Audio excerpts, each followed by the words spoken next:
Street. Good morning. Good morning. Good morning, everybody. Good morning. 10, 9, 8, 7, 6, 5 seconds, 4, 3, 2, 1.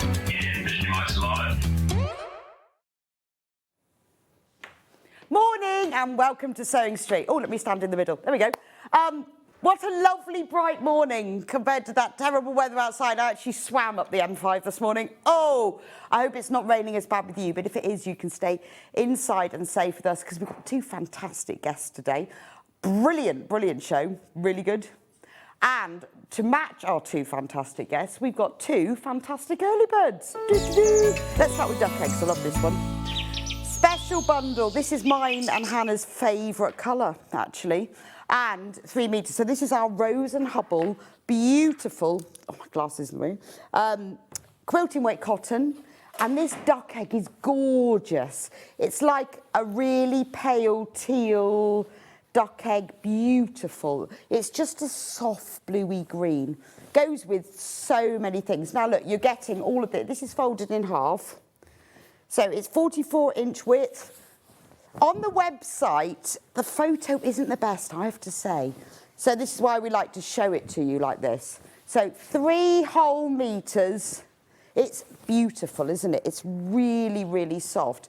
Now, normally, it looks like a whole tablecloth now. It's $3.99 for half a metre. Now, we've bundled it into a 3 metres. Look, it is a tablecloth. And we're going to take a $5 off, which is an absolute bargain. Yeah, go on then. 3 metre bundle. There we go. Sorry, I was just clipping my ears in. That's amazing, isn't it? £18.94. Now, my glamorous assistant, Hannah, say good morning to everybody, Hannah. Good morning. Good morning. I'm going to pull over so just to say hello. Good morning, everybody. Look at that. It's massive, isn't it? 3 whole metres of Rose and Hubble duck egg. It's a beautiful colour. Less than £20. Less than £20, not just less than £20, Hannah. It's £18.94. Yeah, no, Yeah, oh, that's a lot, isn't it? There's so much fabric here, but it is a lovely colour. And sometimes when you see them on the website, you see them on shade cards, you kind of need to see what it looks like because it's blue with a touch of green, got that grey hue to it. I use this quite a lot because I find that when I just want a blue with something a little bit softer and that kind of more antique-y feel, this is the colour I use. It's beautiful. On the website, it looks a little bit grey, but I'm hoping with you seeing it here, you can see how lovely it is. Anyway, £18.94. Save £5, which comes out at £3.15 per half a metre. Remember, this is quilting weight cotton, 44-inch width, 112 centimetres. So it's a really good fabric to make your designer fabric go further. Now, half of the stock is already gone is in baskets. So if you want this, you're going to need to check out this special price. This price will go back up again at midnight to the full £23.94 if we've got any left, because we've put as much as we've got in stock in the bundle. There we go. Beautiful, isn't it? It looks very nice with many colours. It looks nice with grey, looks nice with navy. It looks nice because it's other colour like blue and orange are opposite. But with this, I would go for a soft corally peach because go for the same tonal value. I would say look at the colour wheel, but I'm not sure the colour wheel is exactly accurate. I think it's more of a visual thing. But if you went for a coral or a peach, because that's the same tonal value, rather than a bright orange, they do look very nice together. There we go. Also very nice with cream because it's got that sort of warm, creamy feel to it. So do check out on that one. Gorgeous. Right, on single figures now. Be quick with this one if you want to save yourself. Now, I did promise you 2 early birds. Same thing, but in cream because we've chosen this one because it goes very nicely with the duck egg, doesn't it? Isn't that lovely together? You see, can you see how they're the same sort of warmth? So the cream and the duck egg, they go really nice. So again, 3 whole metres. And it's a lovely cream as well. It's very warm. It's not a yellowy cream. It's a warm... It's more of the I would say, you know, like a calico cream, that feel to it. Same price, £18.94. We're taking off a £5 for you. There it all is. Beautiful. But a really nice and warm, very nice to use with autumnal colours. It also looks really nice with red, particularly if you've got like a darker sort of Christmassy wine red. Rather than going red and white, try dark red and cream. Loads. What, Hannah? We had some patterns for like a seaside theme applique quilt. Yes. These would look really good with it. I might get those patterns. Seaside themed applique quilt.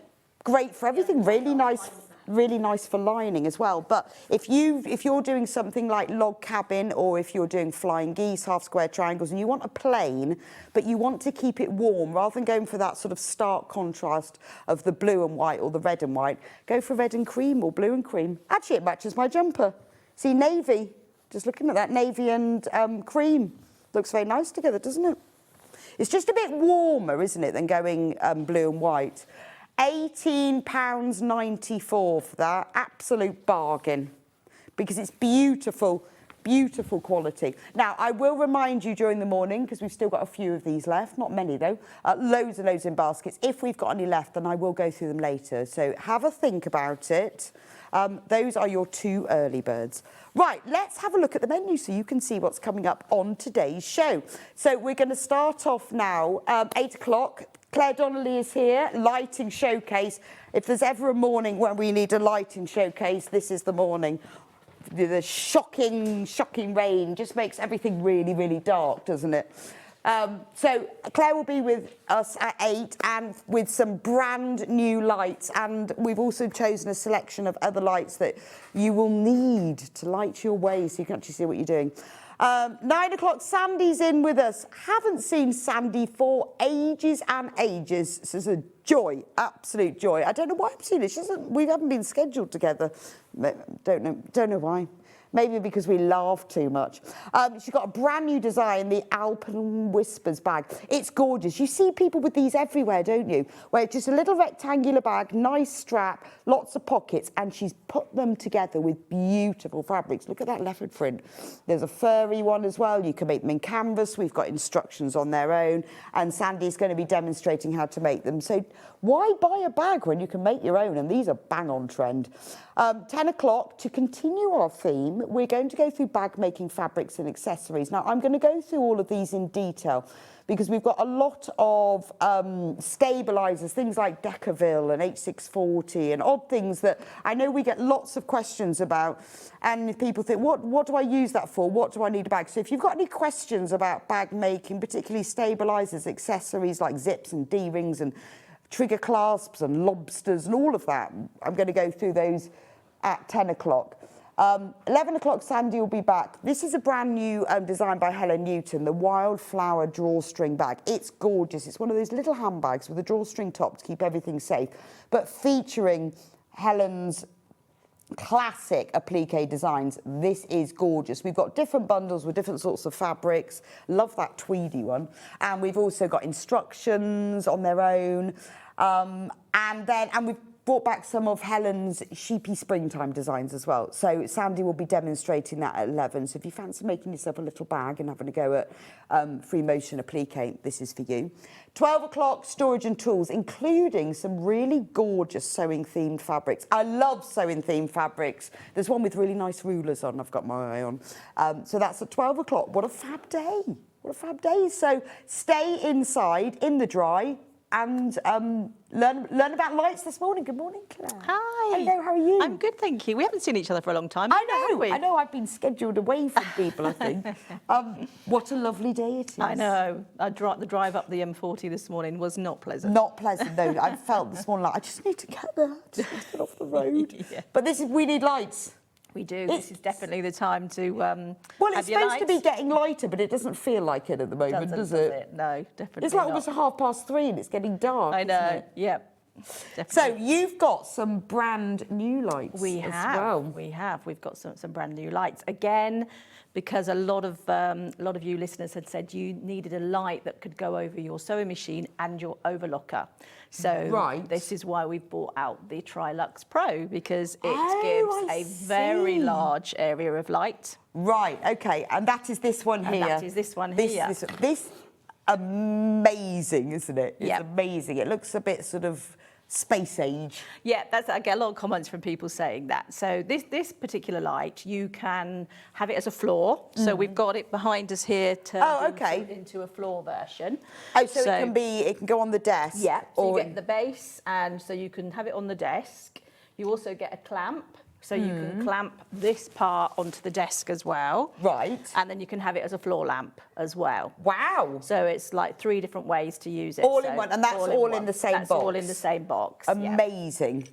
I mean, and what I like about them is the base is really nice and heavy. Yes. So it's not going to fall. No, so obviously you need to have the weight on the base to obviously stable the light, because we're obviously covering quite a large area here.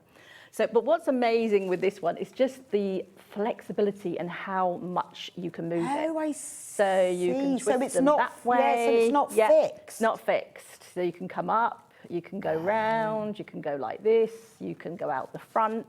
Yeah, so they've got the mechanism here, which obviously means you can turn it.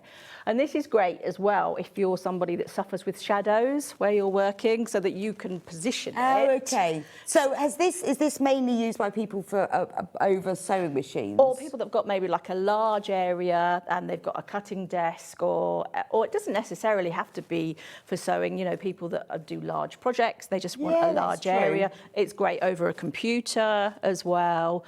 Yes. Maybe like an artist, people that do painting, models. It just gives a lovely area of light. Yeah, and I guess so if you were using it like for, say, jigsaws, and you didn't have the room on your table because you got your pieces laid out, then you could put use it on the floor, or you could put it into the clamp. So clamp it as well. So what's the main features of it, other than the fact it's flexible and goose? So the main features are it's colour changing. So you've got your controls here. So trying to do it backwards is not easy. So this little button here changes the colour of the light. So you can see you've got a warmer light there. Right, okay. Then you've got a daylight setting, a cooler setting. So there's actually 7 different brightnesses on there, 7 colours. And then you get your brightness, your plus and your minus, which takes you up to your brightest. I've just switched it off. So let's go back on. So yeah, there we go. You've got your brightness there. You just keep your finger So you can go between warm and cool. You warm, can change the cool, brightness of it. Daylight, and then you've got all your different. And it has a remote control. And it has a remote control as well. So yeah. But yeah, this is the main feature of this one, really, is the area of light that it gives, because it's when you have it like that, it's such a wide spread of light. When you've got it up here, I haven't actually measured it, but I think it's like about 140, I think. Oh, right. No, it's really long. So you've got, like, you can change on the remote control. Bright goes up, goes down. The colour you can change 20%, 50%, 100%. You can go warm, cool, or a mix. Yeah. And then you've got a timer as well, a 10-minute timer and 60-minute timer. So you've got an hour timer there as well. So when you're doing like something you think, I really need to go to bed. Yeah. Set it for time when the light goes off. Yeah, I need to and then it goes off. And then this is what it looks like when it's on the floor. So in the box for $219.99, you will get all of it. You will get the lamp, and you'll have the floor, you'll have the desk, and you'll have the clamp. Yeah. So I've lost. Okay. Now, it's also on split pay, so 3 equal payments of $73.33. So it's entirely up to you whether you pay for it all in one go or whether you want to spread the cost. It's interest-free, and we don't charge you for that. $219.99, great price, really good. That's absolutely gorgeous lamp, isn't it? And it's nice also when you look at this, it's really nice and heavy. It's not going to topple. Yeah, no, definitely. It's really stable. And it's great that you've got the versatility of using it as a floor lamp, a desk lamp, or a clamp lamp. So you've got yeah, because with some lamps, you all sort of feel that if it's a bit flimsy, it's going to fall over. Yeah. But I do like the fact that it's got the floor bit. So that you could use it. I mean, I hadn't with this, you can so that gives you, intensify so if the you have them light. together like that, then it just shows you, you can have like double the light, or you can come out like that, or you can have one back, one forwards if you wanted to. So so many options. And you've obviously got this mechanism here where you can twist it all the way around. And then, I mean, there's so many, it's so versatile and so special. There's so many options. The fact that you've got all the different heights and the fact you can have it more intense, you can have it wider, you can angle it. I would have expected it to be more than that. I think $219.99 is a really good price. Good price for that. Yeah, it's and again, we've bought this out because people have been saying they needed something with a much larger area, and a lot of people said we can't clamp to a desk, we need to have it standing on the desk. So that's why we've got the options of being able to change it. And it's all in the same box, because sometimes you get like the desk version or the floor version, but this is all together. Yeah, so this is all together. This is going to be such a useful light for so many different things. $219.99, but as I say, we have got it on split pay. So if you're struggling to see what you're doing, it's particularly at this time of year, you need some extra light, but you don't want to buy several lights. You want one light that does everything, because Claire's got lots of lights that do very specialist things, but this light is going to do all the things that you need all in one. Yeah, no, definitely. So, and you obviously can use it for anything, and you can have it, and you're sewing all the time, or if you're cutting out, you want a large area lit up as well. So it gives you the option of lots of things to light. Yeah, I mean, it'd be good if you're playing instruments, if you're, playing the piano, reading music, you could get that behind you on the floor. You could have that all over, couldn't you? Yeah. It's quite a nice gift for somebody as well, isn't it? Yeah, no, definitely. And it's also, I think, it looks nice. Yeah, it's quite an attractive looking lamp, and since LEDs have been in play, then we're obviously able to make the lamps look so much nicer than when we used to have the great big bulky bulbs. Yeah, that's true. So, and just a note on the LEDs, LEDs last for 50,000 hours. So if you use it for 8 hours a day, that equates to about 18 years worth of use. Yeah, you're probably, that's probably it then. Yeah, 18 years. It's unlikely. 18 years is a long time. What we find is that a lot of people decide that something else has come out than they like. They want to try another After light. 18 years. When you've had a really good light, you're going to want good lights everywhere. And the good thing is because it's LED, it's not hot. So, I mean, I remember with lights in the past, you had to be very careful where you put them, because you'd burn yourself, but it obviously is not hot at all. Yeah, no, definitely. So, but I do like the way that you can have the intense light. It's so flexible. You can have it like that. Together. Yeah. But, or makeup artists, I mean, you can use it for so many things. You'll end up lending it out to everyone. But I think it's quite nice that you can have that big light, but then you can angle it like this so that if you want just light in a specific place. But I would have it over my cutting mat. I think that would be brilliant. And a lot of people say that the area they need the light is on the needle of the machine. So obviously you can then bring one of these down and then on that angle just down at the needle as well. And it's not going to be in the way. And because this is then flexible, it's not just that, the whole thing, you're going to flex all of it. It's a brilliant purchase. It's kind of the light that does everything. It is, definitely. Isn't it? Yeah. But it's a really nice, sturdy, and it's also attractive, because I think you don't want lighting. If you, particularly maybe you're going to have it in the living room where you're knitting or crocheting on the sofa. It needs to be attractive. It does, definitely needs to be attractive. Not just a utility light, but attractive as well. Anyway, if you want to get that, do check out $219.99. We can do it on 3-way split pay, 3 equal payments of $73.33. When you come to check out, you can choose at that point whether you want to do split pay or you want to pay for it all in one go. It's up to you entirely, and then they'll all be shipped out. They will. They get shipped directly from us. Okay. So, yeah. With no extra P&P. No. And another thing to mention about our lamps is that they're all guaranteed for 2 years as well. Right, okay. So, everything comes from the smallest ones to the largest ones, so everything has the 2 Well, that's great, isn't it? I mean, that's quite peace of mind, isn't it? That if you're going to buy something like this, you've got 2 years where you know it's all sorted. Yes. And that's all done straight through you, and all through okay, us, yeah. And all the details will be in your package when you get it. I mean, that's good, 2 years. But it feels really nice. It's black, and really, it's that kind of smooth. Yeah, it's obviously, feel to it. we don't use the vertebrae necks, which in the past a lot of lamps have had. When you would feel that part, that's what then tend to makes them drop and be a little bit like your shower hose. Yes, like that. So that's where a lot of the lamps in the past have had that in. Ours are just straight steel, And you'd feel them gradually dropping. Just dropping. Yeah, and that's again another thing that we've taken on board, the feedback about the lamps doing that. So that's why we've now got. Oh, I see. But they're very easy to move around Yeah. as well. So all of our lights have this new style gooseneck, which is just the steel version, not the vertebrae. Right. So if you're in the market for buying a light, you're struggling to see, whatever craft or hobby that you're doing, or even if it's just for reading, this is going to sort out all of your needs because it's so versatile, because you've got the brightness and the colour and the warmth, and you've got the floor, and it will do all of them. Anyway, obviously, we've got lots more lights to get through. If you have any questions about it at all, do message us in, either on Facebook or you can do it on the website, and Claire will be able to answer you. Right, what are we going to do now?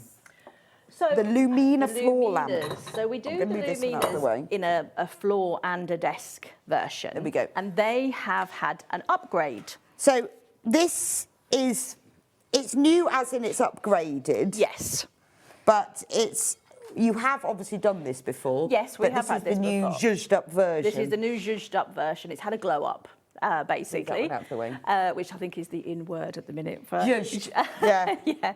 So the head of the lamp is now 30% bigger. The white one behind you is the old one. Right. Rebecca.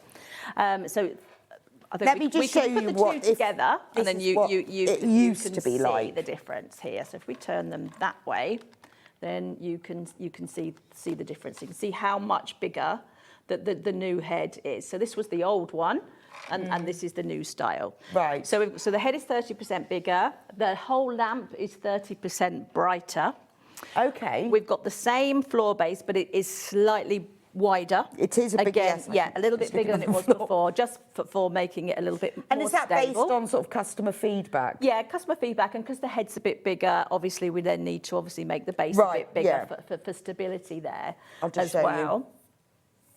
So this is the base. That's the really base. slimline base. Yeah, it's not going to be in the way, No. is it? Particularly if you're using it, if you're sitting at an armchair or something. It's and then not, it'll go under like your sofa, things like that. It's heavy enough to hold the light up, but it's not bulky that it's going to get in the way.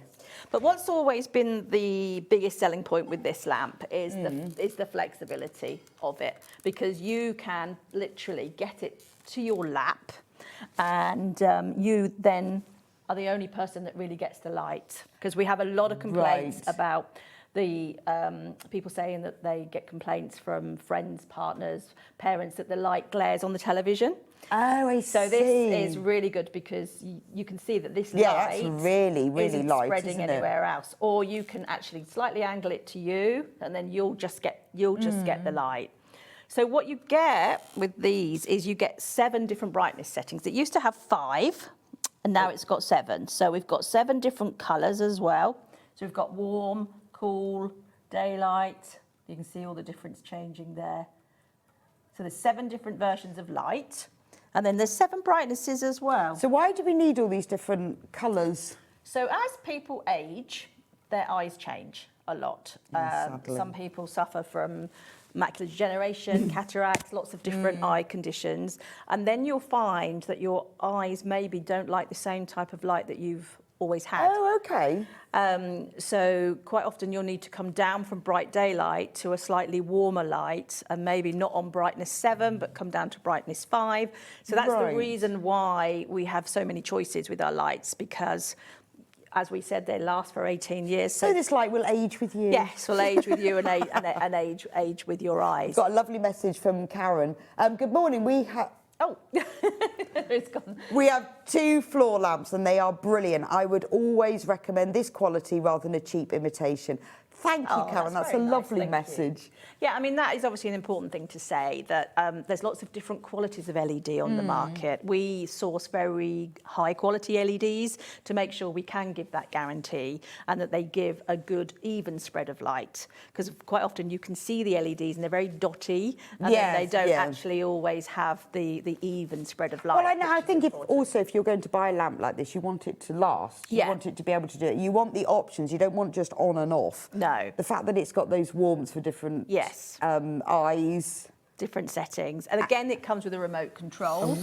So you've got the remote control, and again you've got your different brightnesses, your colours, your timer on there as well. I mean, you So- could have this for reading in bed, couldn't you? Yeah, I mean, lots of people use, and also because it's so lightweight, it only weighs 2.5 kilos. Some people will just move it to the table where the sewing machine is, and then they'll have it by their chair in the evening. So they've Okay. got the option of moving it. Well, between- again, you know, if you're going to invest in a light, you only want to do it once. Yeah. You don't want to have to keep upgrading No. it. And you might have different ones for different rooms, but you want something that's really going to work and last. Yeah.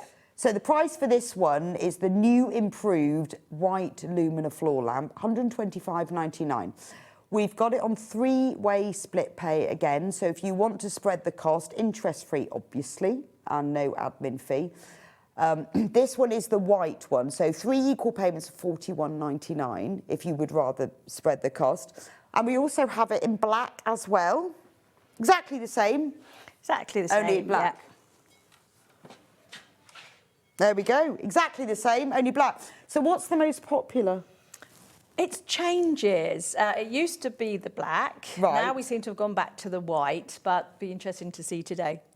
I guess it depends where you're putting it, isn't it? You know, I would Yeah. sort of feel like if I was having it in my living room, I'd want the black one. There never used to be much choice of colours of crafting lamps. It always used to be white. So I Yeah. think when we brought out the black lamps, it was people were quite like, oh, it's something different. So I think that's why black became the most popular. But it's probably even now, I'd Right, say. okay. Now, I think this is a great light because I've got, in my living room, I've got like a big behind me lamp, but it's not always bright Yeah. enough or always in the, it is where it is. Yeah. It doesn't move. Yeah. I quite like the fact that I could have this right next to me. Just Yeah, it's just so versatile. Some people have it behind them, coming over. They'll have Yeah. it like behind Oh, them. that's true. And then if you've got, and that's another good thing with the remote control, if you've got it behind the sofa, you haven't got to keep twisting and turning Well, to that's it. You switch see, it I on. have to keep like hanging on the back of the sofa Yeah. and turning it on and off. And, So, yeah, that's why the remote control's really good for that, because that then helps. and you don't obviously. necessarily want it on all the time either. No, exactly. And then you can obviously, dim it down. If you maybe you're working with it, but then you want to use it as a light in the lounge, you can then put it to the warm yeah, that's setting. true. So that's why another reason, obviously you want the daylight when you're doing your work, but then you can put it to a warm setting if you Oh, just that's true. want You it could to just have it be. facing the wall, couldn't Yeah. you, if you just wanted it. No, it's a Yeah. really nice light. I think it's very well priced to £125.99 because it does quite a lot. Yes, yeah. And because it's so flexible and you've got all of those different colour settings and the brightness settings as well. It's a great. It's always price. been one of our best-selling lamps, Oh, so is that's it? why we decided to upgrade it a bit and give it a little bit of new life. So Well, I know it's great. And the fact that the base is so slim as well, because Yeah. then you're not going to be tripping over it, or it can go underneath the chair Yeah. easily. Great price for that, £125.99. So the black one and the white one are the same price. If you need to decide, just go onto the SewingStreet website, SewingStreet.com. If you click on Watch Live at the top, you'll see all of the lamps below. Because I know you probably want to see them all before you choose. But if you think, oh, which was the code for the white, that's how you can find them. Right, let's go on to desk lamp now, the Lumina desk lamp. Okay, so the Lumina desk lamp is exactly the same, but if you work with a sewing machine or if you work at a desk, I'm going to move gonna that that one over out of here. the way. Take that. Then again, you've got this has been upgraded as well. So we have got the larger head. It's 30% brighter. So this has got the clamp that goes on your table. Yeah, got a clamp that goes on the table with this one. So, and again, you've got that really flexible neck.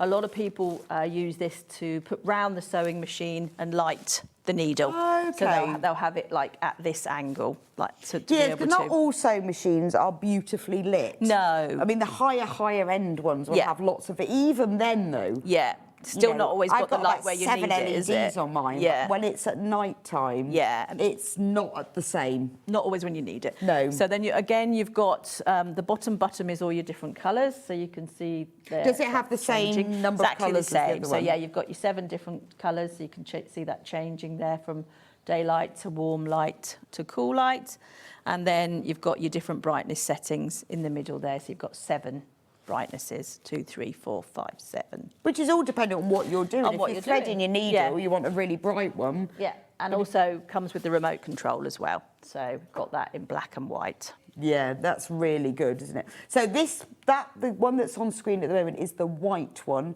Yeah. but we also have it in black as well. So depending on where you're going to put it or what you want to do with it. Yeah, so obviously the black one is exactly the same as that one there, the floor version, but it's just so clamped onto the desk. Like it will this, look like but that. it will be the black one will look exactly like this. It's just it will clamp on there.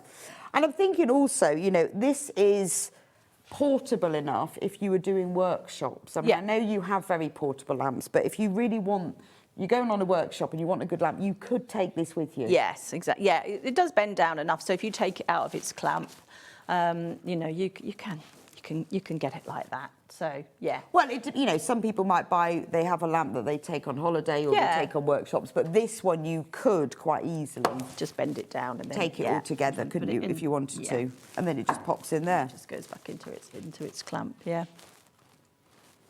So yeah, again, lovely light. A lot of people do buy this one for working over a computer and things like that. If you're model making, you know, doing like painting, things like that. But this is a big seller for people that need that light round the needle of the sewing machine. Okay, and it's the sort of thing that you could have if you needed better light in your office as well. Yeah, take it to work. Exactly. Yeah, definitely. Right, brilliant. Let's move on to the Magnlight now. Magnlight. Okay. This is very portable. Comes in a bag.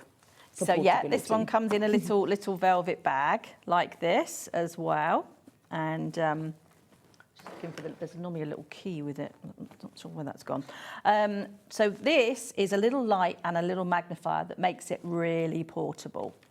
So you open it up like that, then you switch it on. So you see that gives a really bright light. Yeah, that's that one. nice, isn't it? And if I maybe pop my ring underneath, let me turn the light off because it's so bright. And you can see there how much that magnifies my ring. And then if I come out there, that's so see. Threading needles. Yeah. So it's 1.75 times magnification on there. Okay. It's rechargeable. Once it's charged up, it's got a couple of brightnesses as well. So you can either keep your finger on to dim it if you want to make it last longer, or if you have it on at the brightest, and it will last between 4 and 6 hours, depending on which brightness you've got it on. And it also comes with a little key, so that if ever it goes a little bit loose, you can then just tighten it up here, where you've got your little silver joints here. So if over time it starts to sort of like drop a wee bit, then you just use your little key to tighten and so it what back do up. most people use this one for? Most people use that for if they go into classes, if they're, say, going to be on it. It's great if you're working on a plane. Well, I'm thinking that as well, because those lights aren't the best, are they?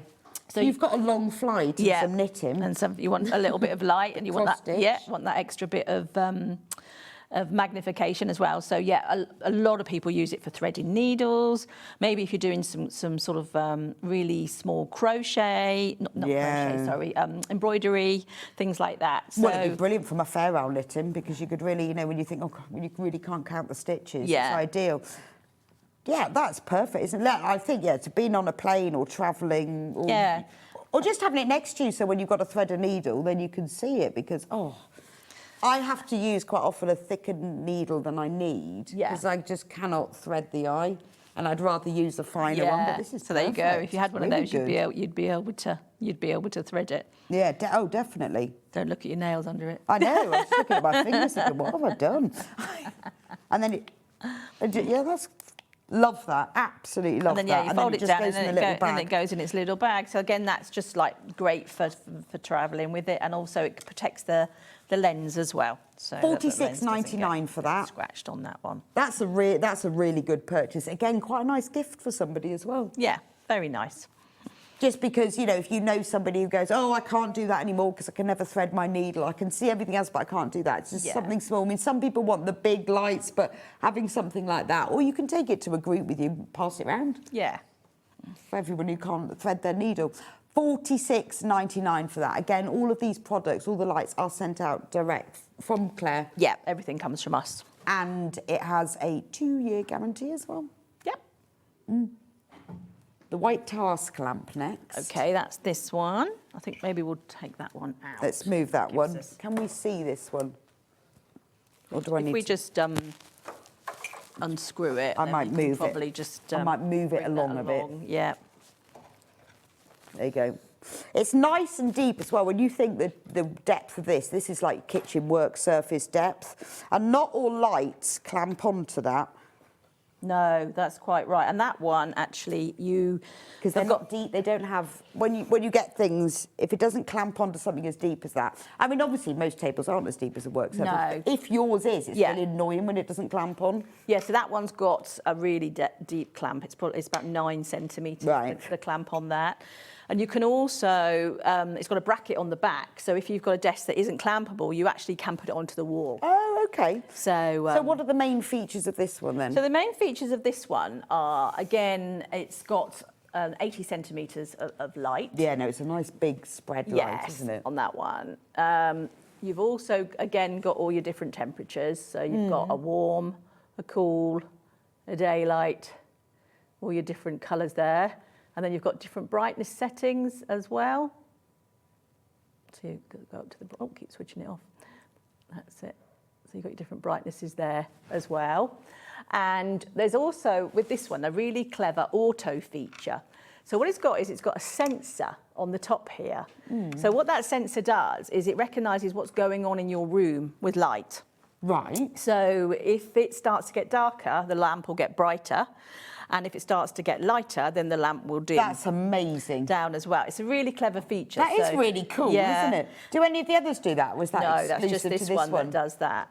So I like you don't that. have to use that. You don't put the auto feature on if you don't want Oh, it. so it won't do it if you don't want it to? So you choose if you want it to do that or not. But it is really good because it does mean that you're always working in the same colour of light. Yeah, that's true. So because you don't often notice when you're in No. a room and it's getting darker outside. Especially if you're working with dark colours, black, navies, things like that. It's really good to always have that same light so that, you know, you don't see it next day and think, oh, they're not the same colour anymore. No, but because it's changing. So you can choose that auto function. I think that's great because you don't often realise that the light's changing and you need it to. Oh, I think that's fab. And then it's got a plug. That's mains operated, mains operated. Yeah, so 3-pin you plug. can screw it to a wall, you can have it clamped on your desk, but it's a nice big spread as well, isn't it? So again, over your sewing machine, your whole cutting mat, your drawing board, your computer. Yes, it's a nice light, and I use this one over my desk at work, and yeah, it's a really nice light. Like that. Yes. That's a very tidy desk. That's not mine. I like that. Do you like the flowers as well? It's a very tidy desk, but as you can see, it's ideal to put over. It's not in the way. No. I like the fact you've got it at the back, at the back of your desk. So it's because it's got a flat back, it doesn't stick out, so you can still have your desk that's right. Good idea. Right, I quite like one of those back on my desk.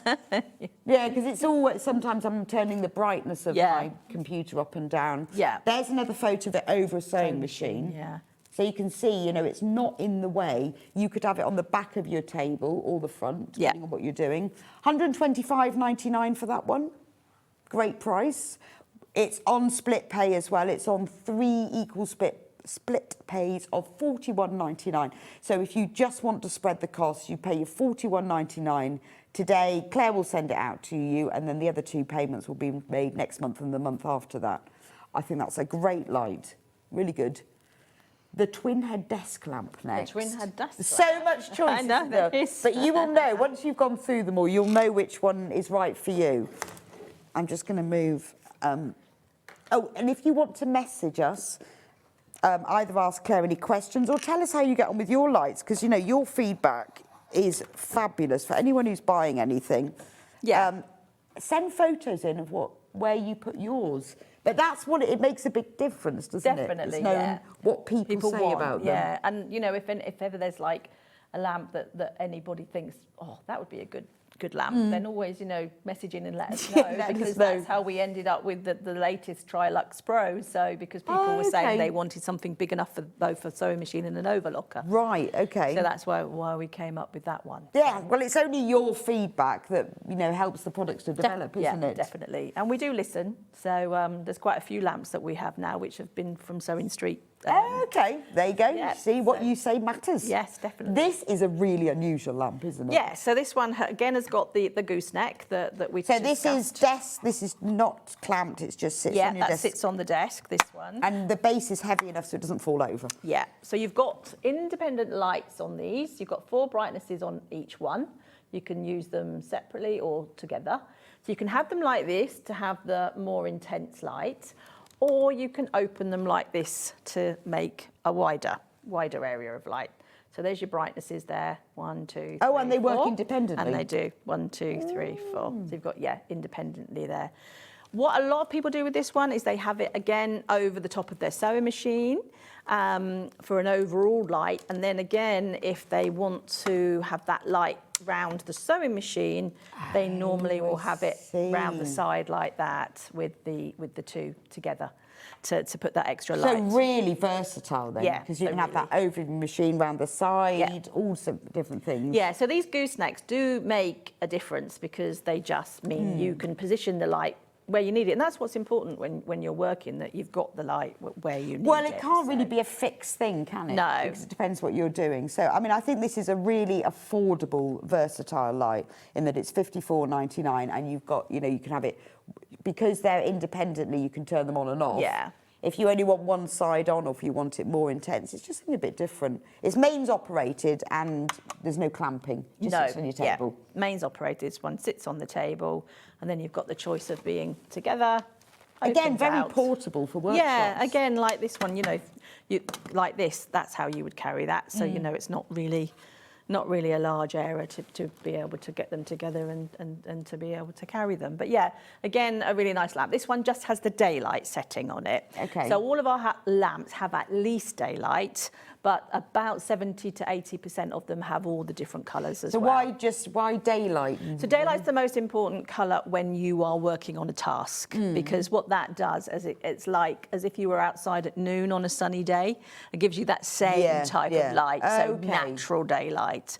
So that's why you'll always have a daylight setting as the minimum. But Well, a I lot guess of them they're have all got work other lamps, colours. aren't they? Yeah. Exactly. They're not there for providing ambient lighting and mood lighting. Yeah. Although I guess the ones that you turn the brightness down, they could, but they are for working from. Yeah, they are definitely for working We're on on tasks. single figures of this one when everyone's checked out. So if you want to get hold of one of these, you need to be quick. £54.99. We've also got that on split pay, 3-way split pay, 3 equal payments of £18.33. So take advantage of that.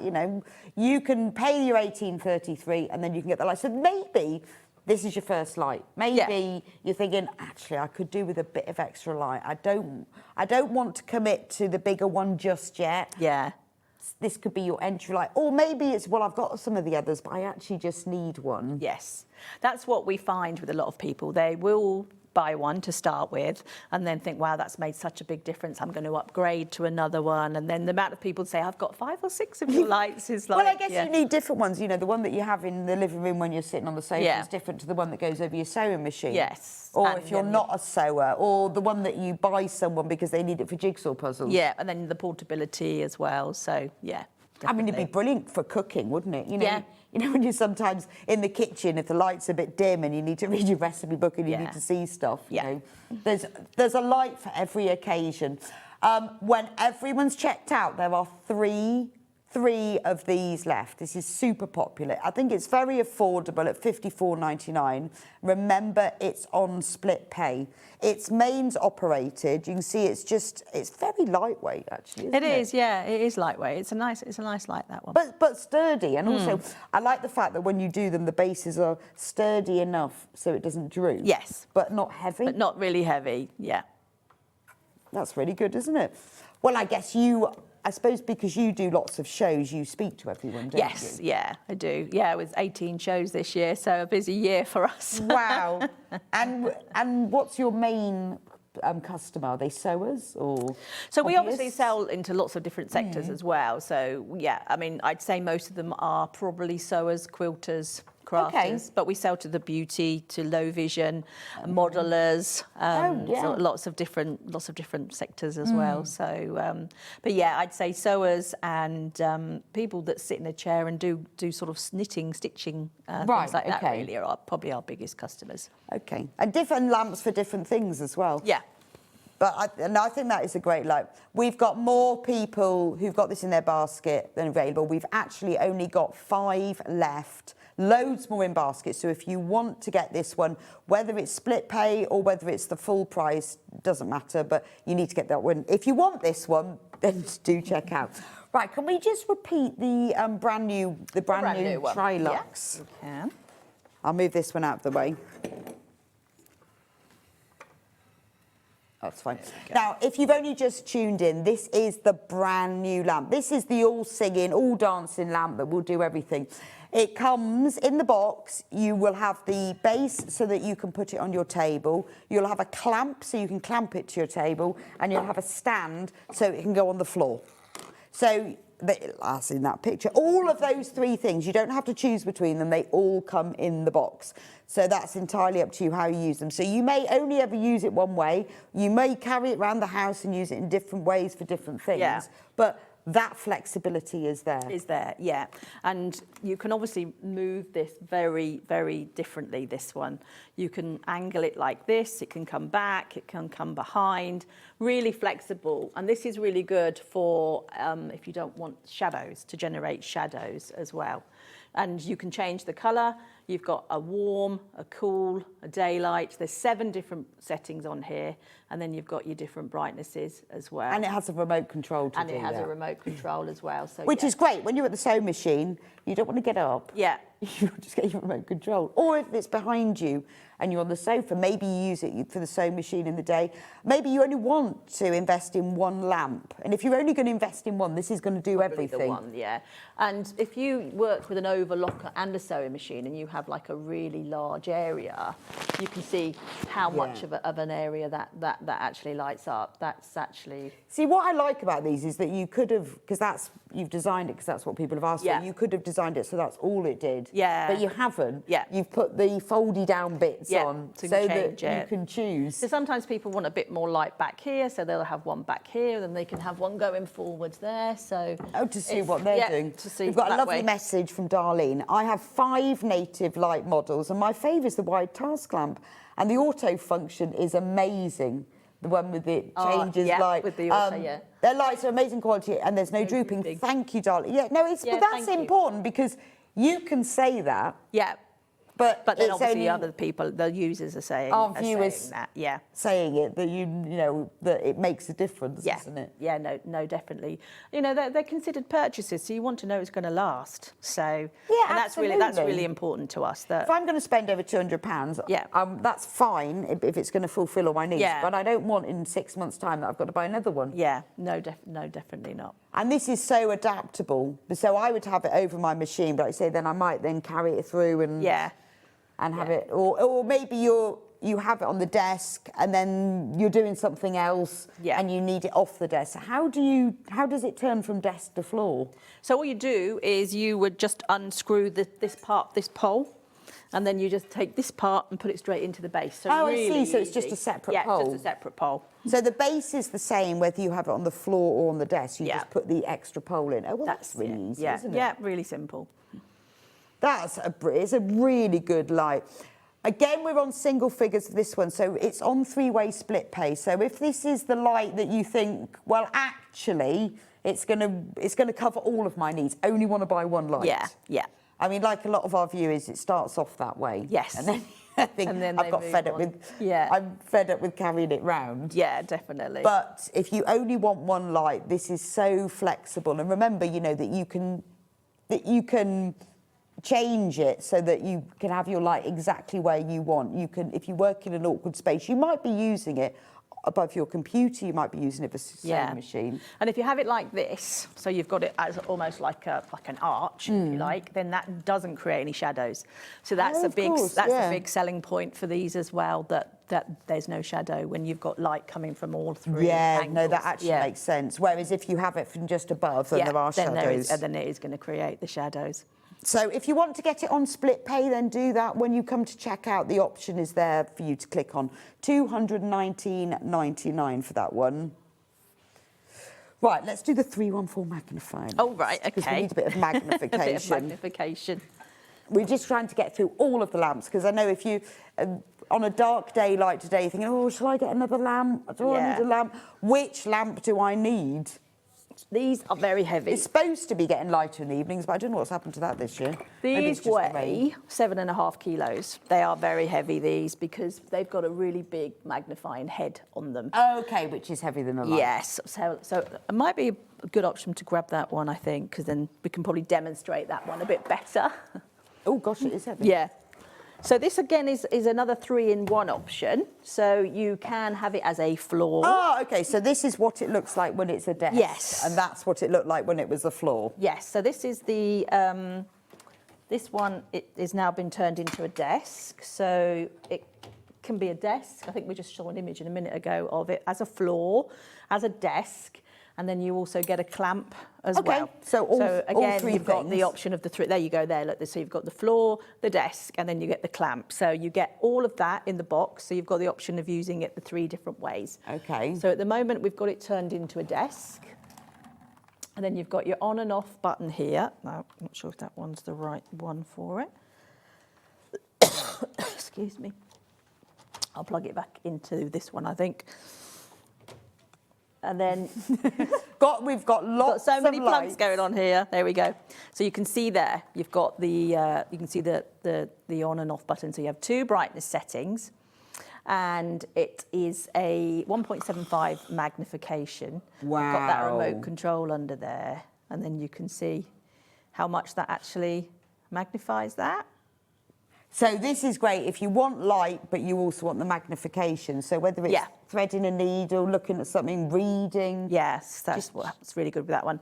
And what a lot of people do with this is they leave the floor base and the pole by their chair, and then they leave the clamp on the table by their sewing machine, and then they just move the head part between the two, so you don't have to carry the whole 7.5 kilo lamp around all the time.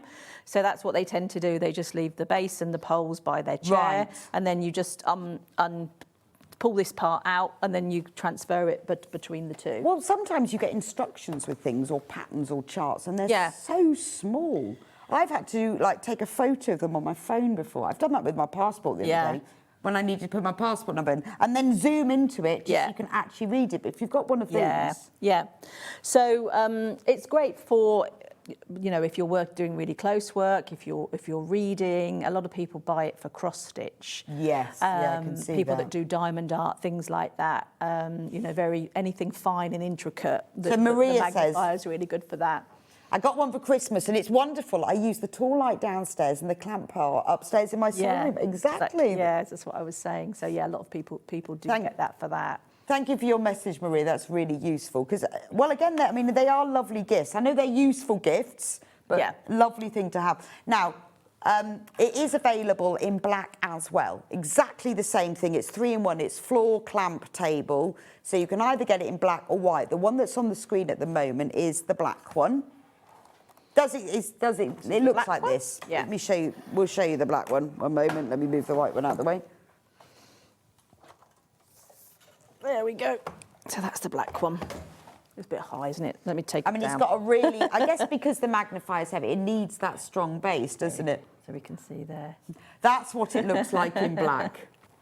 Really flexible. So when you want light and magnification at the same time, this is the one for you. Yes, definitely. So they've just got daylight on them, as what I was saying earlier, that, some lights have the option of different colours, but this one's just got the daylight. But it's got 2 brightnesses, and then you've got the option of using the 2 brightnesses as well. Lucy says, native lighting is quality. I have 3 in my home, and they are transformative, and the 3-in-1 is my favourite. Thank you, Lucy. Again, 3C. It starts off... We've had lots of messages today. I know, we've got another one. Susan says, I have 2 3-in-1 lamps, one in the craft room and one in the lounge, and both are used every day. I can see that because what we do in our sewing room is often different. Yes. I know for me, I'm sewing in my craft room, but I'm doing a bit of knitting or crochet in the living room. Yeah. And you do need the extra lights. And they're attractive as well. They're attractive enough for you to be able to have them without Yeah. thinking, oh, that's not very nice. Yeah, no, and I think that's another thing is like, since LEDs have been out, we've been able to make them much more aesthetically pleasing, so they fit a bit more nicely into a lounge now, so... Yeah, no, and I can see that. And with any of these, you know, I mean, like this one, you can easily see that one. Yeah. Just by your chair in the sitting room, you can be doing something underneath it. You can have it facing the wall when you just want less lighting, but it's not going to be unattractive and in the way. No. Can we just do the Magna light again? The little magni light, yeah, of course we can. Okay, so this is the little portable light that if you sometimes need a like... Yeah, I think this is great for travelling, on the train, on the plane, in the caravan. So it's really compact, fold down nice and flat like that. Then you open it up and you just switch it on there. So it gives a nice bright light as well. You can dim it down as well just by keeping your finger on there. You've got a 1.75 magnification on there. So I just come there with my ring. Oh, where's my hang on? Where's my ring gone? Shows it better, I think, without the light. There we go. The light. You could take them to when you go out to eat. Yeah, you can't see the menus. And everyone starts borrowing everyone's glasses and you still can't. Or the restaurant's a bit dim. You go, it's all right, everybody, I've got the light in my handbag. So it's rechargeable and... does it come with a... It comes with a cable to charge it, and it also comes with a little key so that if after a while it starts to get a little loose on these joints here, then you've got the little area here that you can just tighten it up with your little key as well. But I mean, it's great for using... I use it on a plane. So, you know, if I'm doing a little bit of stitching or anything on a plane, it's great. Say maybe you're going to stay with family and they're very much into ambient lighting and then you've got no light to see what you want to do and things like that. So a lot of people say it's fine, I have mine in my handbag. I have my own light, yeah. And it's very light as well. It's not going to weigh. Yeah. It's not like, God, that's... Compared to my portable charger. Yeah. It's like a brick, isn't it? It's really light, that one. $46.99 for that. And that one's on three-way split pay. 3 equal payments, so for $15.66, you can have that one straight away. That's good, isn't it? Right, before you go, we'll just recap the brand new one, the Lumina floor. Okay. Floor and everything. This one, the Trilux. Yeah. Oh, sorry, the Lumina. No, the Lumina. Okay. Sorry, we'll do the Lumina. So the Luminas have had an upgrade. They are now 30% bigger. The head is 30% bigger, quite a lot longer and wider as well. They're 30% brighter. We've now got 7 different colour settings. So we've got a warm, a cool, a daylight, and a few other ones in between. We've got 7 brightness settings. The base has been made slightly wider for a little bit more stability because the head's now bigger. They've still got that great gooseneck, and they are so good if you want to get the light exactly where you are. So if you're sat in a chair, you can position that right down where you're working. You can turn it so it's to you. No complaints about it glaring in the television because you can't see any other lights anywhere else. So I'll just turn that one off behind us because you can see that in the background. But yeah, so basically you can see here, only you get that light. Yeah, rather than everyone. Than everybody else. That light off? Yeah, because it's glaring in the telly. So yeah, they've been our bestseller for years since we launched 6 years ago, and they now since we've upgraded them, they're flying off the shelves I can imagine. And I like the fact that the base is nice and slim. Yeah, it's not going to be a really heavy base that's going to get in the way when you do it. It's available in black and white, so depending on your decor or where you're going to put it. That's the white one on screen now, $125.99. If you want to see all the other colours and all the different ones that we've got, just go on to SewingStreet.com and click on Watch Live, and they're all there as well. Right, we've got to just do the Trilux. We've got 2 minutes, so we can do the Trilux one more time. Okay. Because it's brand new. It's brand new. It is brand new. It is very cool. And look how, I mean, it's very light, isn't it? Yes, so it's quite long, the base, to obviously steady it, but it's light enough to pick up and carry. It's about 3 kilos, I think, altogether. It's not a heavy one. So this is the one that you can have as a floor lamp. We've got it here as a desk, and it also comes with a clamp, so you can clamp it to the desk as well. You've got very flexible, you've got the flexibility here, so if it just goes on there, yeah, and then they'll stay. And then you've got, it's like it's not come up enough, that's why, yeah. And then you can move them around like that. You can twist it. I know it sort of goes round, Yeah, it it's like twists. trying to work out, oh, like it does that now. So yeah, you've got the real flexibility. It's almost got like on a the three, hinges. because it goes like that. Yeah. and- And what's great with this is you can create an arch, which means you don't then get any shadows. Brilliant. So the reason we've bought this lamp out is because a lot of people said they needed to be able to put something between their overlocker and their sewing machine. So that's why you can actually have it as a desk, which we've got it there as a desk. So all of those come in the box. I know we're repeating this, but obviously we get lots of people who, a lot of people tune and go, I've only just tuned in, what was that like? Yeah. What does it do? So we're just repeating it for that. This is it turned into a desk. So obviously you can have it up here as well. You can higher it, lower it. And then if you wanted to have it clamped to the table because you don't have much space on your desk, this part of the pole will just go into here, and then obviously that doesn't then take up any so that space. just comes out That of just there. unscrews, And then- and then Oh, okay. Oh, and yes, then so it that would just go. unscrews. It would just go into that part. But that's nice and stable as well. So when Yeah. you screw it, it's quite nice and tight, Yeah. isn't it? It's really going to sit in there. £219.99. We have 5 left. Absolutely loving that one this morning. But it is the brand new one today. Thank you so much, Claire. Thank you. For going Lovely through to all your see lights you. so quickly. Really lovely to see you. I hope you're having a decent journey. Yes. Well, at least it'll be light, won't it? At least, yes. You should have. What you should do is turn all the lights on in your car. Yeah. You would see it. Put them all, it'd be amazing. But at least it will be light outside. Thank you for joining us for this hour. I know there's a lot. We've been through a lot of the lights. They're all on the website. If you want to go back through, you think, well, I can't remember which one I want. I'll be back with you in a couple of minutes with Sandi and her brand new bag. Everyone's got a bag like this year, the little rectangular bags with a really groovy strap. We've got them in faux leathers and suedes and fleecies and canvases. Anyway, Sandi's going to be showing you all about it in just a couple of minutes' time, so I'll see you then.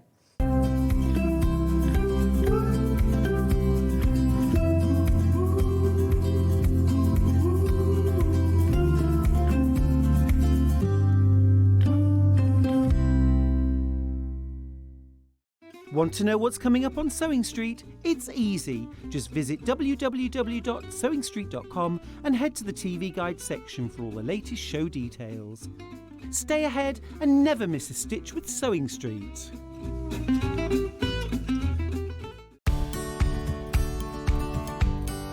If you're using a pattern that's quite bold and you know that you want the centre back to run down the middle of the fabric and to have it identical on one side and the other, how do we match it up? Well, it's quite easy. What you do is you pin your pattern piece to where you want the pattern.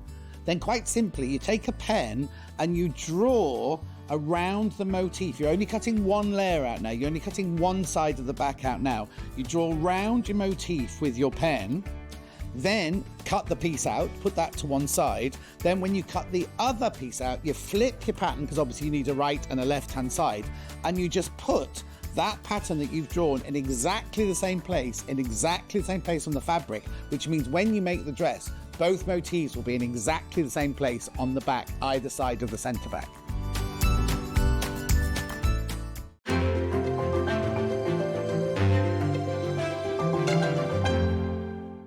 Every day, our experts will bring you a wealth of knowledge.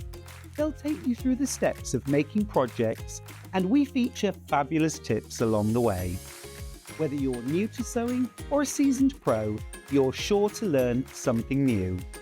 We're live every day from 8 a.m. till 1 p.m, and you can also watch back all of the demonstrations featured on the show on our YouTube channel. Not only is Sewing Street live from 8 a.m. till 1 p.m. on Sky 670, Freeview Channel 73, YouTube and the Sewing Street app, now Virgin subscribers can watch on Channel 754, which means there are more ways to watch your way with Sewing Street. Want to say hello or ask a question to our guests? Then send a message to the studio. You can also keep in touch with our social media pages. All the latest news, events, product launches, and much, much more. Search Sewing Street. Never miss a show by watching on the go with the SewingStreet app. Head over to your App Store now and search SewingStreet and simply download to your smartphone or tablet. You can watch the shows live and see your favourite presenters and guests. Click on the Today button to shop all of the products that are featured in today's show. Want to know what's hot? Then click here to see today's bestsellers and highlights. Have you missed a show or want to watch one back? Then click the schedule button and you can go back 7 days to watch and shop, and you can also see what's coming up over the next 7 days. Want to say hello or ask a question to our guests? Then send a message to the studio. You can also keep in touch with all the latest news, events, product launches and much more by clicking here for our social media pages. Never miss a show by watching on the go with SewingStreet. Keep up to date with what's on SewingStreet as well as all the latest news and special offers by signing up to our email newsletter. Go to SewingStreet.com and scroll down to the bottom of the homepage. Type in your email address and click the envelope. That's it. You'll never miss out on the latest news and special offers ever again. Shopping with SewingStreet couldn't be easier. You can shop via our website at www.sewingstreet.com, where you can watch our live shows and see all the products from that day. We also have a huge amount of products on our website, from your sewing room essentials to fabrics, sewing machines and much more. You can download and shop on the go with our SewingStreet app. Simply head over to your app store and search SewingStreet. Alternatively, you can contact our UK-based call centre 24 hours a day on 0800 001 4433. Shopping made easy at SewingStreet. Did you know at SewingStreet that on various products we offer split pay? That means on certain items you can spread the cost over 2, 3, 4 or sometimes even 5 interest-free monthly payments. Just pay the first instalment when you purchase and you're away. So shop your way with split pay. Here at SewingStreet, we only charge one P&P throughout the day. You can add as many items to your basket and check out and still only be charged once. Once you've checked out the first time and want to order again, you simply add the item to the basket and click on the Combine Order button. Remember, standard P&P is £4.95. Charges may differ for outside the UK. Or upgrade to our premium option for £6.95 on certain items. Shopping made easy at SewingStreet. Looking for some creative inspiration? Head over to the SewingStreet website and click on the SS Hub. It's packed with ideas, tips and projects to spark your creativity. Plus you'll find the latest news and information on sewing machines and overlockers. Get inspired with SewingStreet.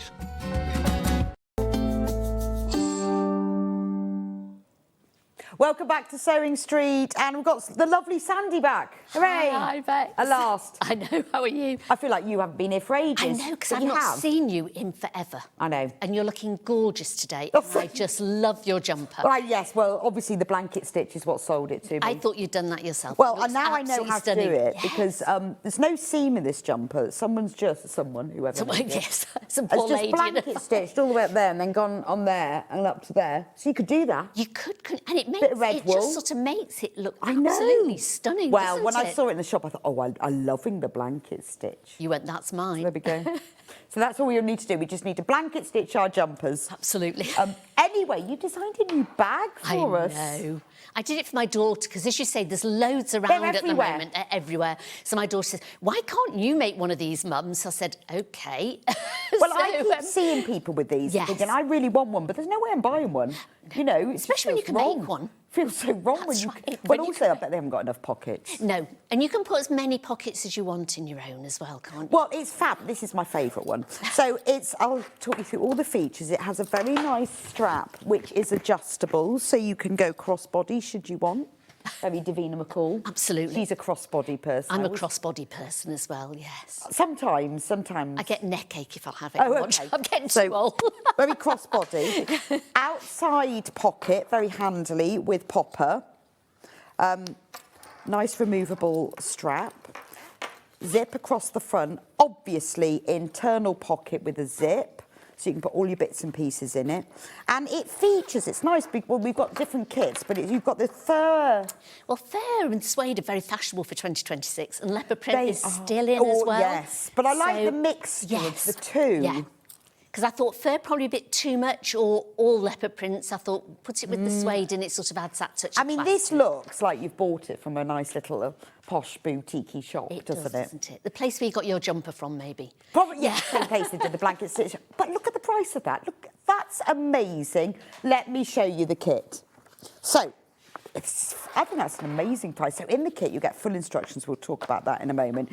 You get this gorgeous fabric. Now, there's enough fabric to make 2 bags. At least 2 bags, yeah. That's mad. Yeah. One for you, one for your friend. One for your friend, that's right. So you can go out on a night out together with the same, although then you might end up taking their bag home. Well, you could do it slightly different, couldn't you? You could swap over. them. So you could do maybe the suede with one on the outside pocket with But that. also, make one for yourself and then, make another one. That's a Christmas gift, isn't it? Sorted. I mean, that's gorgeous. You've got loads there. So if you mix and match with all the material that you've got, I think you could probably make 3 bags out of all the material that you have. And it's got a lovely feel to it. Gorgeous, isn't it? Really nice. What I like about this one, is it Velboa? Ooh. And it has a nap, but it doesn't go in just one direction. No, it goes in lots of different directions. So it doesn't really matter too much whereabouts you put it, yes. But then you get a texture. When you get that, you get a texture because it changes direction. So anyway, you get that, loads of it. And then you get your faux suede in a lovely chocolate, loads of it. And then you get your lining fabric, and it's quite a nice mild fabric, not just You may plain. need to have extra lining if you want to do 3 bags, but you probably have enough of the outer material to probably That's make really worth it. about Really 3 worth it. And that's only £24.99. Just to warn you, half of the stock of this bundle's just gone. Whoosh, like that. Obviously, you will need strap for the handle and the hardware. We've got that separately, and the reason for that is because we've got a choice. So you might not, if we put this strap in, you might not want that. You might want one of the other ones. So that's all available separately, which we will be going through. But this is all the fabric. You could even decide to make a strap out of the fur if you wanted to. Oh, OK. So if you didn't use that... If you didn't want to use the webbing, you could probably make your own strap. Oh, that's true. And you could have a matching purse. Yes, yeah. I do love a matching purse. I've got a bag with a matching purse, and I got it at the other day. matching purse partner, shouldn't I? And I've had a few people have said, "Oh, I like your matching purse." And I went, "I know, so do I." And can you imagine in that sort of leopard print, if you just bring it out with a little popper on it? Gorgeous. Lovely. In the next bag making now, we've got a lot of metal zips, little metal zips, which are ideal for purses. Love a metal zip on a purse. So do I. Anyway, that's kit number 1. 5 left. 5 left. Be quick on that one. Right, I'm going to do the webbing while we're here. I said I'd go through this later. If you've bought the kit and you want this webbing, now, you can choose how much you have. What Sandi says is if you get 1.5 meters, you'll have enough for it to be crossbody and everything. Yes, yeah. So it's cut to order. So if you want to have more than enough so that you can crossbody it and slider it and everything, £1.49, you'll need 3 units. So that's a very good price. It is, because it's quite a wide webbing as well. That's 38mm, that webbing, so it's a good size webbing. So if you want it to go, because obviously, is this 1.5 meters? Yes. So if you go full extension, you see, like that, then that's a really nice long bag. So you're not going to need more than 1.5 meters. If you only wanted it as a shoulder, you'd need less. But to be honest, at that price, I'd get yourself 1.5 meters of that. It's really, really nice. You could always add some onto the little pouch to make like a little wristlet if you got any could, left. yes. I always like to have extra anyway, because actually you can get extra. If you then make a little tote bag with what you've got left, handles. Handle on it. I know. It's so nice. I love that fabric. That is a gorgeous bag. Right, this kit is now sold out. Oh, right.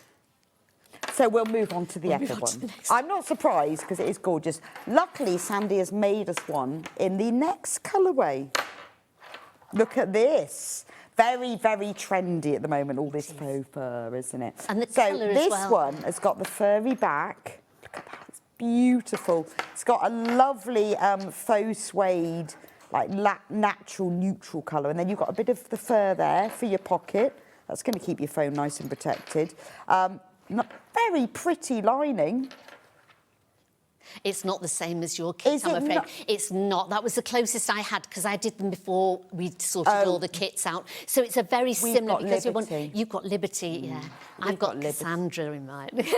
No, we've got Liberty in ours. I'll show you the fabric. So it does exactly the same thing as the other one. It's the same sort of colourway because I wanted to do like the Cloud Dancer, which is the Pantone colour of this year. So it is. How weird is that? No, it's not. What do you think of the colour? Well, it's not a colour, really it's cream, isn't it? But I think it goes with a lot. So that's why I used the cream with that, but showed you that you can add the neutral colours to go with it, I think it's nice that Pantone have used a neutral, but different. Very different. Feels like it's not a colour, but I get their point. But you can use lots of colours with it, can't you? I'd call it as a background colour in a way, really. So what you get with this is all of this lovely Sherpa fleece. Yes. Beautiful. Liberty lining, obviously, and then the faux suede, which I need to turn around because it looks like I was thinking, why is that orange satin? That's the inside of it. This is what it actually looks like. So again, you've got enough to make 2 or 3 bags or extra things. Easily, yes. I'd love a tote bag. Yes. That was going to be my next thing. A tote bag, Sherpa fleece, with a bit of that across the top. Yeah, I know. Handles, rivets. Yes. That'll be next. So you could do that with what you've got. Again, and full instructions, $24.99. I'm going to go through the instructions in a moment with Sandi, but I just want to get through the kits. Now, the webbing that's with this one, lovely cream sort of embossed webbing on this one. This is... Again... This is we've got lots of similar ones. Lots of very similar ones. So we've got a green one. You've got the green one. I think the green one would look very nice. Yes. And we've got a black one. I'm going to put them all next to it. And then this one. Oh, so, I like that one with it. You could even use leopard print with it as well. You could. These are all the webbings. If I put them next to it, right, those are all the webbings. The one that's on screen at the moment is this one. Is the green one. So that's what they all look like. This is the one that's on screen. Really, I've used this webbing before. They're really nice. What I've done when I've used mine is I've zigzagged across the top and then... I put fray check on mine. Oh, I didn't have any of that. So I just zigzagged and then trimmed it off. That's what I was going to sort of demo with that one, and I've fray checked. That's a really good idea. Yeah. So I trim it off first to sort of like the length that I want. Yeah. And then I put 2 little bits of card at either side of it and really douse it with the fray check, and then leave it to dry. And then it's quite sort of stiff just on the ends, which you don't mind because obviously it's not going to fray or anything then, which is great. That's I zigzagged mine, but that's such a good idea. It's really nice to work with. So that's the green one. This one. I like that one. I like that one.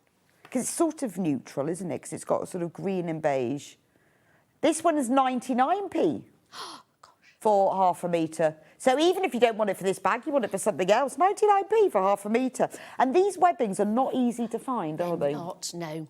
I was very lucky. I asked Kerry about, I said, I want some really nice fancy webbing. So she gave me a whole sort of sheet and she said, choose some. I was going, oh, I like that I'll have all of them. Like that one. I know, I didn't know which ones to choose because I thought so if you don't like the styles, they might have faults. No, I like that one. I loved that one, yeah. And I thought the other was quite a neutral one. And then, of course, I had to go with the leopard print. Well, obviously. So that's the arrow one. Then there's the black and white one. These are going really quickly. We were going to do these afterwards, but I don't know why they're all different prices anyway. $1.99 for this one, but it's still a great price. Remember, they're cut to order, so if you want, I'd go for 1.5 meters. That'll do you for this bag and more.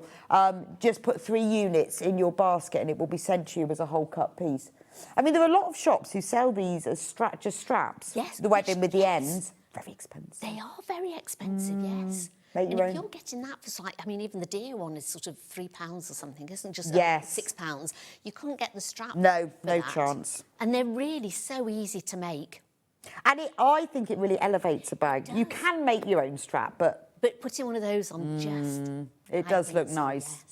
Yes. Then we've got a plain grey one if you just want a plain grey. Because I'm going to go through the other kits, but at least you've seen these now.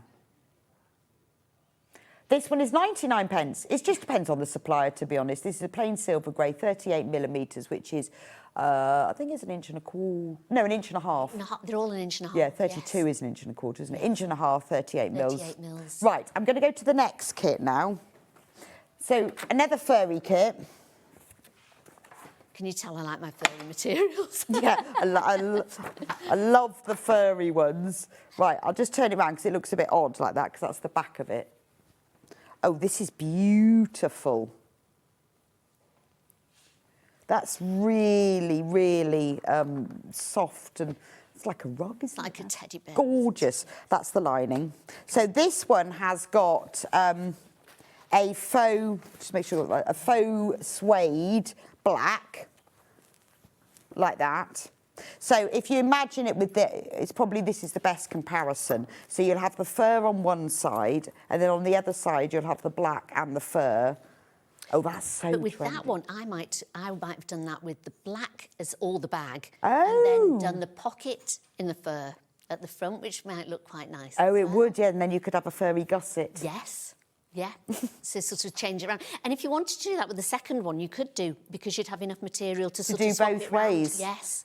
And it's got a very lovely blue lining. Blue, flowery, pretty. Yes. I really like this one. I think because when I looked at them earlier, they were folded inside Yes, out. and they don't look that good, But- do they? But when you put them the other way, they are lovely. And then use the bit left over for a tote bag, because honestly, that would be beautiful, wouldn't it? Don't, it'll be my next part. We'll talk about, we'll talk details Well, later. yes.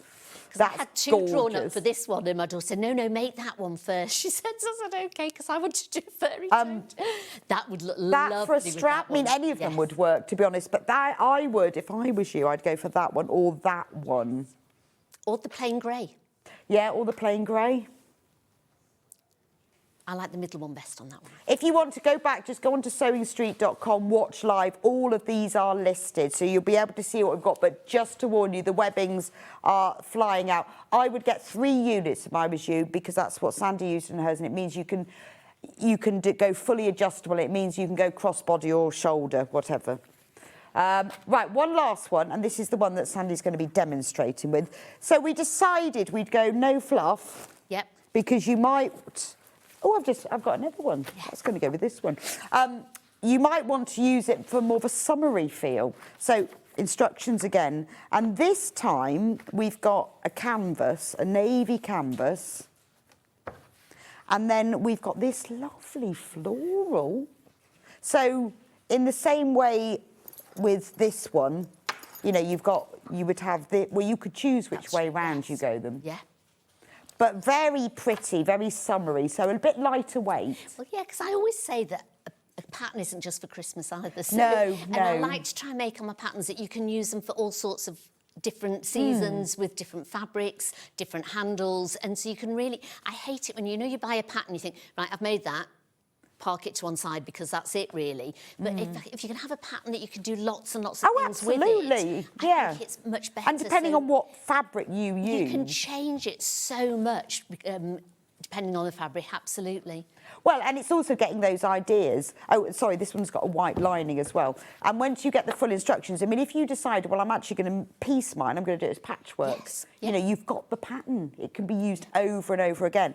So that's that one, $24.99 for that one. We've got another strap here, which I'm thinking... May go with that one. That's a lovely one. See, I liked the...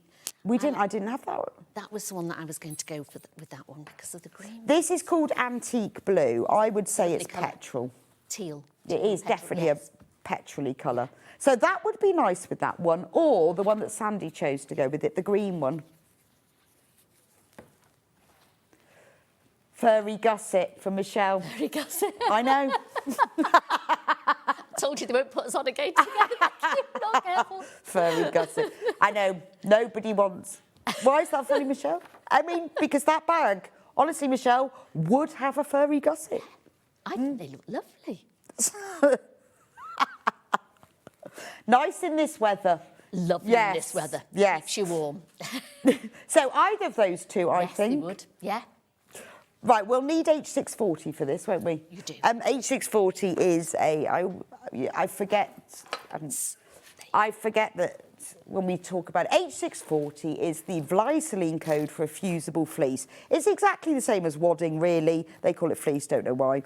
But it's just fusible on one side so you can iron it on. One piece, this is 1 metre by 90 centimetres. That's enough for 4 bags. Yeah. It's at £9.99. And do you know what? You're going to use it for loads of things. It's actually... Will you even need it with the furry fabric? I did. OK. Because I quite like that padded feel. I always think it adds just a little bit of texture. Yeah, it just gives it a little bit of squishiness. It does, yes. It protects your phone inside. It does. So that's more than enough, but you'll use it for lots of things. So it's just an iron-on wadding, polyester wadding. I don't know why they call it fleece, but that's what it is, really. Because it's so confusing, isn't it? It is. I think waddings and interfacings are really confusing. I know, absolute minefield. I think I've got my head around them now because I seem to try all of them. I'm getting into H630. Ooh. I'm loving an H630, which is just a lot thinner version one, isn't it? of H640. I only discovered that recently. Anyway, right, I'm just going to do instructions on their own and then we're going to do demo. So these are the instructions. It's the Alpine... Why is it called the Alpine Whisper? Because of the colour, I think, it just sort of to me, it was like snow and alpine-y, and then it just sort of went with it, so I just sort of sounded nice. I think it's a lovely name for a bag. Well, I mean, you could have just called it like the crossbody bag. I could have done, would have been really boring. I like to try and think of something unusual. No, I like that. It takes me longer to think of the name. Now, if you've ever bought any of Sandi's instructions, you will know how comprehensive they are. Everything that you need to know in lots and lots of detail. No knowledge assumed. And good photos of how to add the slider, which is very important. Look at all the photos. There's not one bit of this that you're going to miss out on.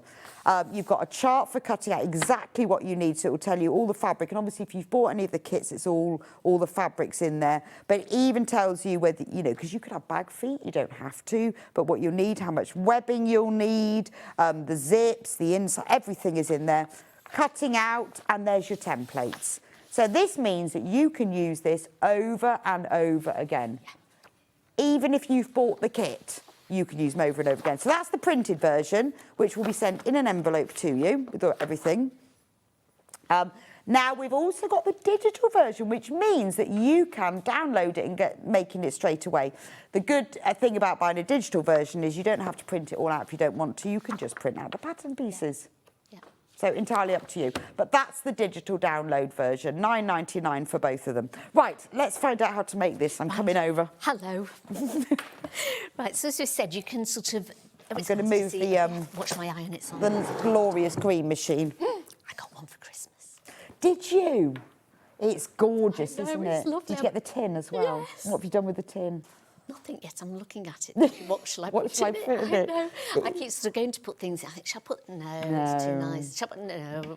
So it's sort of sat on the side, just stroking it for a while. So it is really nice. It's gorgeous, isn't it? Absolutely lovely. So we've made the first thing you do, cut everything out, or the very first thing you do is sit and read your pattern. Yes. Because as we said this morning, sometimes you don't always read the pattern, and then you miss things, which I'll tell you about in the next show. So we've got the front and I've ironed on the interfacing on the back. Now, when you're using the fur, I would cut out the front and the back pieces and I would cut out the interfacing slightly larger. And then I would iron those onto the interfacing and then cut it all out. Right. Because when you're dealing with suede and fur, they will move quite a bit. They're quite sort of stretchy and oh, so awkward. the interfacing is to just stabilise it. If you're trying to put it on and you're trying to match it all up, sometimes you don't always get it right. So use the Millwood applique mat, which I think we've got on in the next show anyway. And then so you'd sort of put yours right side down, put your interfacing over the top, iron it on, then turn it over and just trim it out. Right, OK, and so, that will stabilise it. And it just sort of stabilises it. And it just saves trying to match the two up together. OK. Then with the pocket as well, the pocket comes in two pieces. So you've got the outer, the lining, and you've got the front, and then you've got a little bit of the interfacing in there as well. So when you say interfacing, you mean the H640. OK. So I put it onto the lining side, not onto the front pocket side. Right. Then you put the two pieces right sides together, sew along the top, then flip them over. And I've just done a double top stitch because I thought it looked quite nice having a double top stitch. Don't have to. It was just sort of like I thought it looked. It does look nice. A little bit nicer. Then this is just a sample one. When you've got it, you've got templates with all the templates, so you've got where to put everything on it. Oh, right, placements. So when you've made the pocket up, you want to get the pocket piece and line up the bottom. Because obviously the template piece is going to be a bit bigger than your pocket because obviously you've taken the seam allowance out. Line up those So curves. if you line it up at the top, it's going to be too far. Okay. So line it does say in the pattern, so line it up with the bottom and then find your bit for you putting your snap on. Brilliant. Do you want us to put a snap on now? Yeah, let's do a snap. I love a snap. So I'm just Since I have one of these and I love it. I know, they are absolutely fantastic. Mine lives in my front window so everyone can see it when they walk past. It's an ornament. They're gorgeous, aren't they? Now, if you've already got a green machine, we have got some snap refills. So, because they're called S-Spring press studs. Don't know why, that's just what they're called. No, I don't know either. Right. So we've got the green machine on its own. If you've already got a green machine, all you need to do is buy the... It's back feet, aren't they? I mean, back bottoms. Have we got the spring ones? Oh, sorry, I've got them. Have you? OK. If not, I've got the dies here. Oh, actually, have you got the dies? I have got some dies, yes. So, there's the S-Springs press studs. Now, you may already have the dies because the dies are available separately.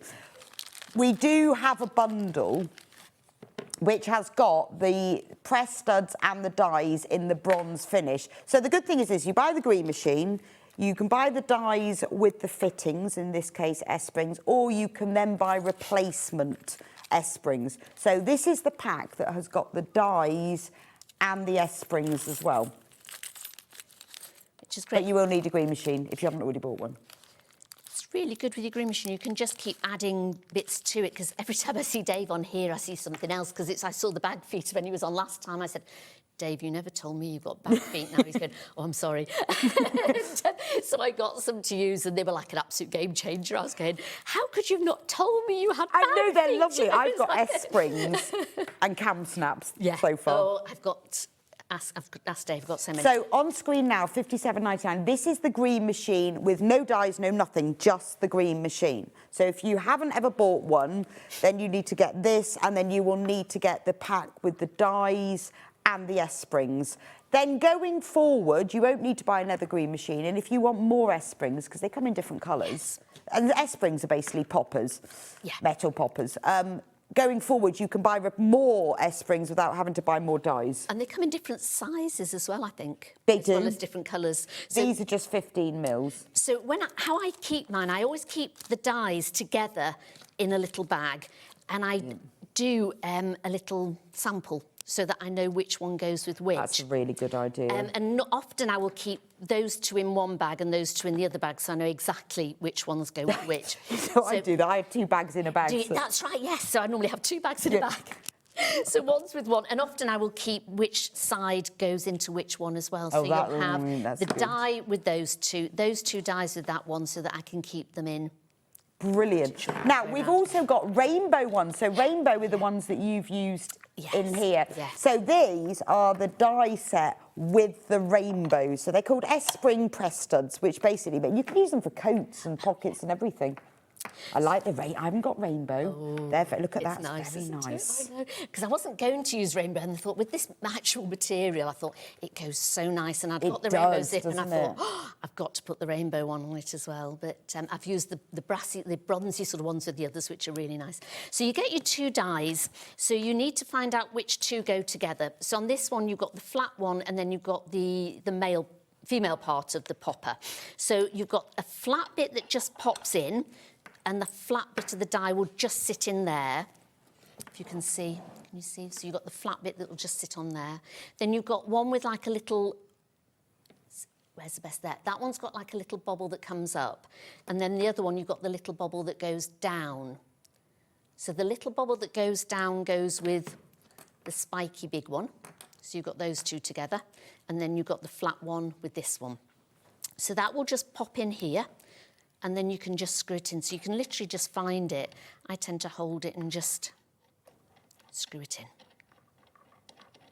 And on the Green Machine website, there are YouTubes of how to do this, which I have watched many times. Yes. So if you've got anything specific, you think, oh, I can't remember which way round it was. Just go in and you can find it. So I tend to do it then the other way. So I know that I want the flat bit on the front of my pocket, so I'm going to just put that over and then press that down. I mean, that is amazing, isn't it? How easy was that? I mean, the only reason I come up is because I'm too tall, I'm too short rather. So normally I've got this a bit lower down, but you don't need any that pressure is, on when it you at look all. how neat that is. If you did that with a tool and a hammer, you always get slightly bent bits, don't you? And also, if you do it with sort of like the prongs and things like that, you've got to try and make sure that you do it before you put all the bits together. Yeah. And then sometimes you've got it underneath and it catches on your lining, whereas this, you can make it all up, you can add it on, and it just looks so professional. So, if you've got the machine, then this is the machine, the S-spring press studs and die, okay? That's on one side. On the other side is just the machine. So there's just the machine, $57.99, and over here are the rainbow snappy popper things with dies. Yeah. Okay. If you buy the machine, no dies, because the machine will do everything from cam snaps to poppers to magnetic snaps to bag feet. Whilst we're here, should we do the bag feet as well? Yeah, let's do Let's it. do the bag feet. So I've just popped this back in here so that I know you'll only exactly ever what I'm need doing. one green machine, but then after that you will need dies and hardware. And then to put the other one on, I put it over the bag, and again with the template, and it'll be slightly wider because I've made the pocket wider again. Because you're putting suede on top of fur, it will run all over the place. So I tend to make it a bit bigger so it gives you a bit of wiggle room as well. Then you can trim it off afterwards. So I line the bottom up, line the middle up, and then if whatever's left over the sides. Right, and also, if I'm doing suede on fur, I do the old-fashioned, I tack it as well. I pin it, I tack it, and then I sew it to the sewing machine. Okay. Because I dried it so many times without, I thought, I can do it, I don't need to, I'm a professional, I don't need to tack. And then it's all over the place and you end up unpicking it all. So I went back to actually tacking it on, which is great, and then you're fine. And this suede is lovely, it's very forgiving. So because some suede you can't put pins in, but with this you can. Oh, okay. It's fine, because I've had pins in here and it's been fine. And I also, another little trick, I will tend to just glue the front bit down before I'm attaching what, with it. sort of again, just some fabric glue. Just like the temporary, that stuff. Yeah. Yeah, okay, that's a good idea. So, and I just do a little bit on there, stick it down, and it sort of stops it wobbling around, because that's what you need to do. You need to tame fur and suede and things this is like that. faux, if and you it's need all to faux, know. And it's fine to work with as long as you've got those tips, and I've put a lot of the little tips. Okay, so glue and tacking. Yes, absolutely. Right. So that's that. So then when we get on a bit further, we would put the bag feet on. Right, so I'm we've going to do got, these obviously, to use the bag feet, you will need a green machine. If you've already got a green machine, we have these sets. Now, these sets come with dies. Yeah. These are the dome bag feet. Yes. I've not seen these. Let's have it. You get all of this. You get the dies. Yeah, and then you get all the different coloured feet as well. These are Aren't cute. they So you get gorgeous? gunmetal, Yeah. silver, Aren't they fabulous? bronze and gold. So you get all of those in here. And you get the dies, but obviously you will need a green machine. Oh, I love those. I mean, I've been putting bag feet on bags for years, because I do think, again, it elevates that bag a little bit, doesn't it? And they're great if you haven't got a green machine, you can still put them on, and you can use the ones with the little prongs. But every time you use those, you end up putting some interfacing over the top of it, or tape over it, because it will rub on your lining. Whereas these, because you've got a little stud that it fastens it on with, it's just smooth. So Susan says, good morning, lovely bag pattern. I love my green machine. Great for dress, homewares and bag making. I need bag feet now. I see you do. These have sold out now. Oh, have they? But we have them in a different design. Oh, right. So I'd use those as decoration as well. Could. Yeah. You know, like How people put lovely with rivets that on. down a bag or something like that. These are pyramid bag feet. And again, these can be as a... so in this box, $39.99, you get the dies as well. So you get that sort of gunmetal, chrome, bronze and gold. How many of each do you get then? You get quite a lot. Must be about 10 or something of each. And I think they do 2 other different ones as well. They do about 4 different designs of them. But I know on SewingStreet we've got these 2 in. But again, you see, these don't need to just be bag feet. These could be decoration, couldn't they? Yeah, absolutely. I mean, you could put them all the way along your pocket. They could be quite good. You know, like people use rivets for sort of reinforcing, like when you put bag straps on. Yes, you could do that as well. And they're lovely, aren't they? $39.99 for those. Right, so what we've done is we've... Right, let me move them out of the way while you... Right. Oh. So I've put Put all my boxes back in. So you've got... Wait a minute, let me find... Oops. Which one? Oh, sorry. I've stolen them off you. She's stolen. Actually, put the bronze one in. I like the bronze one. There we go. So it comes in 2 bits. So you've got the actual bag feet, and then you have a little pin as well. And you have 2 little dies in with it. So this one goes in, so you can see that's where, excuse me, where your bag foot's going to go. They just slot in the bottom. Okay. Then this is the one that screws in. So again, I just feel with my finger where it is, hold it, and then just screw it in. And they go in really easily as well. There we go. So with this one, I've made a hole, and I'm going to pop that in here. Now then I want my bag on this side, so I'm going to... I tend to just put the little stud through where the hole is, then sit it in the little hole. If Dave was here, he'd be going, no, you can probably add it into the top, but this is what I tend to do. So you've got it there. Make sure it's all lined up, press it down. Oh, look. Oh, that's so nice, Isn't it? just adorable? And you can turn it around then to get it just... to get it just right. Oh, that's lovely. See, I'd put that on, like, the bottom of a bag strap or something. Yes, yeah.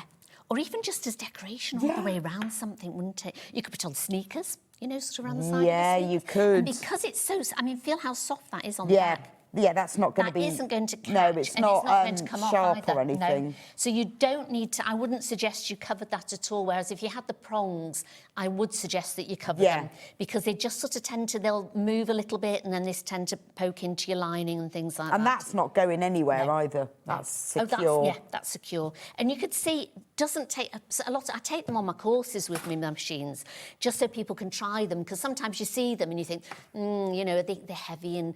You know, do they take a lot of pressure? And when I say, go on, you try it, and they go, do I need to press it any harder? No, I always feel like, because you know when you've got a hammer and you're doing it like 10 times, it is just one press. But there's only 4 of these left.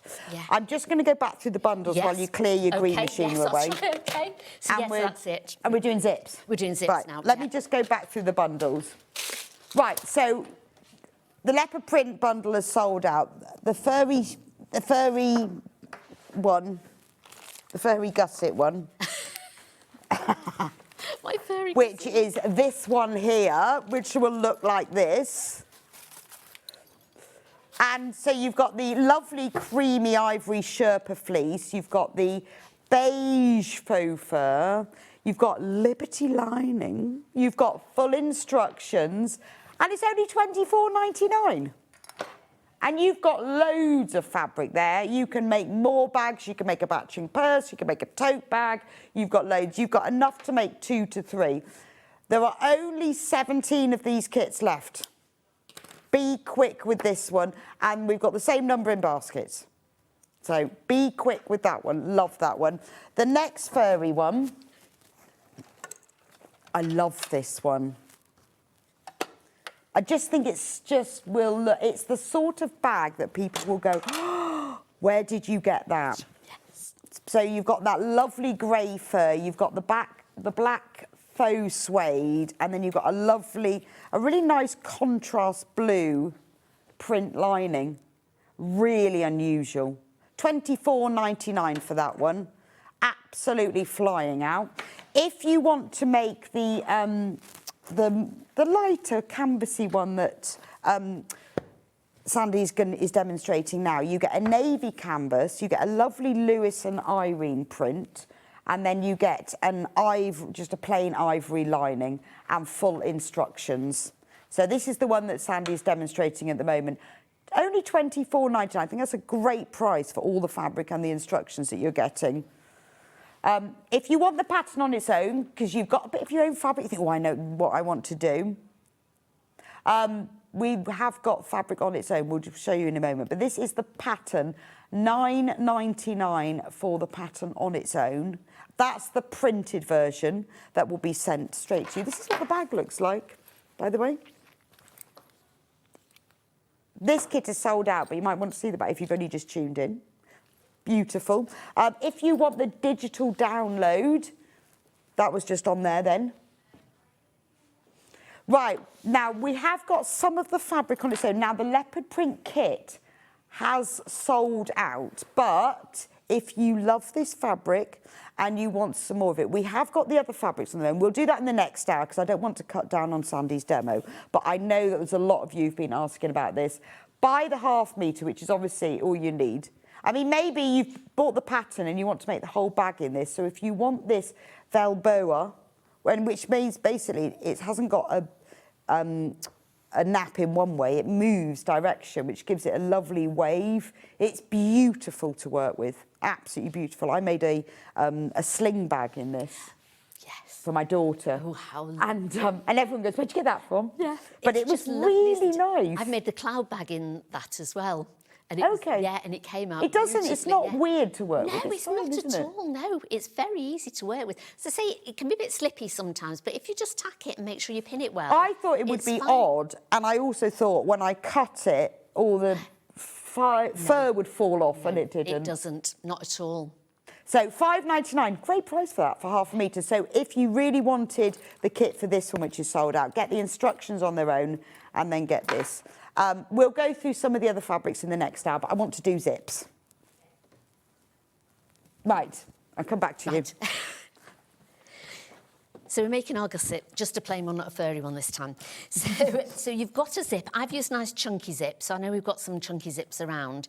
And I've done one side, so you do the other side, so you do both sides exactly the same. So I put some tape on here. So I'm just on the front side. Do you always use tape with zips? Almost always, yes. Okay. Yeah, sometimes No, well, some people use glue, some people use tape, but... Sometimes, if it's a small one, I'll tend to just clip it. Right. If it's a bigger one, it's and I'm such a trying good to get it idea. right, I will use that.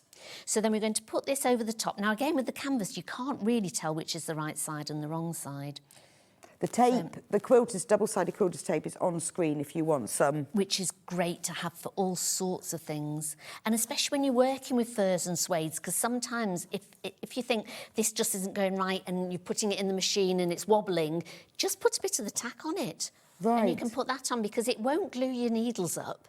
And you can put it on even in the seams. So make sure it's in with the seams. Particularly out with velvet, it does shift. Yeah, no matter how much you pin it, because sometimes I was pinning them, I was clipping them, I thought, right, pin and clip and they'll be fine. Take it to your machine. By the time you get to the end, you've got like an inch over and you're thinking, how did I do that? I did it so well. So then I would either tack it or put a little bit of the tape on it. Right, okay. Fine. So especially if you're doing a furry gusset, I would definitely tack it. So £6.99, 10 metres of tape. It will make a difference. Yeah. Now you can put it on the back, but I only tend to put it on the one side. So I'm then going to put those together so you've got a little sandwich on them. Well, I guess the tape is holding, if you put the difficult fabric. That's right, the more difficult the challenging fabrics. I think nothing's challenging unless you've tamed it. Yes. You need to tame these. And some people won't work with them because they go, oh, no, they're too hard. But if you do take all the tips and stuff... Yeah, no, I love the tip about the tape with challenging fabric. Yeah. So we're just going to put these... And glue. Yeah. There we go. So just check. So I'm going to take it to the machine. I'm going to open my zipper pull a bit. And I've got my zipper foot in. And I'm going to just sew down here. Whoops, sorry, my machine starts.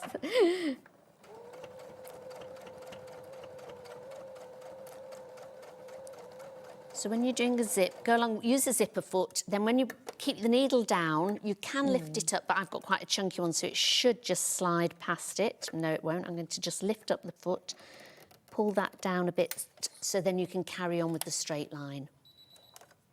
If you want to get the zip that Sandi's using, we've put that on the screen. It's sold as a zip cut to order, 99 pence for ½ metre. So how much will you need? I would get... You probably only need half a metre. I think it's about 17 inches. I tend to cut it a little bit bigger. OK, get yourself a metre. Get a metre, yeah. I would get You'll a use metre, it for and then something you else. will use it for something else. There's a zip inside as well. I've used a smaller zip inside, but if you wanted to use a chunky zip, you could just make the opening a little bit bigger and add a chunky zip in there as well. Those rainbow zips, it's just there's tape in the teeth, not with sliders. But if you want sliders, there's a pack of 5. So if you get yourself a metre, well, that's going to be way more than you'll need for... I'd get a couple of metres and 5 sliders. I would, yes. Oh, Because you're going to use it again. nice. Yeah, aren't they lovely? With a They're really rainbow nice. zip and rainbow slide. Oh, love. So I'm just going to move this over here. There we go. Let me just... You see, I know to press this now because I've got one. Yeah, it's a nice thing to have as well because these rainbow zips, they're nylon. Yes. They look metal. Yeah, they do. Yeah. I haven't got one. I haven't got any of those. Now, you see, mine's gone a bit closer on that side than it has on the other because of I did the other side on my machine. And Right. Then, so this is why sometimes if you change your machine, just check because mine's gone a little bit closer, but it doesn't matter. But it has gone a little bit closer to the zip. There we go. And you're So you want ironing, is that OK to iron? Yeah. Amazing. Yeah. Because some zips, if you iron them, they start they'll melting. start melting. But that yeah. one's I mean, I good. never sort of sit it on it for No. too long, but you can just go over it, definitely. And that tape has so worked. Yes, Nothing has shifted. nothing shifted at all. So you want to lift them both up and iron them there. And then I'm going to pin it just so that it does stay together. I'm going to pin it on this side, going down, with the magic pins. I love magic pins. I don't think you can beat them. Again, I was a bit late to the table with them, I think, because you sort of think, I've got a load of pins. I feel a bit like... I have got some. I've got the pink ones. Why do I need magic pins?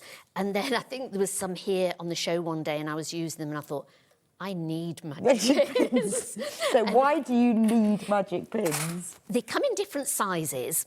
They've got really sharp points, so they will go through anything and they don't leave a mark. So as I say, I put it through the suede, I put it through the fur. Right, OK. They didn't mark. I mean, do test, always test on your piece of material first, because I'm saying, oh, it doesn't, and it didn't when I was doing it, but do make sure you have a check on it first. But, I mean, you can get different lengths as well, so these are quite a good sized length as well. They're easy to put in, they're easy to find on the floor if you drop them, because you've got a nice sort of big head on them as well.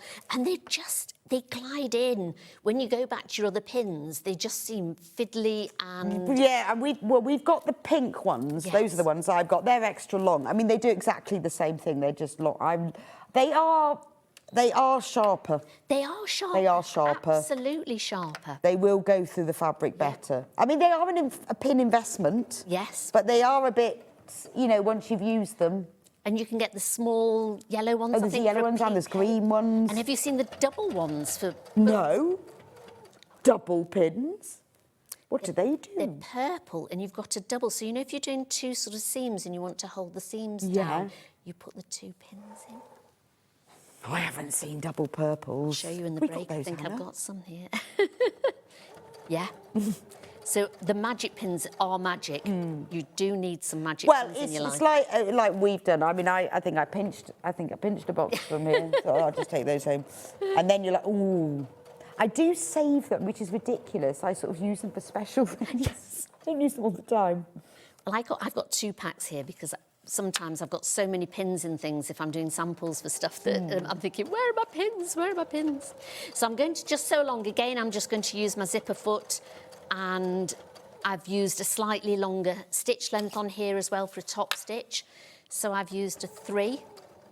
You could use a different coloured thread if you wanted. You could even use a decorative stitch. It's quite nice putting a decorative stitch alongside here. Oh, OK. Which so is, what, one of the... Yeah, so one of the different stitches that you've got on here. Whoops. So I'll get that later.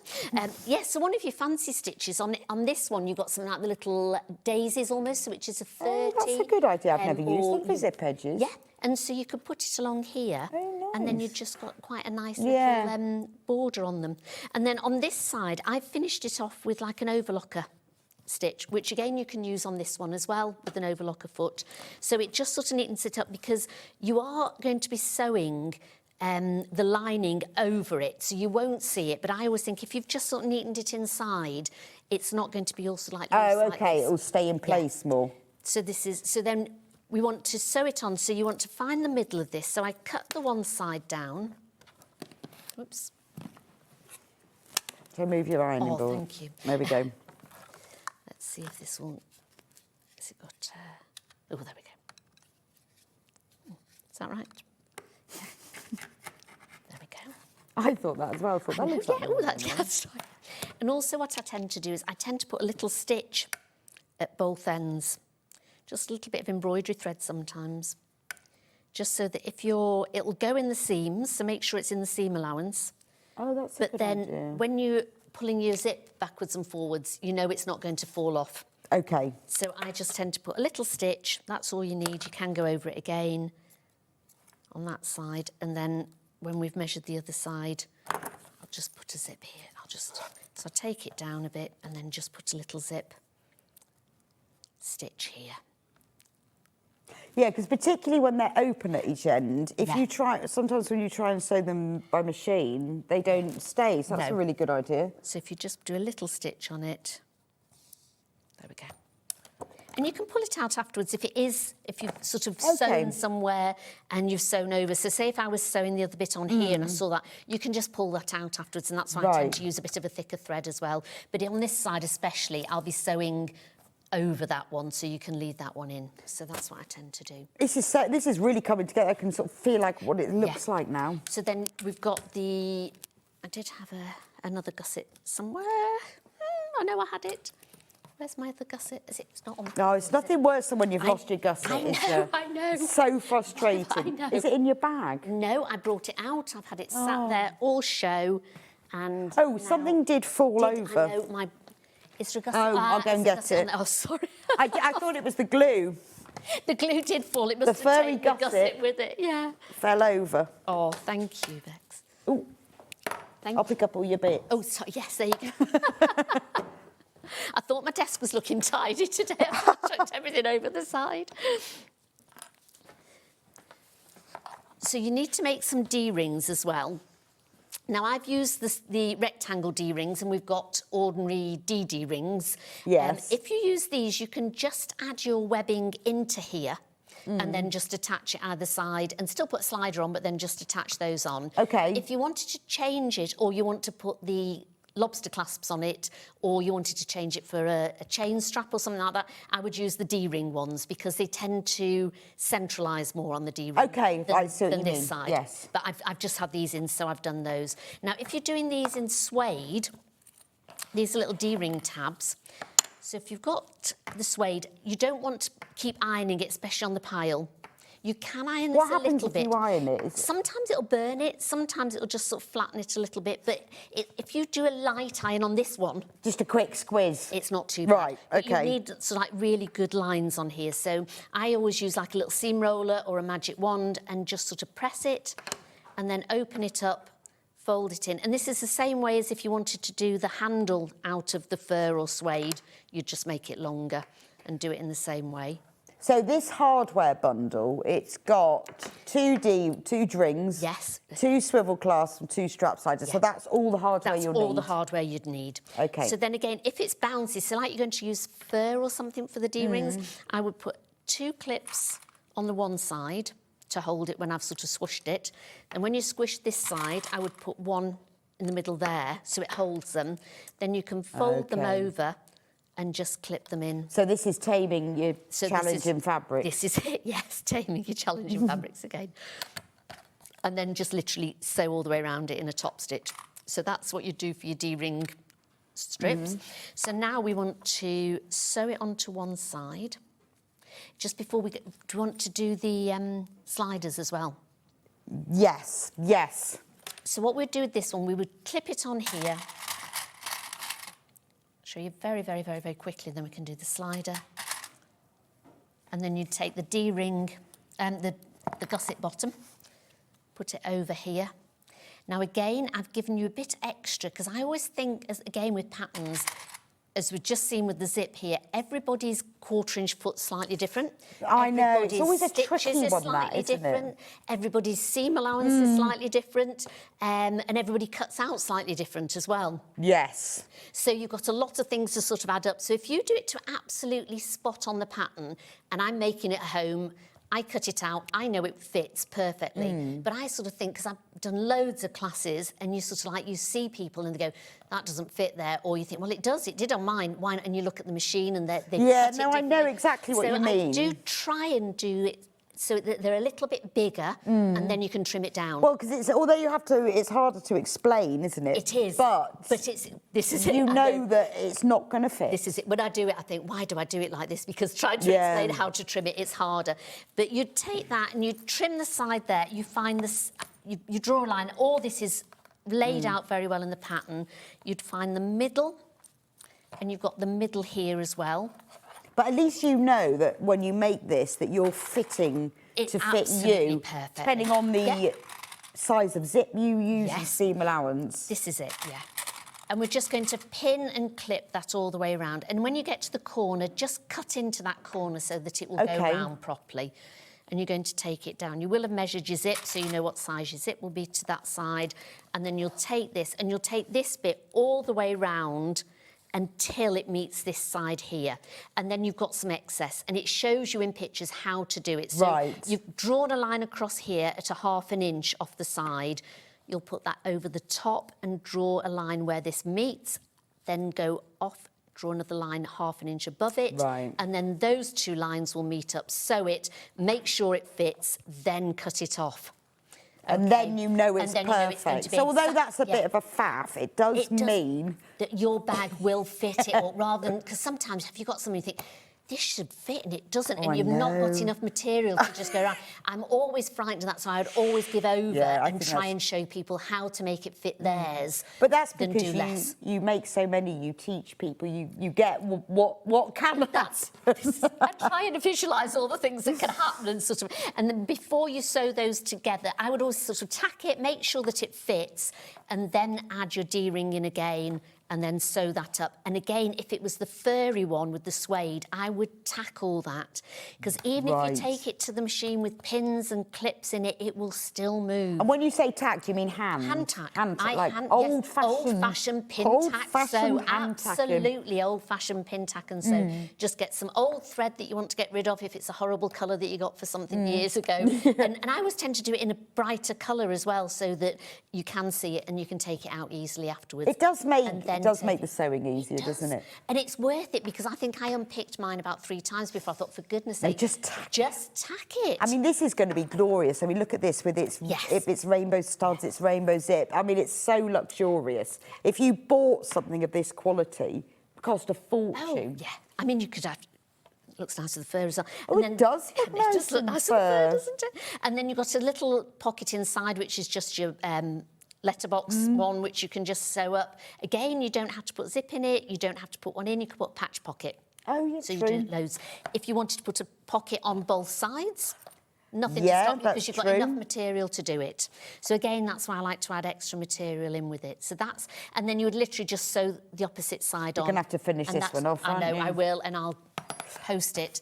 Right, I'm just Do you going to want go me back very, through my very quickly to bundles, do and then we're going to do the slider. Yeah.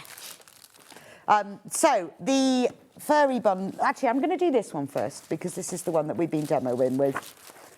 So it's the navy canvas, 1/2 metre of this lovely Lewis and Irene print. So this is your more, because it's canvas rather than furry. This can be used, you know, for lighter weight things, or summer or spring. And there's also 1/2 metre of the white, just white fabric for the lining.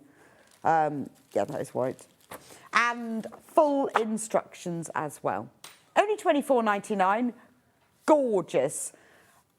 I really think this is definitely a bag that you are going to make over and over again. You know, maybe you're like me and you have a great big handbag, you can never find anything. You know, having a small bag is really useful. And going on holiday when you're on the plane, it's really good. I always have a little bag for when I go out in the evening. Yes. Because you don't want your big handbag for the evening. But and they're nice, they'll go quite flat. You can take different handles. Yes. So they can go with different outfits, especially if you've done maybe just the blue one. You can have different handles. You can make a glitzy handle to go with. Yeah, so you could have a pocket on both sides. You could put a zip in that if you wanted to. They're just, once you've got those ideas of what you can do, you can just make it up however you want. Well, yeah, you could make your fabric into patchwork and do it. I'm going to do this furry bundle. This is the one that I would buy because I love this fur. And then make a tote bag as well. Oh, definitely. So you could have your tote bag for all your shopping and then your furry crossbody bag. Oh, just all of that. And then I'd make a matching purse. That's right. And you've got enough material to do that. Absolutely, as well, I've got enough to do all of that. So in this bundle, you get this really beautiful. Now use all of Sandi's tips: quilter's tape, tacking, pinning, all of that. Yeah. Tame your fabric. Iron your H640 onto this to stabilise it, so it's not misbehaving. The lining is a lovely blueprint for that one. Oh, and instructions, handy. Gorgeous. Got one more furry gusset. That's what we should have called it, the furry gusset bag, yeah. White fur. This is super popular. We have got more people who've got this in their basket and it's available. I know you've been watching Sandi and thinking, oh, it's in your basket. You need to get, this is the time to check out. This is what this bag will look like. So you've got the lovely fur. I mean, obviously, like Sandi says, you can choose what order you put things in. With her, she's put the fur on the front and the back and used the faux suede for the gusset and the pocket, but you could do it the other way round. You get this lovely faux suede, and this will be available on its own in the next hour, and Liberty lining, and why not? If that's on its own, it'd go nice with the leopard print as well, that suede. So if you've got like the darker suede. Oh yeah, it would actually. Yeah, so which we will be doing. Yeah. In the next hour. And it would just make it completely different, wouldn't it? It'd make it look so different. Oh, it does. Completely gorgeous. Yeah. Gorgeous. That's all of the bundles. We've got the instructions on their own, which, remember, have got all of the templates in them. So you can trace them. I would trace them if I was you and keep them. Yes. Keep them in the booklet. Yeah. Or photocopy them. Yeah. Photocopy them, but don't give them to anyone else. But just photocopy them. Because then they stay in the book. Because you know what it's like? Well, I do this. You get your pattern and then you ruin it a bit and then you lose it. Keep it in the booklet. And then when you, in 2 years' time, you want to make another one, you've got it in there. So just trace it or photocopy it. So it's got all the patterns in there, all the instructions, measurements, everything that you need to know. That's the printed version. If you want the digital PDF download version, that is here, $9.99 for that. All of the webbings and straps, what we have available is on the website, SewingStreet.com. Don't forget to click on Watch Live. If you go to the normal website where you buy everything else, you won't find them. You need to click on Watch Live. All of the items that are available in today's show are on that section. I know a lot of our viewers go to the normal one and they can't find them because they move out. And finally, just because we have sold out this kit. Now, a lot of these fabrics and accessories and zips and all sorts of bag items I'm going to be talking about in the next hour. So if you've got the pattern and you want some other ideas of fabrics, then stay for the next hour because we're going through all of them. And I'm going to show you what they all do as well. But if you want this leopard, it's only $5.99. Make yourself a pair of trousers. How good would that be? How cool! Little mini skirt. Little skirt, very nice. Go nice with your jumper. Yeah, it would, wouldn't it? Yeah. Little pair of trousers. Not sure whether I'm a bit old for leopard print trousers. No, you're never too old. Never too old for leopard print trousers. Never too old. Very comfortable. Right, you're going to show us the slider. Yeah. We have gone over a bit, but, you know, we're only doing bag hardware in the next one. Have we got any D-rings I can just... We have.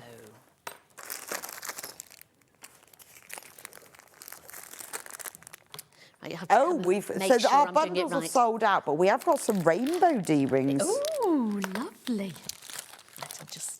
I'll open them very carefully and then you can put them back in. Oh, I like them. So we've got rainbow D-rings. Oh, see, that'll go with the rainbow zip. And we've got rainbow sliders. So you take your piece of webbing, so you measure it. So I normally get the tape measure, decide where I want my bag, normally a crossbody, and I'll take it over my body, measure it, and then add a couple of inches on for turning the ends under. Okay. So that's what I tend to do with measuring what size I want. Then you want to put your slider on. So I would then, as I was saying before, I would just put a little bit of fray check. So if you feel that, it's quite... that's brilliant. That's so much neater than my zigzag. So you just have that little bit of fray check. So I get a tiny bit of fray check, just put it all over the edges, so it's fine. So then you get your slider. I need to get some fray check. And with it facing upwards, you want to go up through the left-hand side, over the top, down through the right-hand side, and leave a tail of about 2 inches. Then you're going to turn that back on itself, and you're going to sew that. And you can also put a rivet in that side. Is it that side? I'll leave it for a minute. I'm not sure you can. Just sew that side, OK? Then take it to the other end, and with the D-ring facing down, you want to put this through. Is that right? Are we doing it right? I don't know. There we go. Every time I do it, I have to really think down about so it. Far. Then you want to go back up here and back down here. So that gives you your slider bit and your D-ring on the other side. So then you can alter that to as much as you want. Then on this side, you want to put your D-ring through. So this is the side you can put a rivet on. I'm so impressed. Turn it over, sew that, and then put a nice rivet in. Use one of those bag feet. Yeah, I'm so impressed because whenever I do this, I have to really, even though I've done it loads of times, I have to really think. But you've got it. There we go. You've got it. You've done it. Genius. There you go.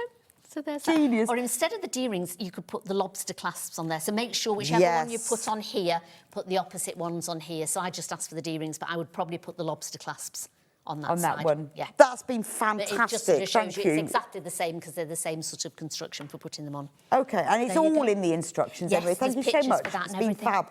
I hope you all really enjoy making that bag. It's brilliant. You are going to look bang on trend with that. Everyone's got them. Yeah. Everyone. So I will see you in an hour. You will. For Helen Newton's amazing bag. It's lovely. It's so cute, It's so isn't nice. it? It's lovely. It's really nice. It's a real talking piece, isn't it? Yes, absolutely. So you're going to show us how to make that. That's the bag there. As well. I will see you. It's the bag hardware 50 minutes coming up.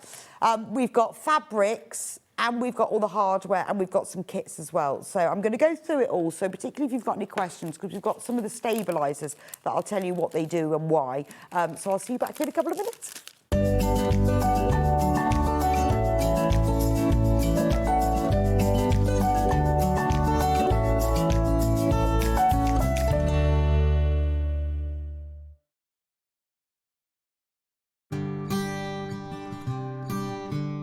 Now, a lot of people contact me saying, I really don't understand laundry symbols. It's in my book, but here we go. I'll teach you a few right now. Do not wash. Very simple, do not wash. You can wash in a washing machine, but look here, you need the temperature. Now, hand wash only. Look, they're quite simple really, aren't they? I'll go through a few more.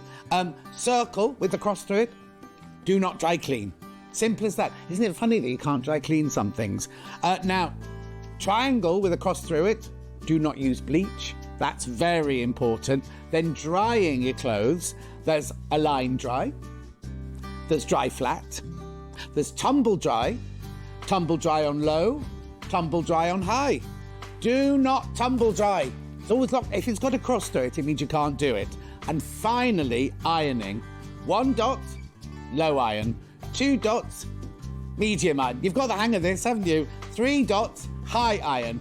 Cross through the iron, do not iron.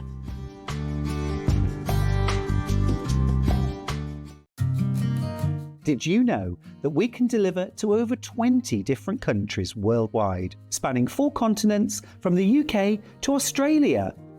Check out our website for the list of countries and delivery costs. SewingStreet, stitching the world together.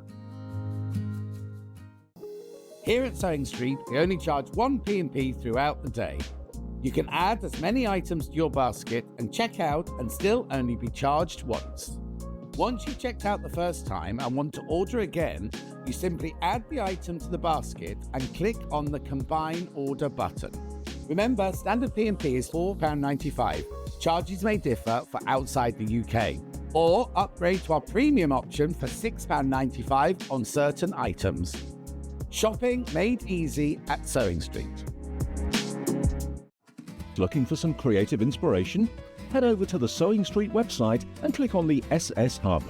It's packed with ideas, tips and projects to spark your creativity. Plus you'll find the latest news and information on sewing machines and overlockers. Get inspired with SewingStreet.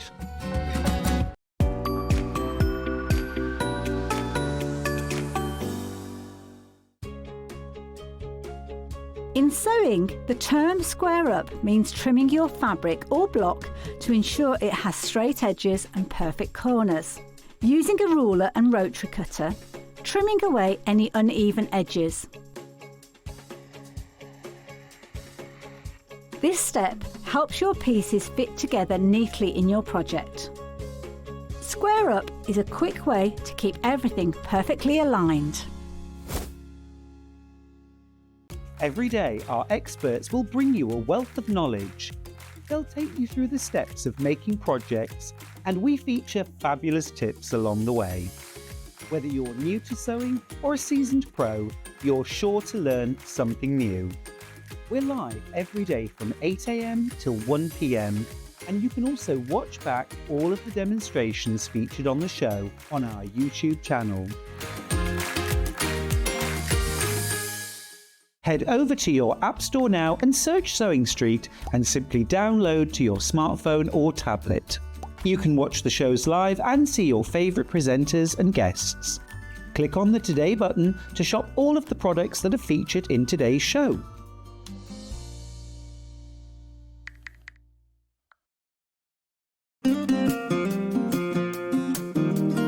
Pressing your seams in dressmaking is not like ironing your clothes normally. You have to properly press it. It's not rubbing it over really quickly, but it will make your sewing look 100% better, so don't forget to do it.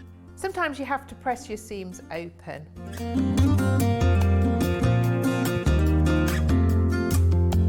Make sure your iron's nice and hot.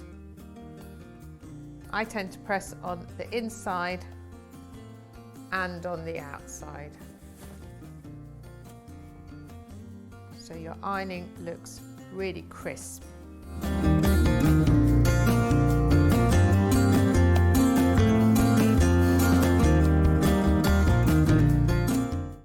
Want to say hello or ask a question to our guests? Then send a message to the studio. You can also keep in touch with our social media pages.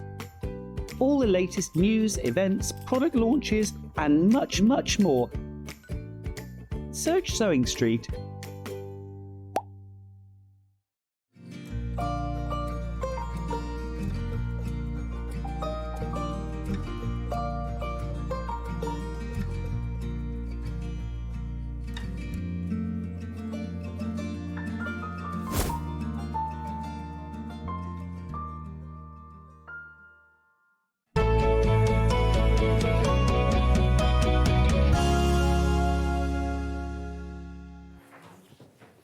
Welcome back to SewingStreet. I'm just sorting my fabrics out. Do you see that? I was just having a look. Well, do you know what? When these faux suedes are sent to us from the warehouse, they're inside out and they look like satin. So I wanted them to look nice for you. So I have 3 faux suedes. How lovely. I have cream, I have black, and I have tan. We'll start with tan. So they are all half a metre, but obviously they're cut to order. So if you want more than half a metre, it will be sent to you.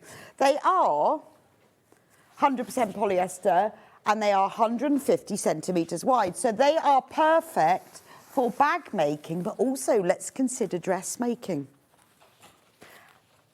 They can be machine washed at 30 degrees. So nice little pinafore, wouldn't it? Thinking pinafore, trousers, little short skirt, don't know. But anyway, well, I don't know, you could have a maxi skirt, I guess.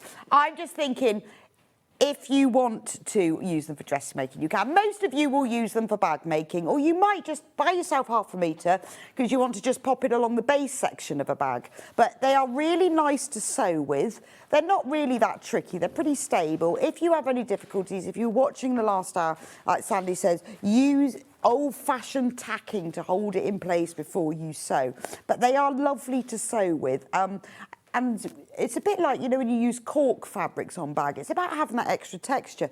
Even if you've got a bag that's just canvas or fabric, make a little pocket out of the suede. So that's the tan. They're only £3.99. They're a great price, actually. Then we've got it in black. I'm amazed how some of these, I mean, they are faux, obviously. Needles, do not use leather needles with faux suedes or faux leathers because it will rip them. The leather needles, whether they're hand or machine, are like little chisels, perfect for leather and suede, but not for faux. I'd suggest a Microtex needle, something quite sharp. Don't use a leather needle. But they sew beautifully, and I'm amazed that, you know, when you think 150 centimetres wide, you know, because they are wider, that's a great price.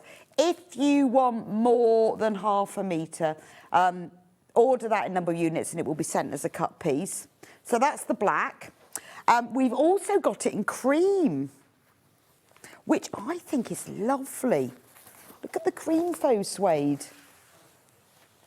I think that's beautiful. I mean, probably on your screen, because I'm looking at the screen here, it looks just like cream cotton, but it is exactly the same. It is cream faux suede. They all have this lovely satiny lining as well. So I guess if you made, I don't know if you made clothes of them, it'd feel quite nice on the back, wouldn't it?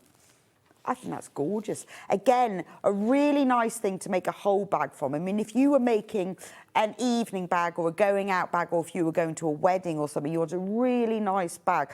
Very, very in it, at £3.99 for 1/2 metre, you know, you can make yourself a little evening bag and it will look really luxurious. Obviously, you can then bling it up with all of your hardware and your zips. But I think that is great. It's a really good extra bit of fabric to have in your stash. Maybe you just want to make a little purse. You've got so much there, haven't you? So that's the faux suedes. Now, I've also got fleeces. Oh, I just need a trolley. Right, I'll just do the leopardy one. Quick question. Does the Velboa have a power to it from Kate? Well, Kate, this is what I love about it. It does, but it's multi-directional. So can you see on here, you can see better from overhead, it's going like that. So its pile, it will go that way, but it will also go that way. So these bits here, and I've no idea how they do this, it's got a bit of a ridge. So what I would say is if you're making something, and maybe you're making the front and the back of something, just make sure you've got it going the same way. So if I go like that, that's the wrong way. The pile is going, it feels wrong that way. But if you go that way, so if you go from side zigzag, so selvage, you know, parallel to the selvage, the pile goes that way. However, I think if I was making a bag, I'd want that zigzag to go down it. So it really doesn't matter, to be honest, because it's going all over the place. You just need to have a think when you're doing it, how you want it to go. So the pile runs that way, but I like it with the pattern that way. When I used it to make a bag, I went with visually how I wanted it because I liked this movement, but the pile does actually go that way. I hope that helps. £5.99 for 1/2 metre. It's 150 centimetres wide. It is gorgeous, and it would make a beautiful tote bag. Also, if you're a soft toy maker, it would look gorgeous for soft toys, wouldn't it? Beautiful for that, and it is ever so soft, and you can see it's quite lightweight as well. Right, I'm going to move on to the grey fleece. So this is it, obviously, if you were watching in the last hour. I really like this one. It feels woolfy, dog beddy, fluffy blanket. Do you know what? How nice would that be if you bought like a metre of it, because it's 150 centimetres wide, and just hemmed it or bound the edge? That's a nice blanket. I'd put that over the end of my bed. because it's grey, it's got that real neutral, earthy homeware, that kind of hygge Scandi feel. Wouldn't that be beautiful if you bought 1.5 meters, so buy 3 units, that's £15, that's a square blanket, and then I would bind it then, or if you want, you could line it on the back and bind it, which is easier than hemming. That's a beautiful, very inexpensive blanket. Or I just think tote bag. You see on rucksacks, you see so many people with little rucksacks in this furry fabric. See, I'm amazed that these fabrics are at this price, £4.99 for 150 centimetres. I'm not sure about clothing. You never know. I mean, you could, couldn't you? It'd be nice for a coat. If you made a little jacket, it'd be quite nice, wouldn't it? Ooh. Just little, like a gilet, a little gilet. A gilet or a gillet, as my friend says. A gilet would be very nice, wouldn't it? Or do you know what would be nice? You could mix it with the faux suede black, which Sandi did. You could have like the body in this and the sleeves in this. Oh, carried away now. Anyway, that's all of those. Right, shall we do the bundles? Because these are gorgeous. So we've got some bundles here for you. So again, when you do bag making, it's all about fabric selection and hardware. You can just use quilting weight cottons, you can use patchwork, you can use all sorts of fabrics. But to elevate your bag making, and because bags don't use a lot of fabric, I would have a go at using some of these fabrics that you might not normally have used. Now, this bundle, this is fab. These are all these are all PUs. Viscose, 30% viscose, 40% PU, and 30% polyester. Now, this one, blue metallic. So there's 0.5 metre of each of these. So this is a really good way of adding some PUs to your stash without having to choose. So what we've done is we've put a blue metallic in, we've put a gold metallic. Now, this gold isn't like really bright yellow gold. It's more of a bronzy gold, quite like that. Then we've popped 0.5 metre of your sort of milk chocolate PU and 0.5 metre of navy. Now, isn't that lovely? Now, that you could make one bag from each of those. You could piece it together. You could make different sorts of you could make a bag where you've got like the front in one, the back in another, the side gussets in one. You can use this for handles. But if you've never tried using PU for bags, this is quite a good way of adding to your stash to have them. But we're going to take a bit off. A bit off, although we only do have 4 left. But hey, look again, 150 they're all 150 centimetres. I love that one. Gorgeous. £24.99. Now, don't worry, because if you've already checked out of this, we will charge you the lowest price. £24.99. That's my favourite one. But the gold is lovely as well. And I think sometimes, you know, when we've put these together to make them in a neutral palette, and I know sometimes we don't have a go of these different ones, but remember how lovely they look when you mix and match them. If you're watching in the last hour, Sandi mixed all of these faux leathers and faux suedes with fur fabrics. They look really nice mixed with canvas fabrics. Oh, that's gone. But we've got another one. We've got another. Oh, this is lovely. Try teaming them with velvets as well. Just saying. That is, I love that. I would say coppery bronze. Let's match the price. So that I would say is a coppery bronze colour. And then we've got a plain chocolate. And then we've got a very milky chocolate, more of a latte, I'd say, actually. It's probably a bit, yeah, more of a latte. So we've got copper, dark chocolate latte, and then black. Oh, that's really nice, isn't it? Now, this one.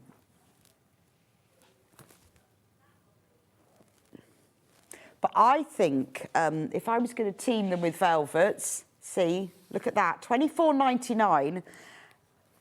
How about teaming that with velvet? Ooh, I've never seen that one. So, that's really nice. So say you've made yourself a velvet bag in that and you think, oh, I've got that little bit of PU. You could do the bottom. I would do like the bottom 3 inches in that and then add a bit extra for the box bottom for the cutout. I mean, that is stunning. Or if you've got this, then you could think, well, actually, I'm going to do my handles in PU. So you could have a velvet bag and then have them PU handles. And with that, it's quite nice to sew the handles onto the outside of the bag, even if you've got little rivets. That's gorgeous. Right, half of the stock of the PU bundle is gone. And remember, all of the PUs are 150 centimetres wide. And this is my favourite. It is really great quality. Now, when you're sewing with it, do not use a leather needle. Use something like a Microtex that's nice and sharp. You don't need a special foot for it. Take care when pinning. Use very sharp pins, and or clips would be better. Things like the quilter's double-sided tape, just to get it won't stretch. It's just a bit slippy, so you want to stabilise it. Or good old-fashioned tacking, I would say. But you can sew zips into it. You can do everything that you do with normal fabric. It's not stretchy. It's just a bit more slippy, so you need to concentrate a bit more. Right, 10 left. 10 left. Remember, bronze, black, latte, dark chocolate. I'll keep it there. Right, let's do this velvet. How have we never seen? This is a new one. It's lovely. So it's got a lovely dark, a real proper black background, and then I love the flowers on this. There is a nap to it, comes this way. It runs parallel to the selvage, which it should do. Beautiful. So this is lovely. I mean, obviously we think we're selling this for bag making, aren't we? But I would make a jacket from this. £8.99 for half a metre. It's 150 centimetres wide. I would make a jacket from that. If you buy multiples of it, because obviously you'll need more than half a metre, it will be sent as a whole cut piece. But wouldn't that be lovely as a jacket? I think that's beautiful. Look at that. How lovely is that? I mean, actually, you see, I bought a pattern for a blouse the other day, and I have so many patterns that I never use. And I was thinking, actually, because I saw a picture, somebody had done the front and the back in white cotton and then the sleeves in velvet. It looked absolutely amazing. Beautiful. You could back a quilt in it, actually. I mean, think about the width and everything, but you could. It would feel lovely, wouldn't it? Velvet patchwork is always nice. I did a velvet patchwork quilt. Half of the stock has gone of this. I think that's beautiful. So whether it's bag making, homewares, I mean, just make some cushions with it would be nice, wouldn't it? But consider a jacket. Be very lovely, wouldn't it? I've got loads of velvet, so I'm going to go through them all now for you. Because remember, velvets are not just for bags. They are for patchwork. If you're using them for patchwork and you're doing something like half square triangles, or you're doing where you cut it as well, just cut it a little bit bigger. It's a little bit more slippy, so you just want a bit more ease to it. That's all I'd say. And do plenty of clipping. You can press these velvets on a low temperature and on the back. If you want to press on the front, use a pressing cloth and a Microtex needle and lots of clips or pins. And other than that, you can work with them in exactly the same way. Right, now I've got a nice tree one. Another one that I've not seen. So these velvets, they're all polyester, they're all nylon, polyester. That's lovely. Now that to me feels cushions. It is a park, isn't it? It is a little park. Well, I mean, it would make the most stunning jacket. I don't know why I'm on velvet jackets at the moment, but I mean, it is sort of homewares, but it's beautiful, isn't it? It's very sort of art gallery shop, isn't it? Or, you know, when you go to one of these National Trust castles and then you spend longer in the gift shop than when you actually went round it. It's the sort of cushion that you'd have in there. I think that's beautiful, but it's really interesting. Think about clothing as well. I mean, that would look lovely as a little A-line skirt, wouldn't it? And I'm thinking sleeves for a blouse. Love that one, and I've also got it in another colourway. So this is the park in springtime, okay? This is the park in the fall, or autumn.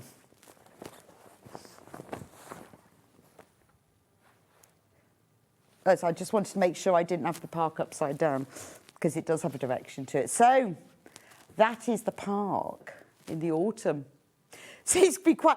How cool would it be if you had cushions on your sofa that you changed with the seasons? So you have this for autumn and winter, and then you'd have this for the spring and summer. I love that. Only $8.99 for half a minute metre. Where did I get that from? I don't know where I got half a minute for half a metre. $8.99. Beautiful. So they look quite nice together as well, don't they? Love those. Right, let's go through all the others. I'm going to go through the ones first that I've never seen.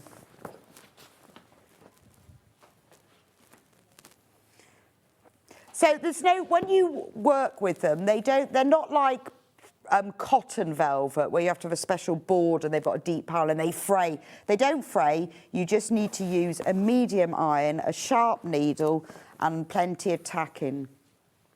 Oh, that's nice. That is nice. I'll put it this way because that's the print direction way. Yeah, nice weekend bag. That is very posh cushions, isn't it? If I was making cushions from that, then I would do like an edge. You know where you put like a board around it of just plain fabric. That's beautiful. But I think a weekend bag would be gorgeous. Jacket. Spring, can you imagine a spring jacket in that? I know I'm really into jackets and velvet at the moment. If only I had more hours in the day, I'd actually make one.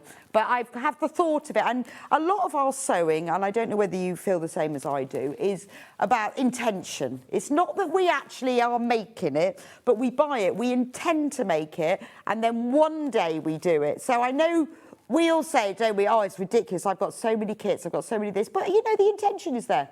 The plan is there, and one day we'll do it. I think that is a beautiful fabric. I might get myself some of that because that's the sort of thing I'll be annoyed that I miss out on. I don't know, I've not seen this before, but I would get that for a jacket. I mean, I think with a white T-shirt, pair of jeans, I mean, that's stunning, isn't it?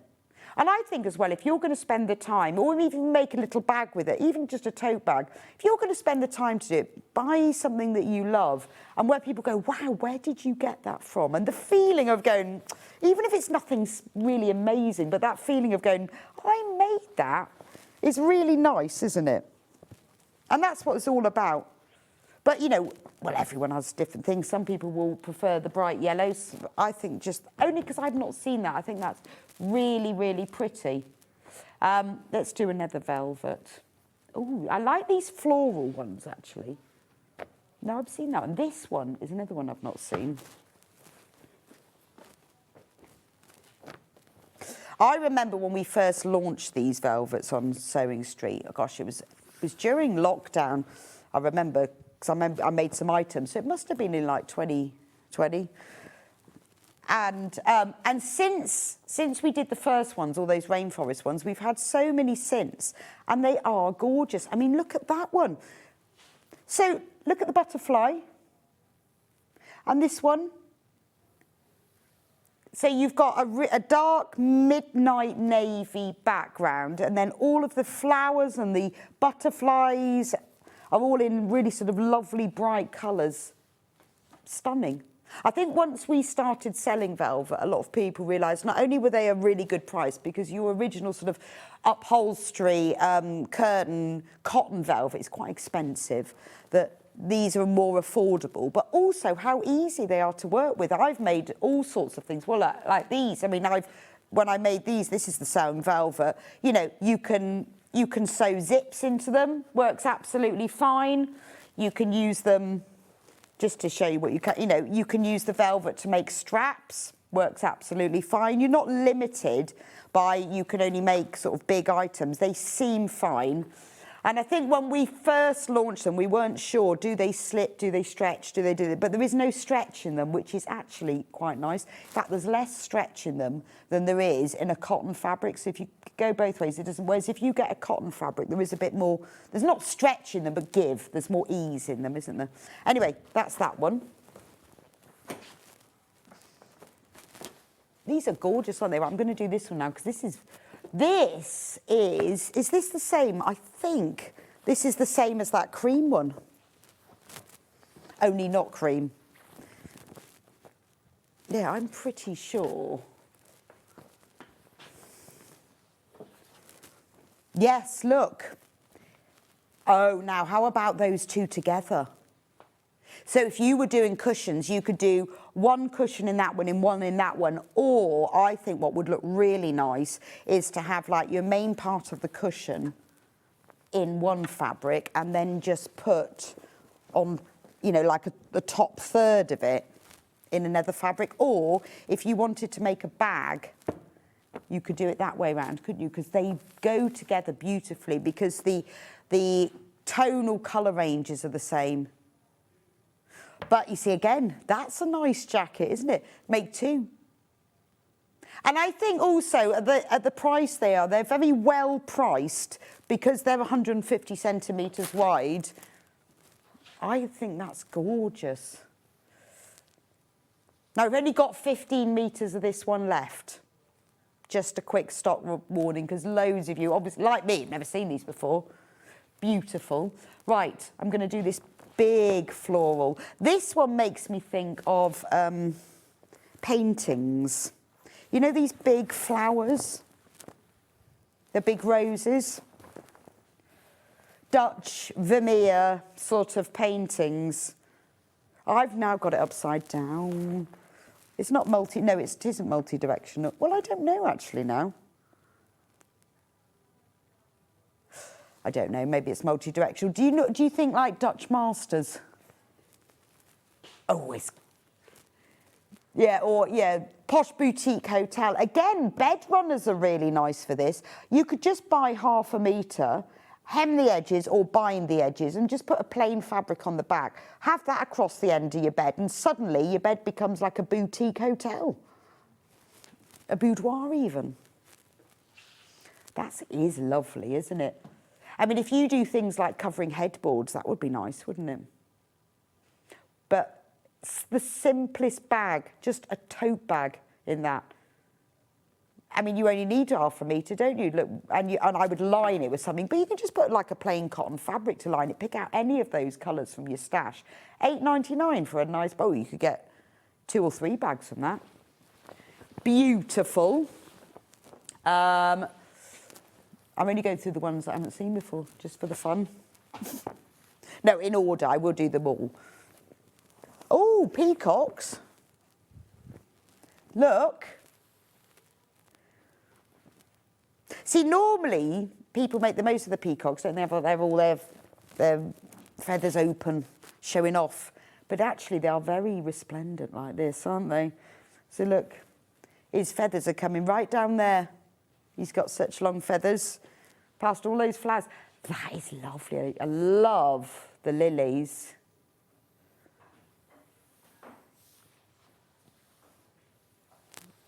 Beautiful. I love that one.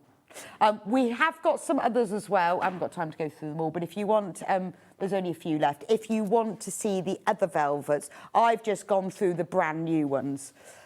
Wendy says, hi, Rebecca, I've bought loads of the velvet. Oh, good. And I have made quilted throws for my settees and bed, jungle patterned, and they look really luxurious. What a great idea.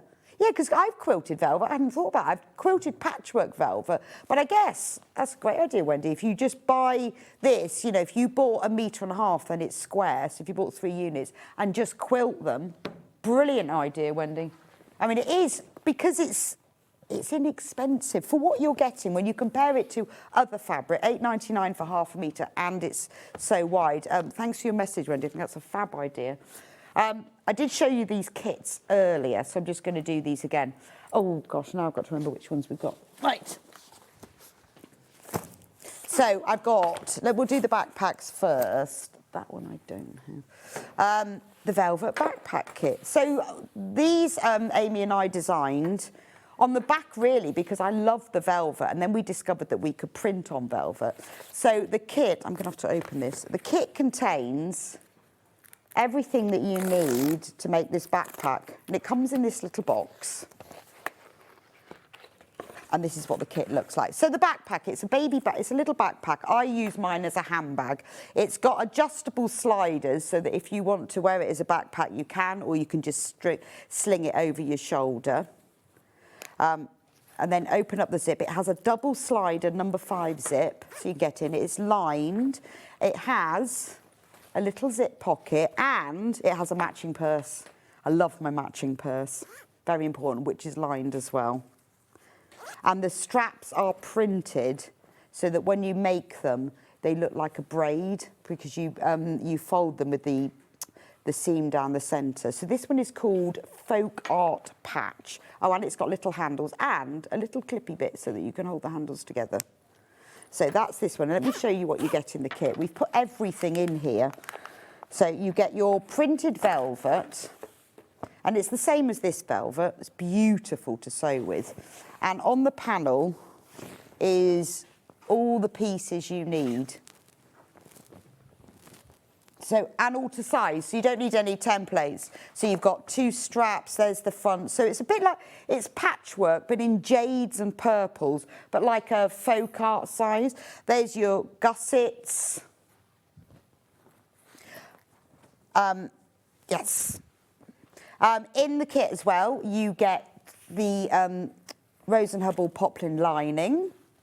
You get your number 5 zip that's the double slider to go over the top of the backpack. You get a zip that's for the purse, and you get a zip that's for the internal pocket. You also get the 2 rectangle rings and the 2 sliders, so all the hardware, and you get the instructions, and there's a full video tutorial. The instructions are really detailed, lots and lots of information in them. All the photos of exactly how to do the backpack, how to do the purse with photos, and there's a link here that takes you through to the website for the full video tutorial.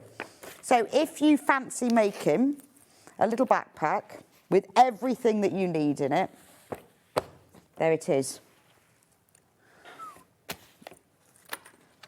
We have got another colourway, and I can't find the sample for the other. Well, the other colourway is the William Morris. So that's the other colourway, is William Morris. So it does exactly the same. Just undoing the sellotape on the kit, because this one we've shown here before, so we've sellotaped it down. Because obviously once you open your kit. So this is the William Morris one. So you get the printed velvet panel, where you've got the strawberry thief. And I particularly like this one because it's got all of the stripes go down it. So when you've got the backpack front and back, you've got those lovely stripes down the side. The straps are in the lovely willow bough. There's your matching purse. It also has little bag charms. There's the zip gusset. So what's lovely is that you've got the larger scale strawberry thief on the front and the back, and then the smaller scale for the gussets. So it gives it just a really nice finish. And you've got little bag charms, because there was a bit of space. So that's the the printed velvet panel. You then get a lovely green spotty poplin lining, and there's no templates because what you do is you cut out the shaped pieces on here and you pin them to the cotton fabric and you cut them out exactly the same size. Again, you've got a number 5 double slider zip that goes around the backpack, and then you can choose. You've got one of these zips, a navy one and a mustard one, and these are used for the purse and the internal zip. Also, they're all YKK zips. It's a really nice quality. And you've got all of the hardware, so you've got 2 sliders and 2 D-rings, full instructions with the video tutorial as well.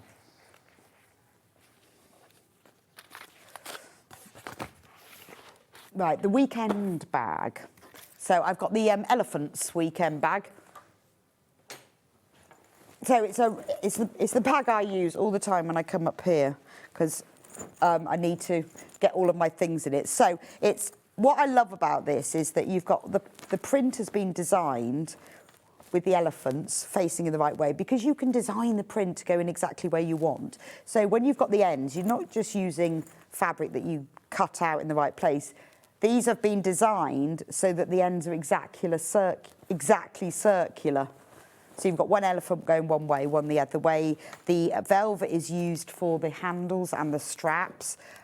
In the kit, you will get your double slider number 5 zip to go across. You have a lovely spotty turquoise lining, but it is a perfect bag, and it's for overnight, little getaway, cheeky weekend.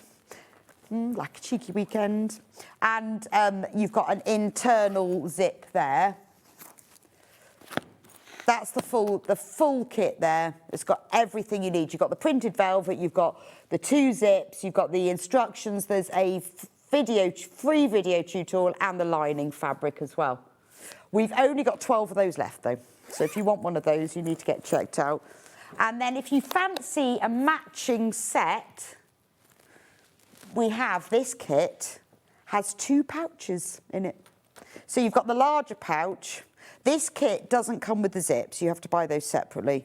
This was before we started putting zips in our kits. But if you go onto the SewingStreet website, the measurement of the zips and anything else you'll need is listed there. So the large pouch, this is kind of your wash bag.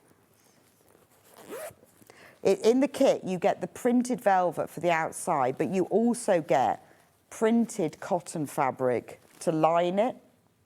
So I know a lot of people have used these kits to make 4 bags in total, because they're the same size, and then use their own fabric to line. And then the little one, which could be your cosmetic bag, or to put your chargers in, or to put your medicines in, or put your little, it could be for your sewing, a little sewing bag. It could be put your knitting, for your sock knitting in there. So that's the little one, and that has a printed lining as well. So if you want to have a matching pouch set, and then the kit comes like this, all sealed with the velvet, the cotton lining fabric panel, and again there's a video tutorial with that one. Right, how long? Oh, I've still got 9 minutes. Shall we do zips?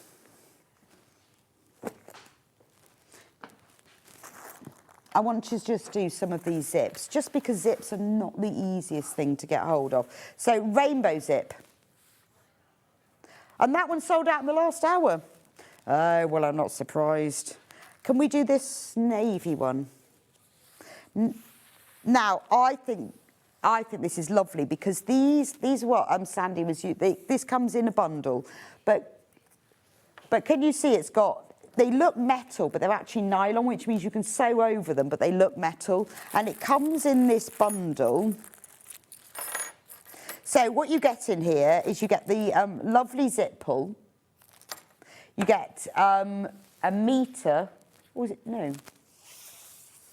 1.5 meters, I think, of zip. You get 2, and these, look at these, they're really chunky. So this is perfect for a bag, isn't it? Really chunky D-rings. And then you get the 2 trigger swivel clasps. So if you're making a bag, obviously you put your webbing through here, the D-rings go on there, you get 2 zip sliders, one that says handmade on it, and then the other one that's just a nice little one with a hole in the centre. That's a really nice hardware kit, isn't it?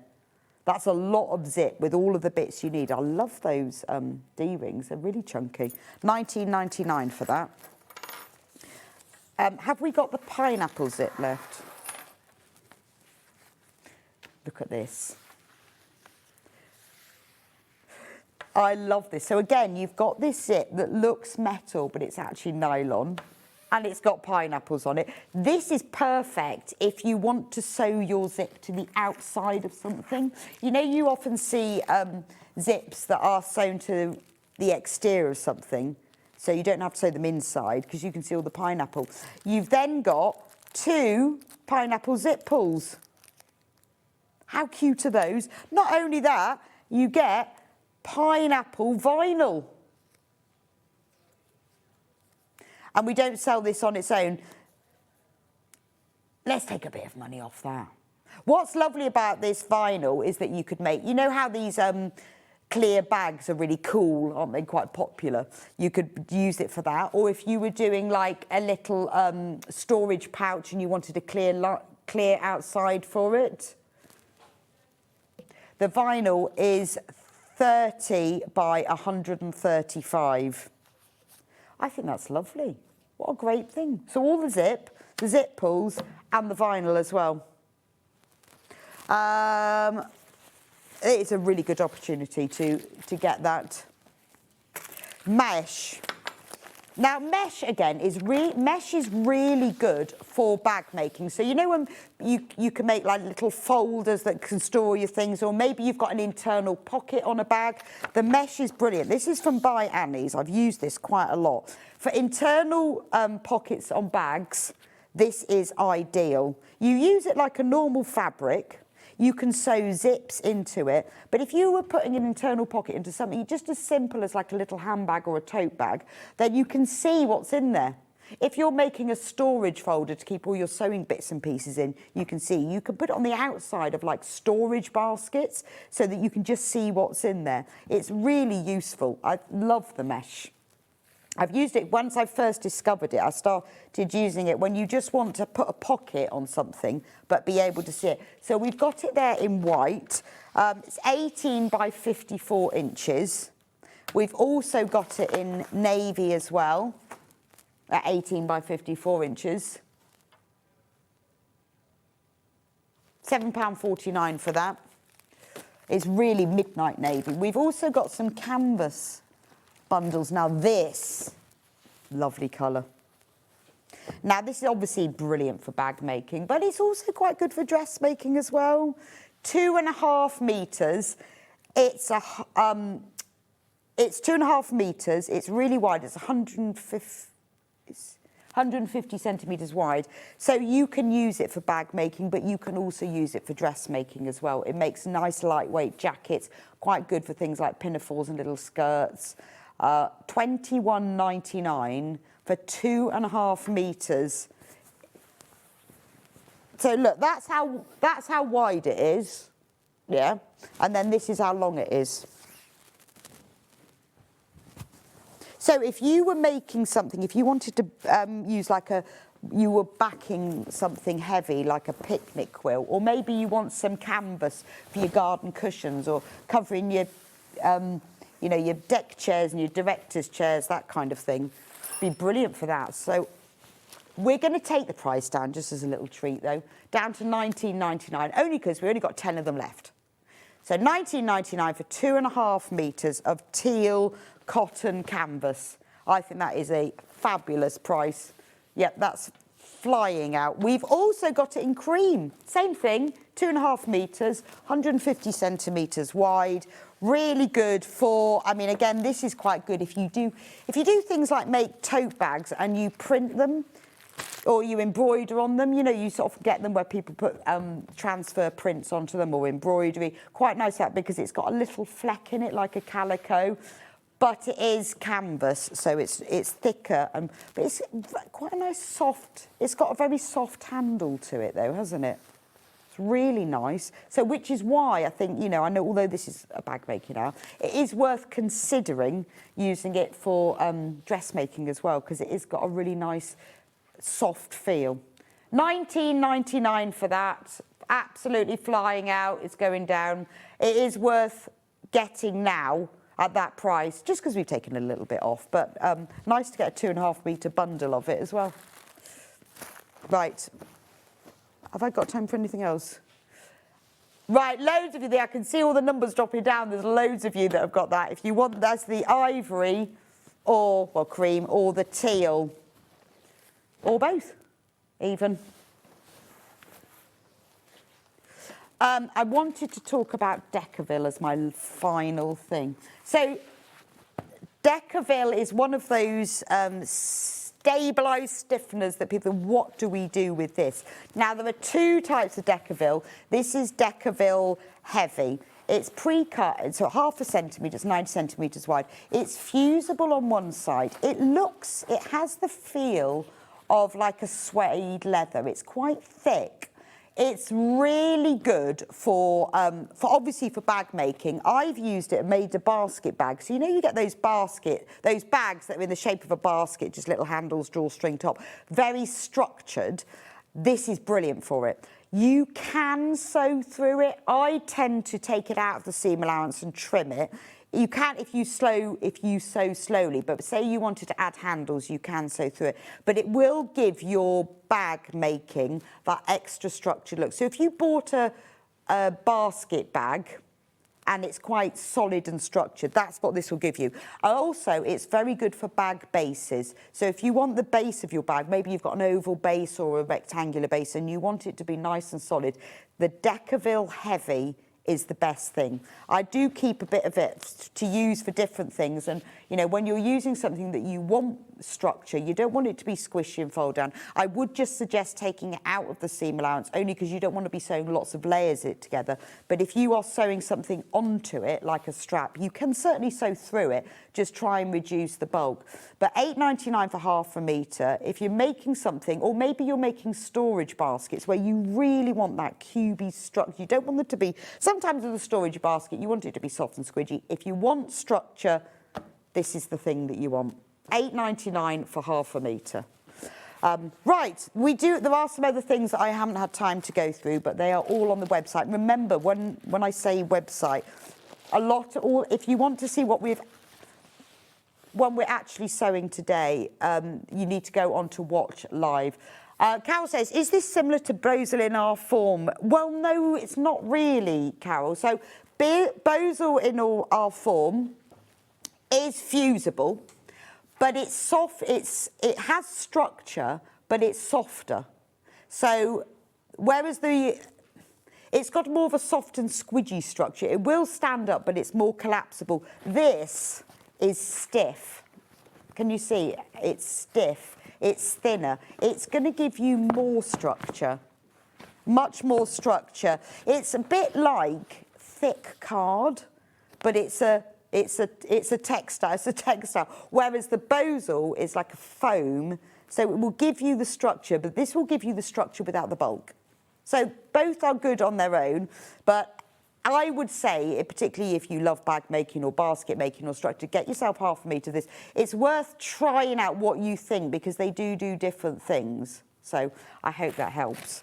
Anyway, go onto the website, SewingStreet.com, watch live, because everything that we talk about in the show is on that section. Really hard to find it otherwise, all on the website. But if you go onto that section, it will take you through all the products we've done. Right, we're going to have a very quick break, and I will be back with Sandi, who is demonstrating Helen Newton's brand new designer bag. Beautiful little bag, little drawstring top, free motion, gorgeous. I'll see you back here in a couple of minutes.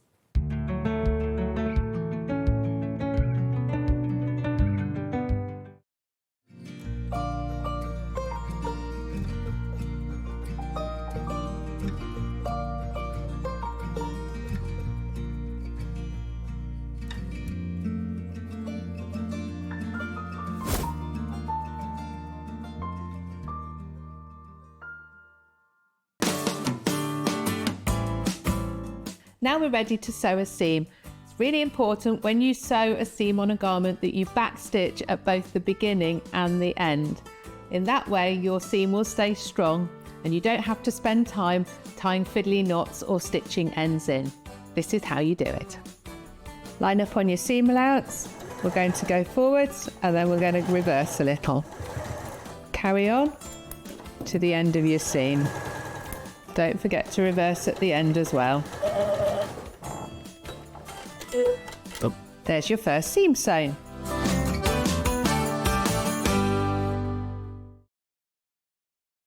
We're proud to have some of the most skilled and experienced experts in the industry. They're brought to you here every day on Sewing Street. The winner of this year's Search for a Star is... Congratulations, Amber Elizabeth. My name is Amber Elizabeth and I was thrilled to win Search for a Star last year. By day I work in marketing, but in the evenings I run adult sewing classes via my company called The Sewist & Co. I'm a fourth generation seamstress. On my dad's side there are some key seamstresses too, including my gran in Barbados doing some repairs by hand at age 90. Dressmaking is my go-to, but I also enjoy working with leather, creating small items and handbags. Teaching has become one of my greatest joys for all ages and abilities. I really enjoy demonstrating on Sewing Street and look forward to being back on air again very, very soon. A lot of people ask me, what dress size pattern should I buy, John? Because I never know. I can't answer that for you because if you go by your commercial shop bought dresses, if you go into different shops, Wallis, Marks and Spencer's, Topshop, any of those, size 14 in every single one of those shops will be a different size, depending on the designer, depending on the pattern cutter and the pattern grader. What you need to do when you're making your own clothes is don't think, oh, I buy 14 from Wallis, I'll make a size 14. What you need to do, and this is the sign of a good pattern, what they have is they have your body measurements, which are the ones that you have to go to. Now, it's sometimes a little bit depressing because you buy a 14 in a shop and on a pattern it could say that you're an 18. Ignore that, nobody will ever see that. What you go by is your bust, waist and hip measurement on the pattern, and then if it's a good pattern, underneath it it will tell you the finished size of the dress, which shows how much ease it's got. So what you can do is you can look at, say you look at this one and you say, oh, 100 bust, 82 waist, 106 hip. Obviously that's in centimeters. You think, yes, I'm going to make myself a size 16. You then look at the finished size here of the size 16 and you can see that you've got 12 centimeters ease around the bust, you've got a good amount of ease around the waist and a lot of ease around the hip. Then what you do is you then look at the pattern, the finished size around your body, you think, oh no, that looks like it might be too big. Then you can go down a size or up a size if you don't think it's going to be big enough. But the thing I always say is make a toile. Get yourself a bolt of calico and make a toile, and that's the way you'll make sure you buy the right size pattern.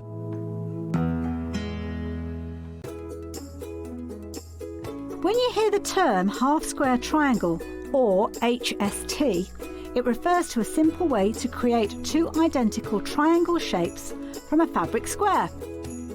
Start with two squares of fabric, any size, and place one on top of the other, aligning the raw edges. Using a ruler and a fabric pen, mark a diagonal line from corner to corner. Then mark a second line 1/4 inch on either side of the diagonal. Pin the fabric together to keep it secure, then sew along the two outer lines that you marked. Now carefully cut along the first diagonal line you drew. Press the seams flat using the heat from an iron. Use washi tape to align your ruler and trim away any excess fabric. And there you have it. Your half square triangle is ready to use.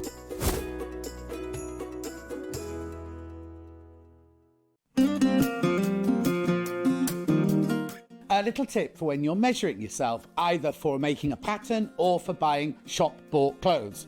Take a piece of elastic, because it's really important to find where your natural waistline is. All you do is you just tie it around yourself. Doesn't matter how tight, because it's not going to be a waistband or anything like that. You just tie it around your waist, like that.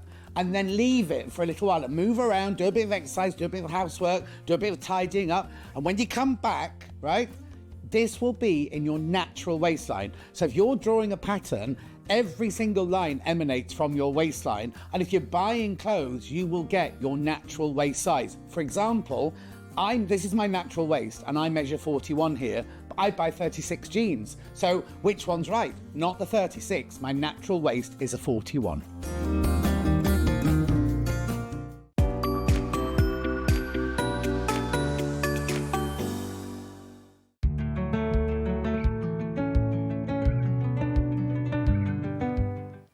Welcome back to Sewing Street, to the Sandi Hour. Sandi does bags. Sandi does bags. Look how cute this is. Isn't it gorgeous? It's so cute. Oh, I haven't got my glasses. Right, can't read anything. I took them off to go for a wee. Not quite sure why that's relevant, but I was just thinking, why did I take my glasses off? Did you That's leave why. them? Yes, it's the only time I ever take my no. Oh, No, that's why I went to the toilet. I took off. Thank you very much, Hannah, just in case. Others can't see. I'll be right for the start with. I love this bag. So this is designed by Helen Newton, but Sandi's going to demonstrate it. It's so cute. It's really cute, isn't really it? It's super cute. Well, I love, ignoring the embroidery on it, Yeah. I love the bag itself. Yes. It's just a cute little size, isn't it? It's really lovely just to sort of go out with, in the summer I always think, to go out with like your sunglasses in, enough money for an Absolutely. ice cream, and it's just Pop it on lovely. the car seat next That's to right, you, yes, just yeah. put all your bits and pieces, put over your arm like It's that. Oh, lovely, isn't it? it's just a lovely thing. I love the fact it's got the drawstring top because then everything doesn't fall out. And it makes your bag bigger as well. You can fill Yeah, it you get all the more way in up. it That's then. right, yes. Very lovely for a holiday as well, Yes, isn't it? yeah. Just a lovely little bag. I think you'll make loads of these once you make one. But it's very nice for storage as well, isn't it? Yes. Keeping little things in. Yes. Love it. Then, talking about the design on the front. So it's applique, free machine embroidery. Yeah. I love the seed heads.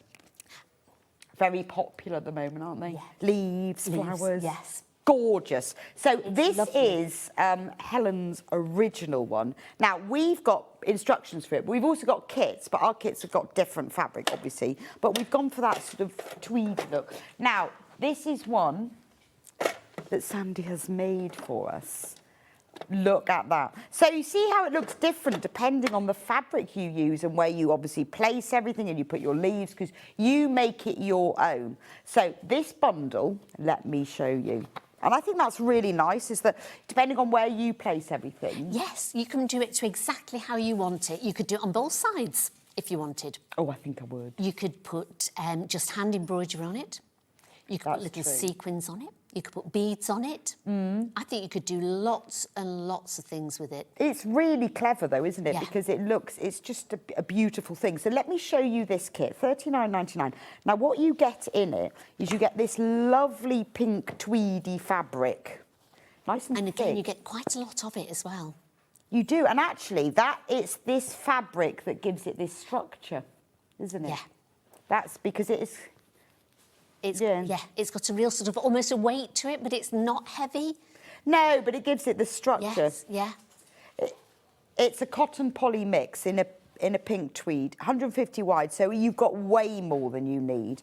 Then you get this, the lovely teal colour, that's for the lining. But again, you can swap it round if you want. Oh, yeah, that's true. And then you get all of these fabrics. Yeah. Oh, so you've got that fabric for the drawstring, that for the lining, or the other way round. That's or one right, for yes, the lining, yeah. one. So with this one, you've used that for the drawstring and then that for the lining. Yeah. But you can swap them round. And then you get all of these fabrics for the applique. And you get tons for the Oh, amount of these are applique. nice. They're These are lovely, brushed aren't cotton. They're flannels, aren't they, some of them? They're gorgeous. Oh, those are lovely. They're really beautiful. How many fat oats you get? 8 fat 8. So, yeah. But absolutely, you're going to have to do it all over. I think this must be enough to make a couple of bags here. So you get these lovely brushed cotton ones, and then you get these fat 8s that are the green fabrics for the leaves and stuff. But what a beautiful bundle. Oh, and you get instructions as well, obviously. And the instructions tell you everything you need to know.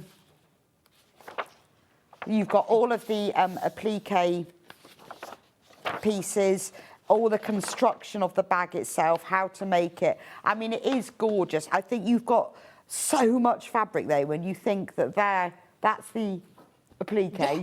So, I mean, tiny little pieces. So I think you could put loads, because I literally just did what Helen put on hers as a sample, which she knows I don't normally do. I normally sort of go a bit off-piece a bit with it. But I thought I'll just try with what she's done and see sort of how much more I could do.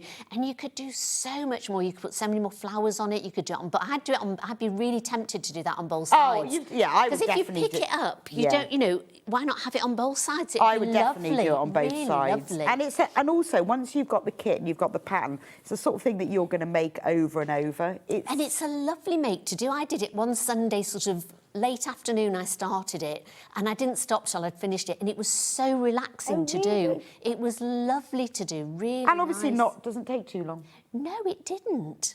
Oh, and you've used one of the brush cottons for the handles. For the handles, as well. yeah. Oh, that's lovely. Love that one. $39.99. I mean, you could even make a bigger one than that if you wanted could, to. yeah. Once you know the style of it, it's easy to make it bigger. Oh, I think it's the cutest thing. So that's that kit. We've got it in another kit. Right, this is another kit. So this one, instead, you've got the base fabric as a lovely neutral check.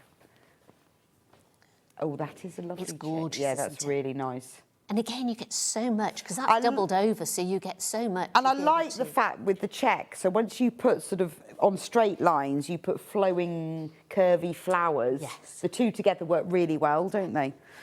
Then you get this, so you get a Lewis and Irene. That's brushed, isn't it? Is that one brushed as well? Can I pop it? I don't know why I need my glasses to check if it's brushed, but it feels it's bumbleberries, but in a brush. A brushed bumbleberry. That's gorgeous. So lining, drawstring, or the other way round. They go beautifully with it, don't they? Those are lovely. I've never seen a brush bumbleberry. I don't think I have. Gorgeous. Then you've got, this is for the applique, so I think this is pretty much the same as the other one.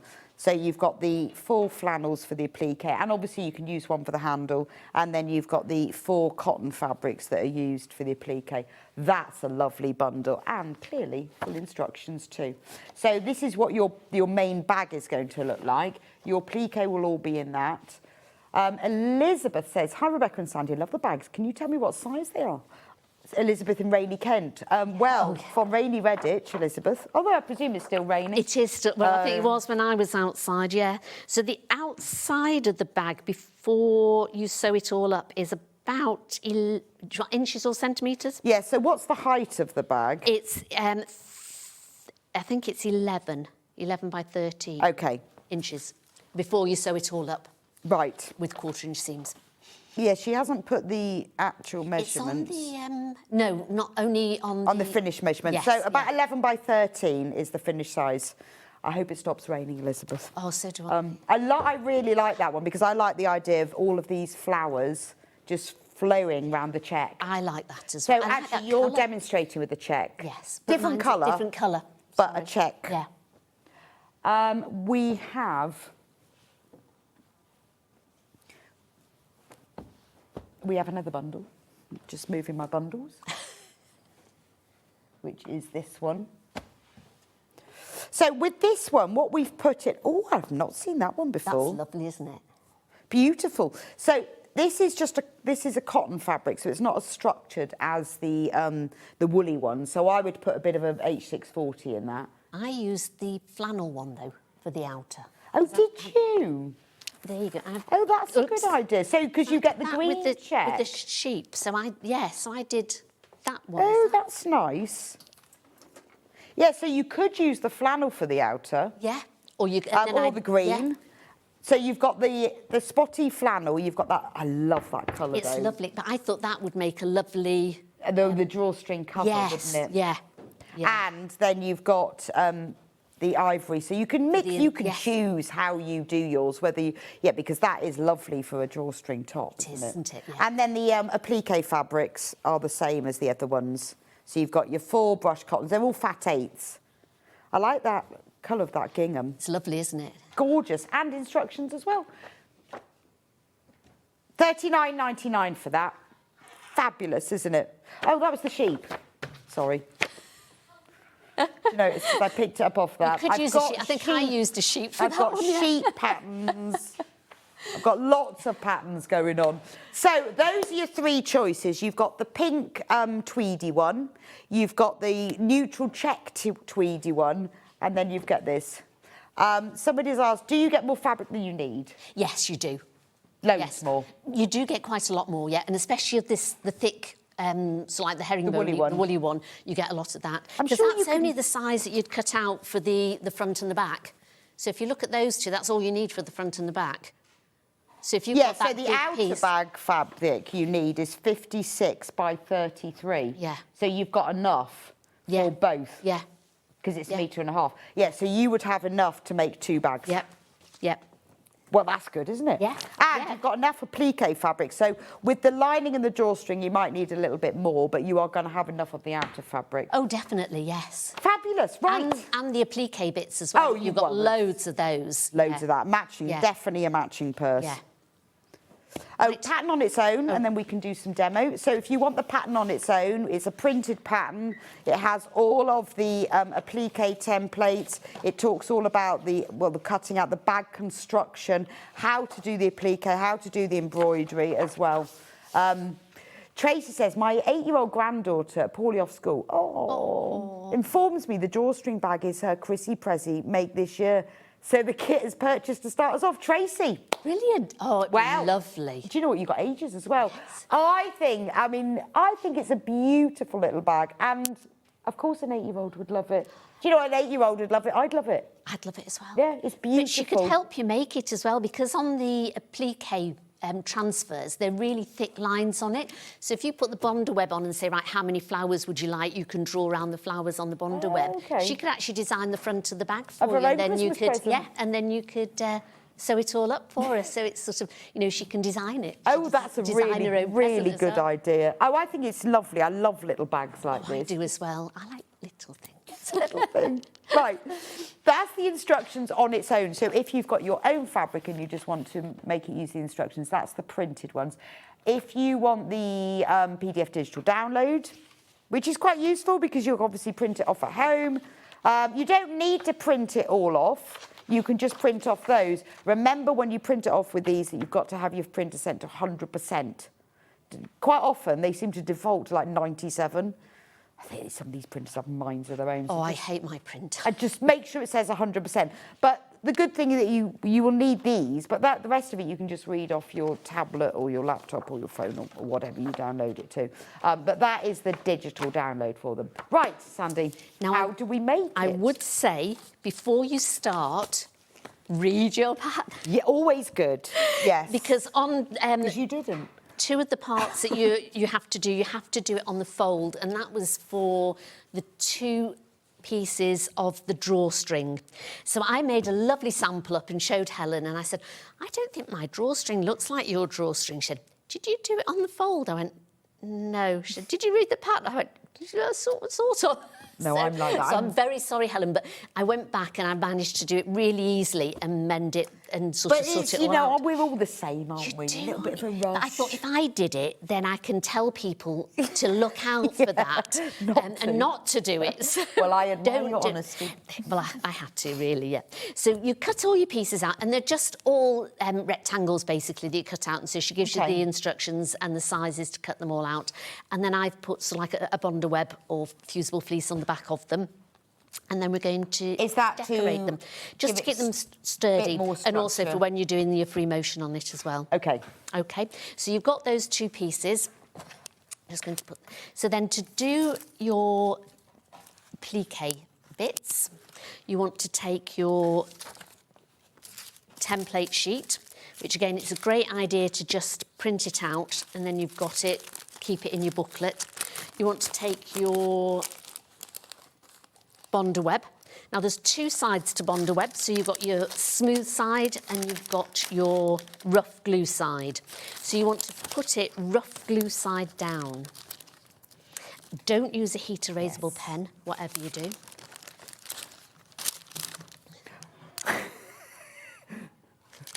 That pack of Bondaweb will be enough to do this. Yes, yeah. Depending on if you want to do front, back, sides, inside, but you'll out. have enough in that packet. If this is your first and only Bondaweb project, get a little packet. Yeah, just get a little packet. You don't need one of those big rolls of it just yet. So, so I'm going to do this one. So I'm going to. You'd want to draw along. Just mind your head. Oh, sorry. You'll see all my roots, don't you, when you do that? No, I can't see you drawing. You want to draw along the thick black line. Now, Helen often puts other lines on it, which are the lines that you could do your free motion on. So you can add those on later with a heat erasable pen when you put it on. OK. So what I'm going to do is just do that one and this one. So that's the flower. There we go. So again, say just use a permanent pen for that. Then you can cut it out, but you don't want to cut it too close to the edge. So you do need to leave a little bit of a space around where you've done it. I use my scissors, my ordinary dressmaking scissors for it. I suppose you could use ordinary paper scissors, but it doesn't seem to affect them too much because you've got to cut them out afterwards with your fabric as well. So do you cut it with ordinary scissors or do you use dressmaking scissors when you're cutting out the Bondaweb? Oh, it's a tricky one. I'd like to say I use, if I'm feeling really good, I use normal scissors. Yeah, but a lot of the time you've just got these and then you're going to cut it out with fabric anyway, so you're going to go through it I think afterwards. as long as you don't do it too often, yes, it's OK. Yes, if you were sort of like, if that's your thing and you're doing Bondaweb day after day. That's right, yeah. Yeah, I know, tricky that one. So it is, isn't it? Don't know, depends how lazy I'm feeling. Right, so you basically just draw out as many as you want, and it's something that I tend to do in an evening, so I'll sit down by the telly, and especially if you've got one of those lovely lights that you had on this morning. Yeah, lovely lights, so you can put the light by the telly and then put a tray. You don't need a light box for these because they're so lovely and dark, the actual template itself, you don't need it. OK. So it's great, really. But I do use a fusible mat. Yes, I love those. I've lost mine. I brought it in here somewhere. I don't know where it's gone. Did you? Maybe it's this one. No, it's slightly different. Don't know what I've done with it. Did you have the ironing board one? So this is a good price because it's $24.99, but you get the other sheet as well, and which is under there. Yeah, which is. So a lot of people, well, everyone uses them for different things, don't they? What do you use yours for? Lots of things. It's another one of those ones that, like the magic pins, I thought, do I really need one of those? And again, sort of like when the fact that my ironing board looked horrendous, I thought maybe I do need one of those. So I iron a lot of interfacing onto fabrics for my bears. Yeah, that's what I use mine for. So I've got it all over my ironing board. So if I use it on this, it's much better. And then obviously for appliques as well. And if you I use it if I'm ironing H640 to something and I want it bigger because I'm going to quilt it. Yeah. I try, because I've lost mine, I tried just putting some plain cotton fabric and then I thought, and it just ripped the whole thing. So what I don't understand is you can iron interfacing or H640 on here and it doesn't remove the glue. No. You just pull it off. Yeah. And I don't know why it doesn't remove the glue. Yeah, so like on the bag earlier on, I said make the interfacing bigger. I'd have put the fabric face down on here and put the interfacing larger over the top of it and then maybe put a cloth over that, depending on what the interfacing was, and then ironed it over there and then literally you just peel it off. It's amazing, and it's not on your ironing board at all, so it's fabulous, isn't it? So then you choose what fabric you want. So I'm going to do, I love these sort of flannel ones, they're lovely. I know, they're really nice, aren't they? I love flannel fabric. So I'm going to do this one, so you want to take the back of the fabric. How's my iron doing there? Can I just switch does it need to be on? Yeah. OK. And you want to put the glue side down, give it a few minutes. Yeah, onto the back of your fabric. It heats up really quickly, that iron, though, doesn't it? Yeah. Do you use I've got a big one. Oh, have you? Yeah, I haven't got a little one. Oh, I just use a little one. I'd quite like a little one. Oh, it's great. I did say to Andrew I'd like a big one and a little one.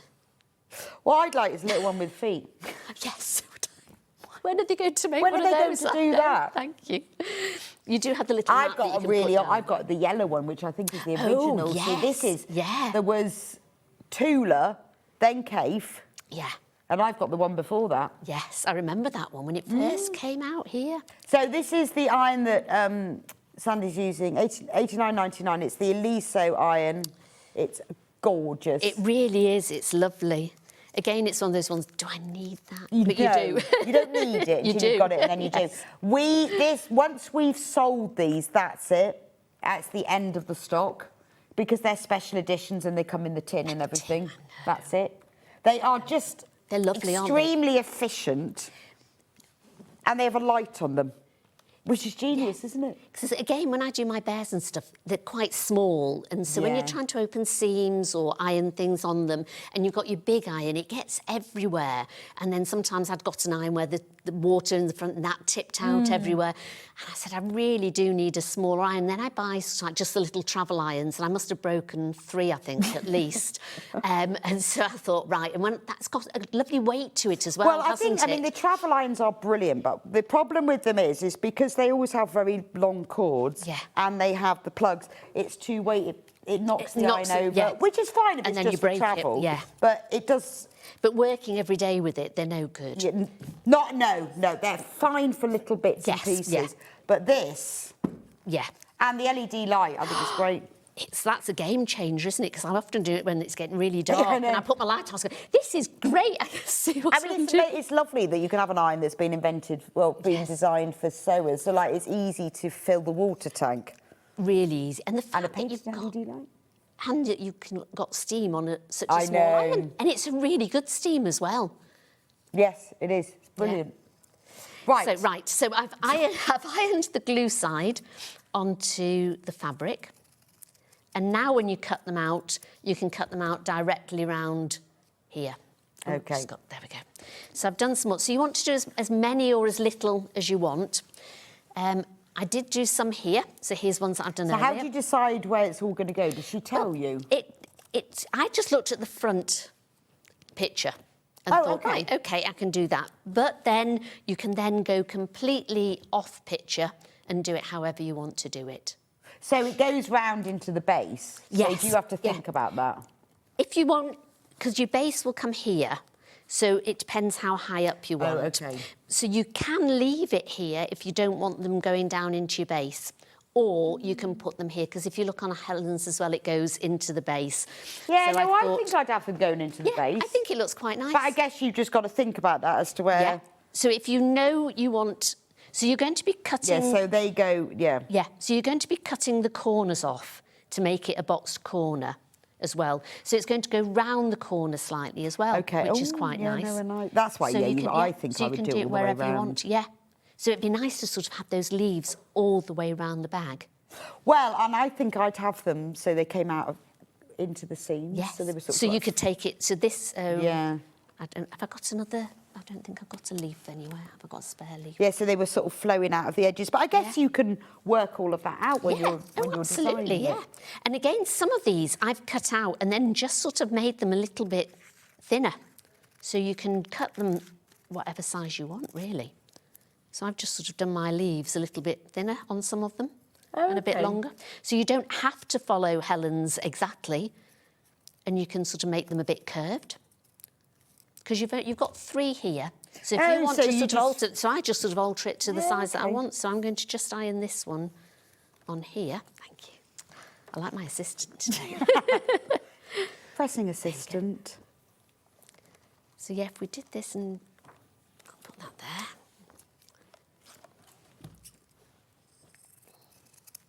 So they're only really a guide. Because if you've never done free motion before or anything like this, it's great. Helen takes you by the hand and she goes, here's your templates. This is how many you need to cut out. Yeah, but this is the pattern that you want to do, which is great. Because I want mine to be the same. Same as... I mean, I know some people are really, like, very, very creative and they'd go, oh, well, I'll just, but I want mine to be the same. So I want all of those lines. Yes. And you see, I like the lines there, but I like to then... go off a bit as well. They've got this. Dandelion head. Yeah, it's lovely, isn't it? See the template, and then look how that comes out. It's really good, isn't it? With that bit of check. And if you've never done free motion before, this is a lovely project to start it on.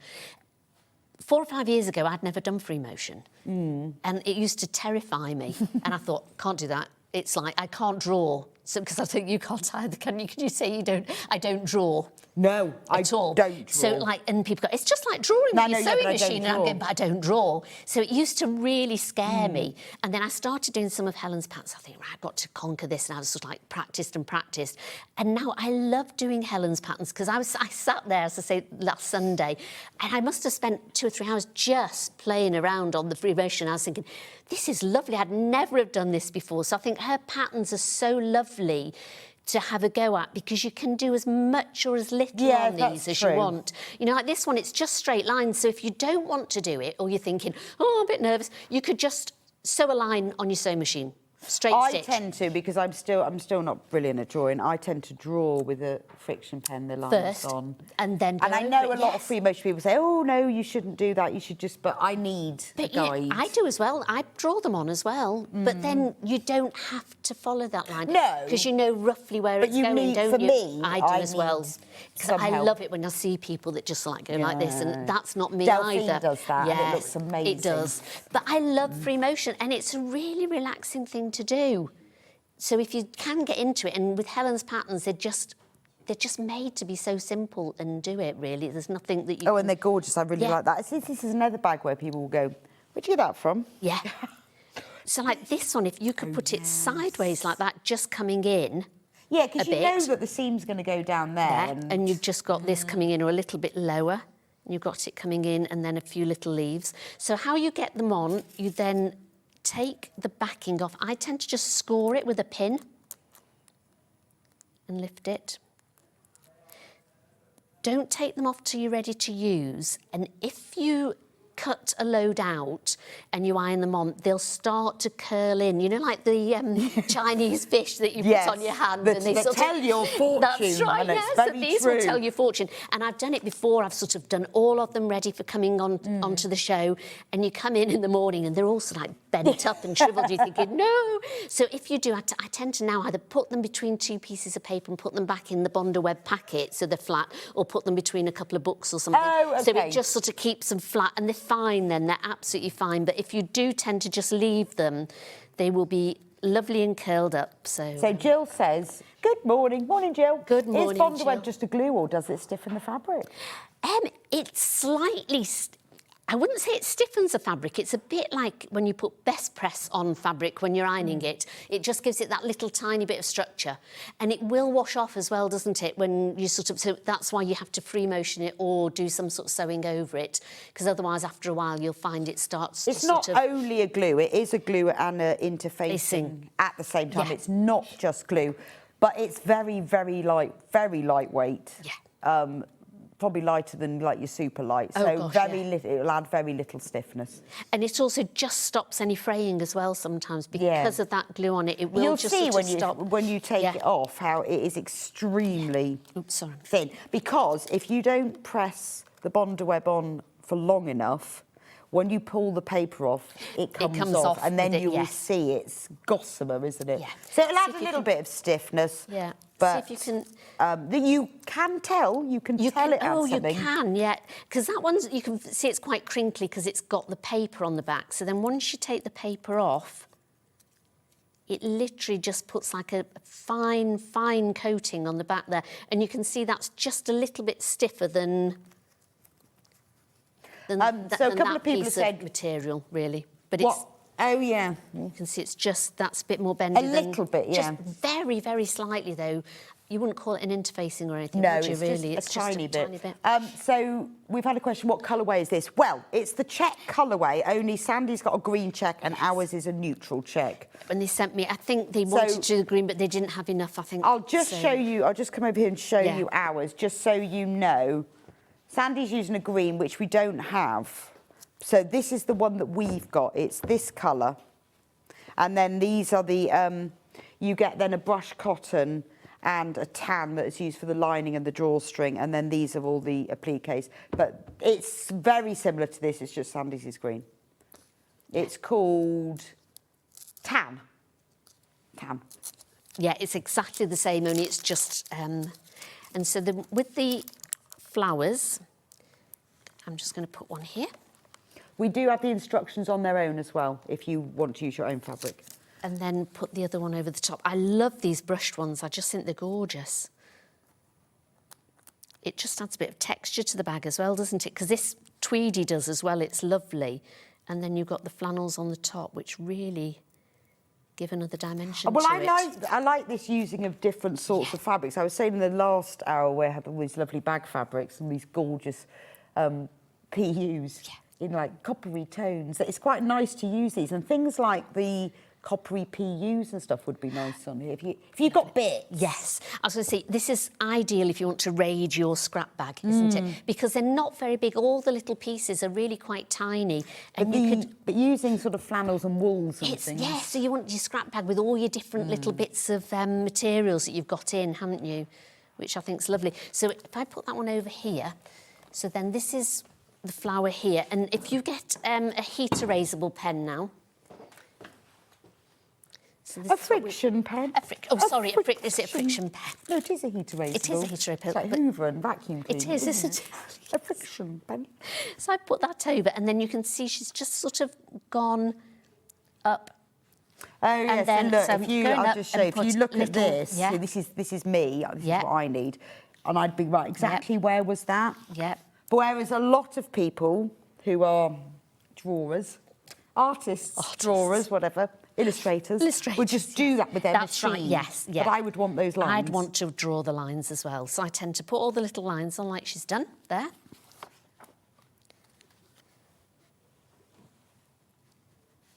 And I guess in the instructions there are pictures of the finished bag. So if you want to copy hers exactly, you can just go to the instructions and then you'll be able to copy it perfectly. And if you haven't done free motion before, try it on a little piece of paper first and have a little play with it, because I think you almost need to warm up sometimes with free motion, I think. So if you've got a piece and you can just sort of, you know, write your name with it first so that you sort of get in to follow it round, and then before you go on to it, because sometimes you oh no, I've ruined it. Whereas if you've sort of warmed yourself up a little bit, I have to warm myself up a bit sometimes. Yeah, no, I'm with you on that.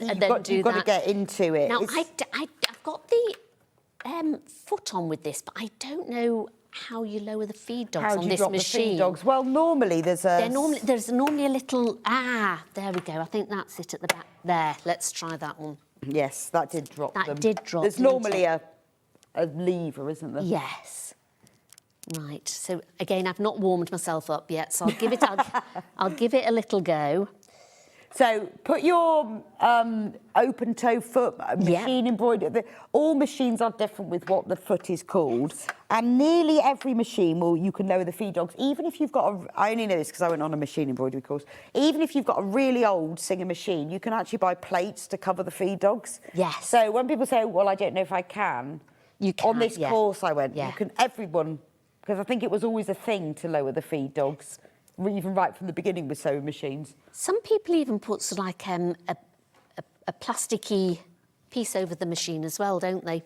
So it sort of helps to move it, and it can sort of protect you from dogs as well. And when I went on this course with a lovely Poppy Triffrine, she takes the whole foot off. Oh, does she? You've just got your needle. Oh, gosh, that's scary. I know, but it's really precise, though. Really. And when I went on the course, it was all old singers that have been electrified, right, yes. And that works really well. Gloves. A forensic.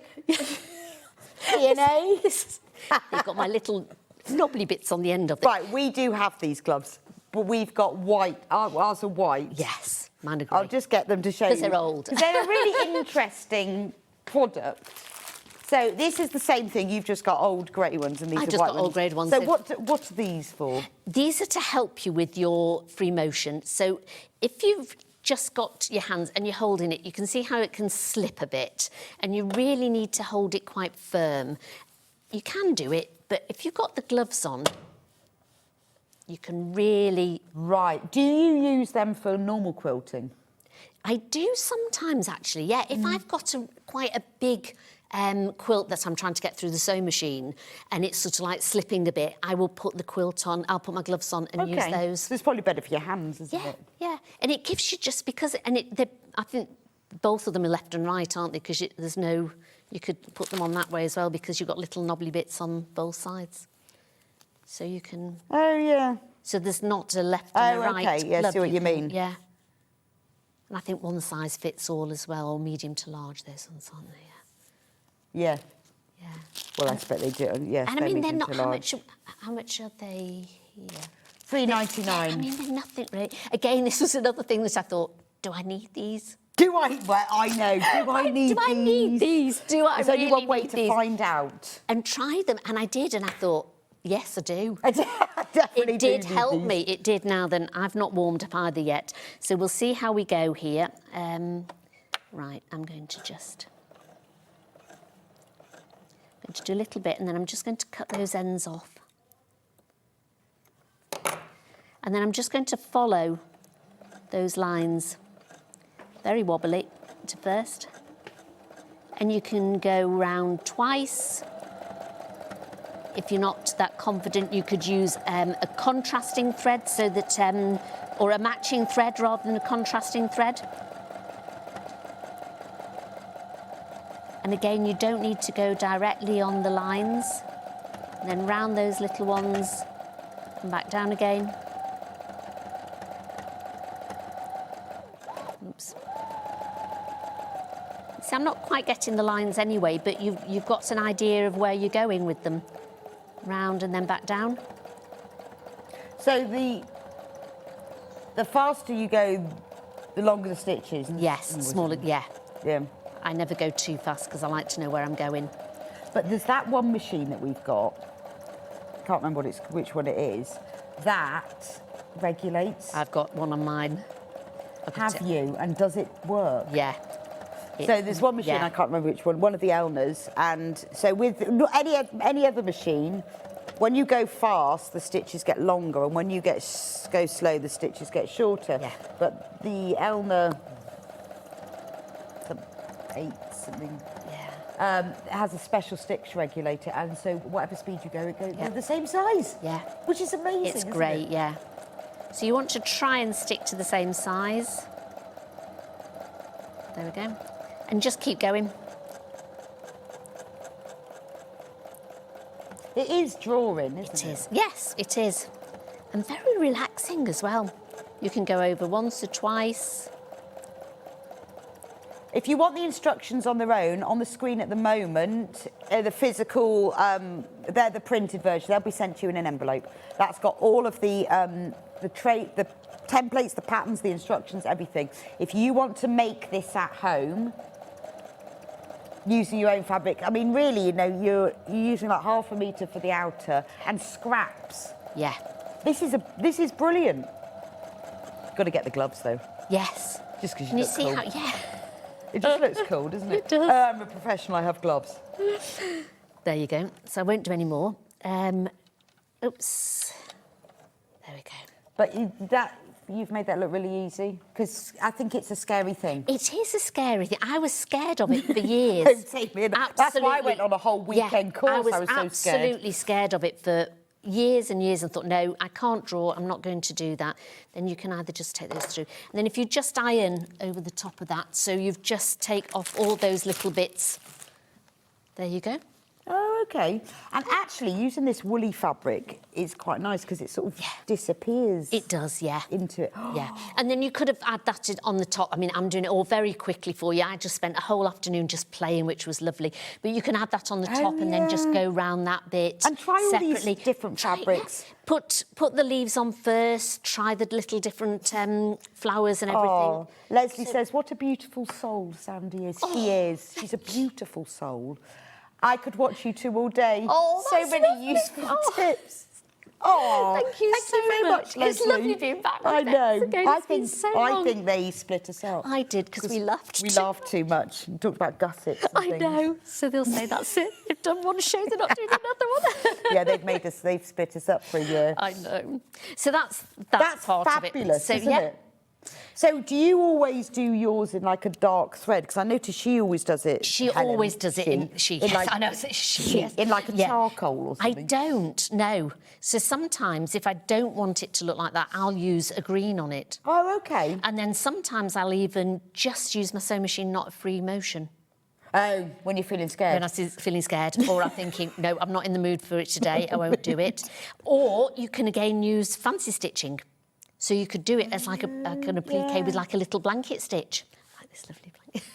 Little blanket stitch down it, which you could do either on the machine or hand sew I like a blanket stitch. I love a blanket stitch. My last machine, but one, didn't have it. I know. Why didn't you have a blanket stitch? I don't know, just... I thought it was compulsory. Well, I every would have machine. thought there was zigzag, but there was no blanket. And then when I bought my next machine, I thought... Yeah, I love a blanket stitch. I love a blanket stitch. And especially, I've done quite a few on these with it as well, so they look quite nice, just sort of blanket stitched round. And then with here, you could put little French knots in the middle of those, and maybe just even do like a whipping stitch to go around the side of it. And all these little bits of fabric and things you can put on it, couldn't you? Yeah. All and then if you're like me, less is never more. More is more. That's right. You wouldn't be able to see the fabric underneath. I thought, I'll just have a hedgehog. I was going to say, if you got both of them, you could put a little sheep down at the bottom. There'd be all sorts going on. Yeah. Just walk away. There you go. You see, you could put a little sheep. And here's all that I made earlier. Look, you see, you could add a little sheep and there. then you could put like a leaf so that the sheep is going... eating the leaves or something. And then you could put a leaf so he's behind them. Yes. Oh, and then you can see so much you can do with these bags. Birds on it. You could do those with free motion, so you could sort of add a few little free motion birds. Maybe put the sun in the top of it. It'd be amazing, wouldn't it? Yeah. Amazing. So you really can. It's right. I've got to go back. Right. Okay. To the kits. Okay. Have you? Oh, right, OK. And I'll tidy up a bit. Yeah, you cold. I've got to go back. Right, pattern on its own. If you want to make it using all your little scraps and bits and pieces, maybe you've got a bit of old curtain material. It'd be nice to have a bit of curtain material, a bit of this woolly stuff. All those bits you keep, you know, tiny little bits. You could use a bit of felt, a bit of PU, a bit of suede, lace all sorts net, you could use, all sorts. Make one and keep it simple. And then your second one, go town. for it. Dragonflies, butterflies. Oh, gosh, dragonflies and on that it's look the lovely. cutest little bag. Honestly, if you make to sell, or, you know, your school fates, your church fates, people would absolutely love these. Could you imagine it in velvet with little beads on it at Christmas time? Did you see those velvets we had in the last hour? Yes. So you could make them in the velvets, put lovely little chain handles on them. Oh, amazing. With the lovely, make a nice sort of sparkly drawstring in it and put lots of beads on the front of it. Oh, just get carried away. Yes. That's the printed version. If you're so excited and you just cannot wait, get the digital download and get making that. Not till after 1, obviously, till we've finished. Yeah. It'd be rude otherwise. Yeah, not till after 1. But it's a rubbish day today. You may as well be making a little bag. It was on Sunday and I was sat there. It was raining outside. Oh, I know. It's that sort of day, isn't it? You see, the outer bag fabric, you need 56 by 33. The lining, 56 by 33. The drawstring, 52 by 33. So basically half a metre, isn't it? Yeah. Less than. Fat quarter. That's the digital download. If you want this kit, which is... Should we start? I'll start with this one. This is the one that Sandi was using, except hers was green. But other than that, it's exactly the same. That's the kit, $39.99. You've got enough here to make at least 2 bags because this fabric is very wide. You need the half a metre here because you need 56 by 33, but you've got more than you need across there to make 2 or 3 bags. That's that version. If you want to make the pink version, which is this one here that Sandi made for us in advance, so what you've got here, that's the pink in the background. Now, you can use the teal for the drawstring and this one for the lining, as Sandi's done here. See? Or you can do them the other way around because you've got the same amount of fabric. And then these are your fat 8s. You've got 4 brush cotton fat 8s, 4 plain cotton and a gingham. And then you can use these for the handles. You could use the pink if you want to. It's entirely up to you what you use. That's that version. And then we've also got this one. So this one, you've got a green cotton check, you've got a brushed cotton, and then you've got a cream plain cotton. So you can choose really out of those 3, because they're the same weight fabric, that's brushed, which one you want for the lining, the outer and the drawstring. And then you've got the same 8 fat quarters, and obviously you have full instructions as well. So that's that bundle, $39.99 for that. It is a thing of loveliness. You will need cord. You will need cord for these bags. You'll need 2 meters. So these are sold by the half metre. You will need 2 meters. So you will need to buy 4 units. Then this is the blue. You might have some at home already, but if you want something that's just right, because this is a nice cotton twisted cord, it will feel really nice in there to use a nice cotton cord. Yes. 2 meters of that you'll need, so 4 units, and then finally the pink. Because you put it through twice, so you'll put it through one side to come out and then the other side to come out. Okay, so it pulls like that. Oh, this one's called Cherry Blossom. How unusual. We don't normally have interesting names. It always just says blue. Blue or Cherry pink. Blossom. That's lovely. That'd go lovely with the It will. colour. I'm surprised we don't normally have lovely names. They're usually quite uninspired. That'd Cherry go Blossom. Lovely. I like the Cherry Blossom one. That You would like beautiful. Cherry Blossom cord. Lovely, lovely. Right, sheep. So what we've done is we've put the instructions in. In fact, this one we've got a little kit. Oh, no, that's... Yes, I have, sorry. I'm just covered in everything else. We thought we'd put in some of Helen's other patterns because it's springtime. So this is the spring sheep quilt, which is gorgeous, isn't it? So you've got the pattern. Obviously, this is using her fabric. We've put together a bundle of...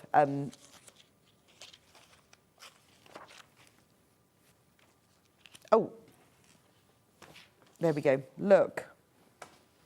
That's just a cushion version of it. But obviously, you can make a cushion, or you can, with this bundle, you can make the whole quilt. I know it's called wall hanging there, but it can be a wall hanging or a quilt. It's the same thing. So this is a version of what it would look like. And then this is the bundle you get. So $29.99, you get 2.5 meters of fabric. And we've kept it nice and light and pastel. So we've got mint, pale pink, light blue, and white. And with the white, you've got a metre because you need more of that because that's used sort of the outer and the background. $29.99 and full instructions of how to make that. So you can make it into a few cushions or a wall hanging or a quilt. But it's really cute, and you've got all the templates and everything tells you exactly how to do it. But that is a little sweet thing, isn't it? If you have Helen's patterns, it's lovely to keep all the templates as a bit of a library because you can move them on to different projects. Like sheep in the grass. So like the sheep in the grass on the bag and things like that. So it's really nice just to keep a folder of all her templates because she does lovely templates. Good idea. Half of the stock of this one's gone. I mean, it's a great price, $29.99, isn't it? I mean, it's lovely for a baby.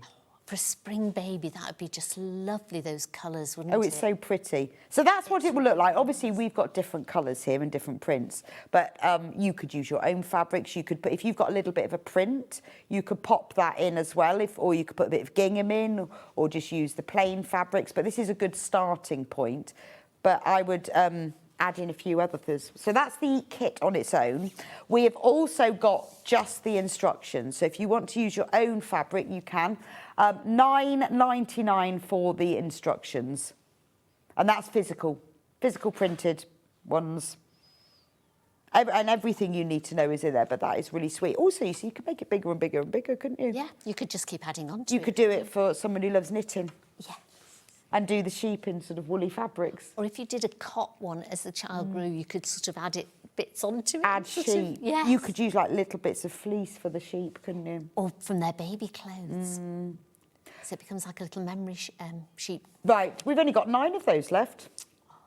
If you want the printed instructions, you need to be quick with that. Digital, if you want to download it at home. Oh, the digital version is only for the cushion, not for the quilt. Oh, that must have been a previous iteration.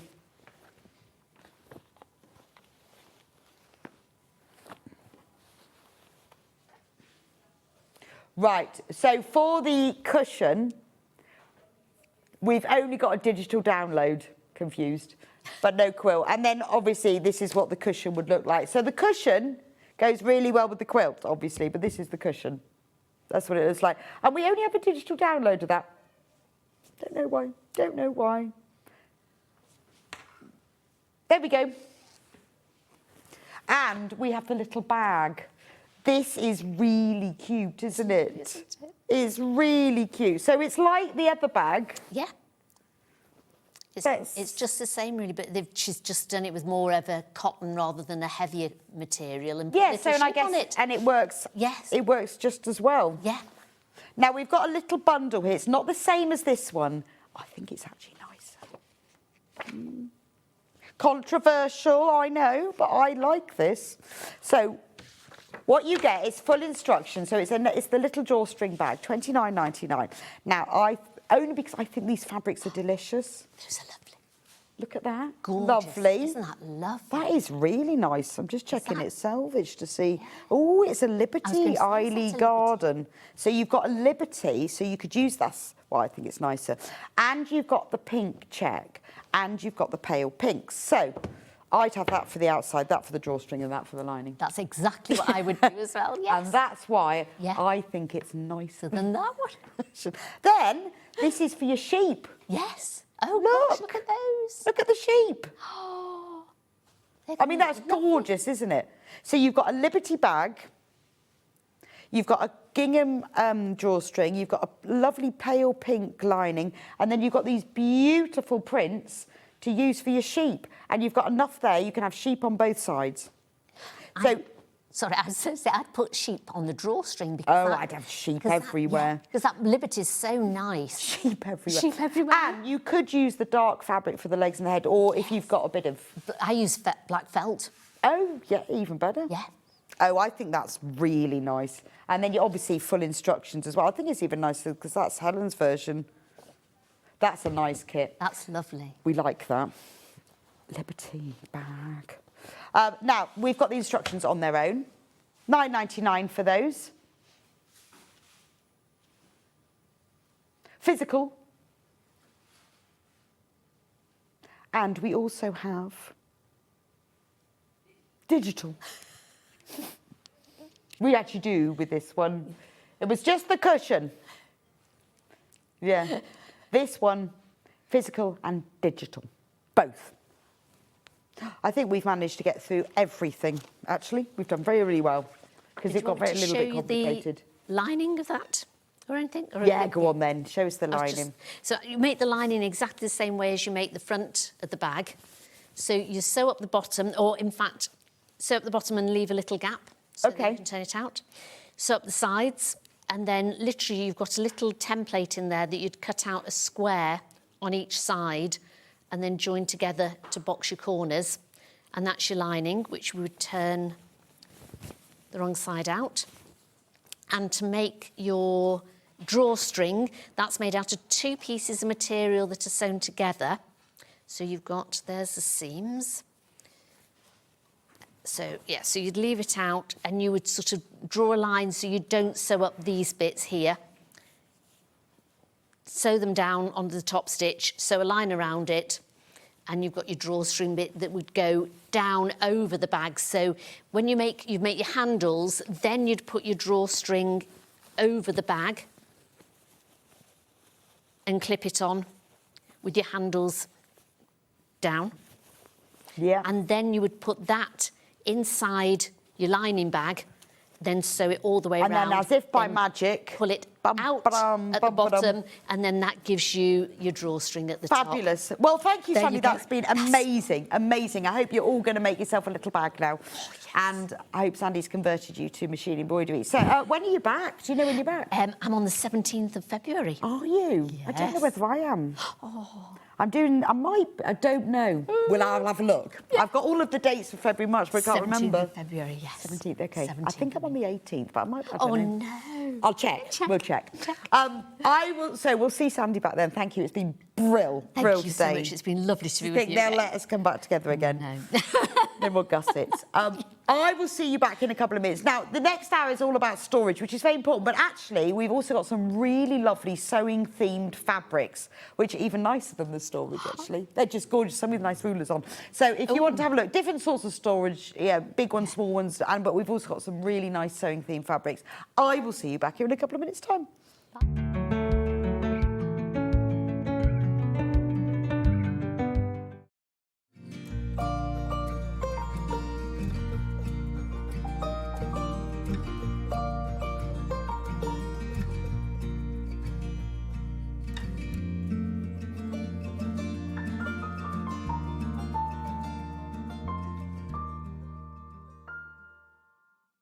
Shopping with SewingStreet couldn't be easier. You can shop via our website at www.sewingstreet.com, where you can watch our live shows and see all the products from that day. We also have a huge amount of products on our website, from your sewing room essentials to fabrics, sewing machines and much more. You can download and shop on the go with our SewingStreet app. Simply head over to your app store and search SewingStreet. Alternatively, you can contact our UK-based call centre 24 hours a day on 0800 001 4433. Shopping made easy at SewingStreet. Did you know at SewingStreet that on various products we offer split pay? That means on certain items you can spread the cost over 2, 3, 4 or sometimes even 5 interest-free monthly payments. Just pay the first instalment when you purchase and you're away. So shop your way with split pay. Here at SewingStreet, we only charge one P&P throughout the day. You can add as many items to your basket and check out and still only be charged once. Once you've checked out the first time and want to order again, you simply add the item to the basket and click on the Combine Order button. Remember, standard P&P is £4.95. Charges may differ for outside the UK. Or upgrade to our premium option for £6.95 on certain items. Shopping made easy at SewingStreet. Never miss a show by watching on the go with the SewingStreet app. Head over to your app store now and search SewingStreet and simply download to your smartphone or tablet. You can watch the shows live and see your favourite presenters and guests. Click on the Today button to shop all of the products that are featured in today's show. Want to know what's hot? Then click here to see today's bestsellers and highlights. Have you missed a show or want to watch one back? Then click the schedule button and you can go back 7 days to watch and shop, and you can also see what's coming up over the next 7 days. Want to say hello or ask a question to our guests? Then send a message to the studio. You can also keep in touch with all the latest news, events, product launches and much more by clicking here for our social media pages. Never miss a show by watching on the go with SewingStreet.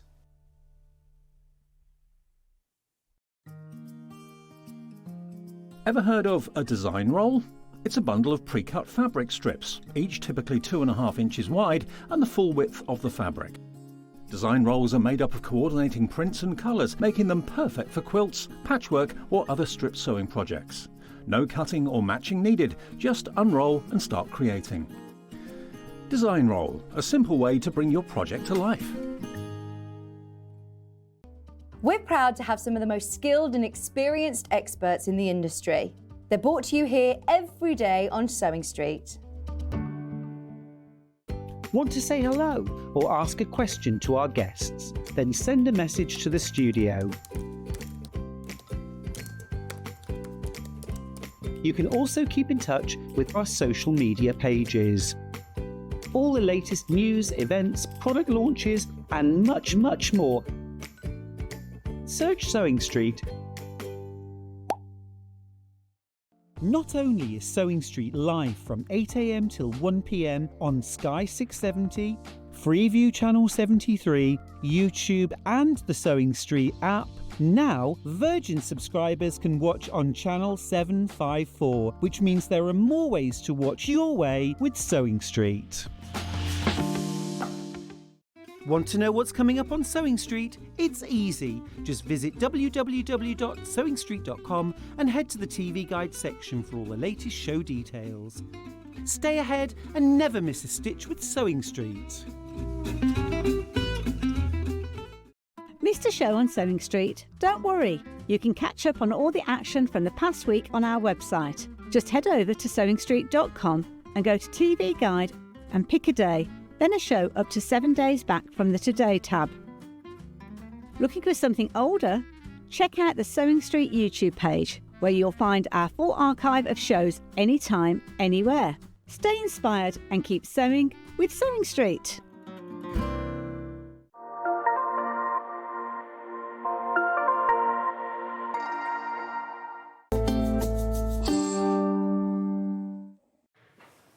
Welcome back to Sewing Street. I was just holding it up like this. So if you weren't with me at 8 o'clock this morning, we had a fantastic hour filled with lights, which is quite good for a dull and dismal day like today, unless you're living somewhere where it's not dull and dismal. Lucky you. This sold out. But this sold out because it's a very affordable, portable, useful light, £54.99. Claire, who was on with me this morning, managed to get us some more. So we have got a few more. So if you've just joined us or you missed out this morning, this is a brilliant. It's a desk lamp. It's mains powered. It's not massively heavy. The base is heavy enough and structured so that it doesn't tip. You see? What's brilliant? Okay, it's 2 lights. It's 1 light. It's a double light. So you can turn them on and off independently. You can choose. I can only see from that way. So you can turn them. They go. You can change the brightness. So you tap them and then they turn off. Or you do that one and they turn off. You see what I mean? Let's put them back on again. I was really concentrating because I can't see. I'm looking in the screen to see. It's got a really nice bendy gooseneck so that you can angle it. Now, how great is that over your sewing machine, whole light, or over your laptop? You can move it around. It's really strong, isn't it? Obviously, it's LED, so it's not hot at all. Oh, you can see through my fingers. Oh, that's really weird. You can you can bend them. You can bend them together to turn it into 1 lamp. So if you maybe you want to use it for threading up your sewing machine, maybe your sewing machine doesn't have like really bright lights, or you're sewing in the evenings, you can then bend it round and you could have it showing up the light. You could put it on a table next to you in the evening when you're working, you know, doing a bit of embroidery, cross-stitch, knitting, crochet, whatever on the sofa, you could put it there. It's just a really good work lamp. It's lightweight enough so that if you wanted to take it to workshops with you, you could. But I think a lot of people use it for putting over their sewing machine or over their laptop. Right, we're back to single figures. Now, what a lot of people do is they put it this way, so they might have it up against the wall, and then you can have your workspace underneath. It's just quite flexible, portable. You can choose whether you have 1 lamp on or 2 lamps off. They work entirely independently from each other. You could have it upwards. If you want some light, you can angle it. I mean, it's just a really flexible, useful light. £54.99. Not only that, it's on 3-way split pay. Not sure why. That's normally over £99.99. Anyway, we'll go with it. £18.33. Pay 1 payment now. Claire will send it straight to you, and then you pay the other 2 payments over the next 2 months. Got loads and loads of you coming in for that. It's a great light. If this is the only light that you've got and you think, well, I don't want to start off with a really expensive one that's all the, you know, I just want to start off simple, this is a good one. This is made specially for crafters. It's not your ambient mood lighting. This is for lighting your way, so you can actually see what you're doing. Fit for purpose. And the beautiful table lamp ambient lighting, they don't quite work in the same way, do they? Very nice for creating that lovely lighting in the corner, rather than having the big light on, but not very good for your craft lighting. There we go. Right. Oh, a few people have asked me can I ask what number Amber makes sampler quilt? I only have 10. Well, Christine, we've done all 12. We've done all 12. If you go onto the website, onto the SewingStreet website, put in sampler quilt in the search, because I did this the other day, and that will bring them all up. However, on the 9th of February, we are doing the final. So we've done all 12 blocks, but we've got a special panel for the finishing, so how to put the whole thing together. And we will also be rerunning all of the previous blocks. So any that, I'm pretty sure they're all in stock. If there any aren't, we'll be redoing them. And also the finishing panel for the final finale. And that's on the 9th of February at 9 o'clock. Or 11 actually. Anyway, 9th of February. So, but yes, they are all on them. We've done number 12 and we did that a couple of weeks ago. Sorry. I'm just getting confused by that message on there. Right, storage. Storage, fat quarter bag. We sell this so often, and every time we sell it, it sells out. So there must be lots of people who've never bought it, or lots of people who have loads and loads of them.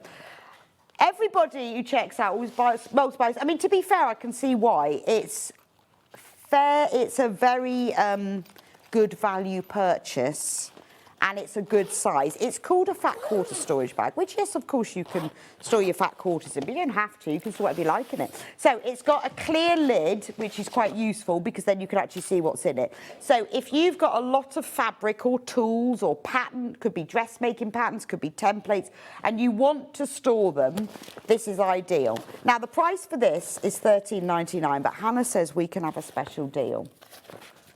£10.99. Don't worry if you checked out, Hannah's not cheating you. You will be charged the lowest price. So let's put it up. There it is fully. It's got a side pocket. It has walls as well. And the walls are really useful because they've got Velcro on them. So you Velcro the walls in like this.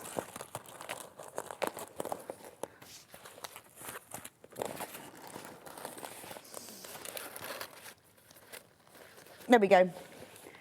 So if you want sections in it, you can put all your fat quarters in here. Now, I think for me, what I would do is I'd buy a few of these to take on holiday, because what you could do, you do your packing cubes, and then you don't need to, you could put these in because then that keeps everything separate, or you could put them in the bottom of your suitcase, and then when you're on holiday, you've got something to store your makeup and everything in. I mean, I think these would be fabulous. You think how much more you can get in packing cubes. Obviously, these are called fat quarter storage because you fold up your fat quarters and you line them up in here. Because you can take the walls out or leave them in, then it's very flexible. So maybe you've got lots of bits of wadding you put them in. You can then zip them up like so. And then you can carry them and you can see what's in them. You could even put a little label on them as well, but they've, perfectly portable, carry them around. Good if you're going on a workshop and you want to carry your tools or your fabrics. It's just the fact that it's flexible, that it has these Velcro walls in it, and it's got the clear lid, and it's extremely lightweight, and the zip going all the way around the edge. So, amazing. Every person who's bought these today has multi-bought. But then you see you can stack them, can't you? And, the more you can store away, the easier it is to see what you've got. When you're organised and you can see what you've got, it's good because it stops you buying things you don't need, but it also means that you can make what you've got go further because you think, well, I've got that and that, so if I just bought half a metre of that, quite useful. So that's the fat quarter storage. Do check out on that. Have I got the measurements on that? Yeah, it's 18 by 9 by 6. Why is there a pink one? We haven't got the pink one. Quite like the pink one. Look at all those fat quarters you can get in it as well. Wow. Can I do the fabric now?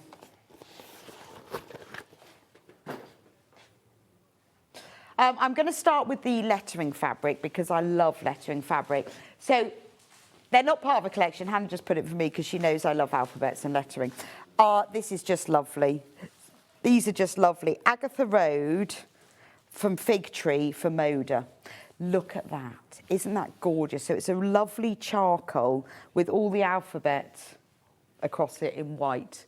I think that's really useful. I mean, it's lovely if you cut it in bits and pieces and, you know, you have it like multi-directional. You can just cut little squares of it and add it to things. £8.99 for half a metre of that. But if, like me, you love fabric with text on, that's really useful. It makes a really nice border for around the edge of a quilt.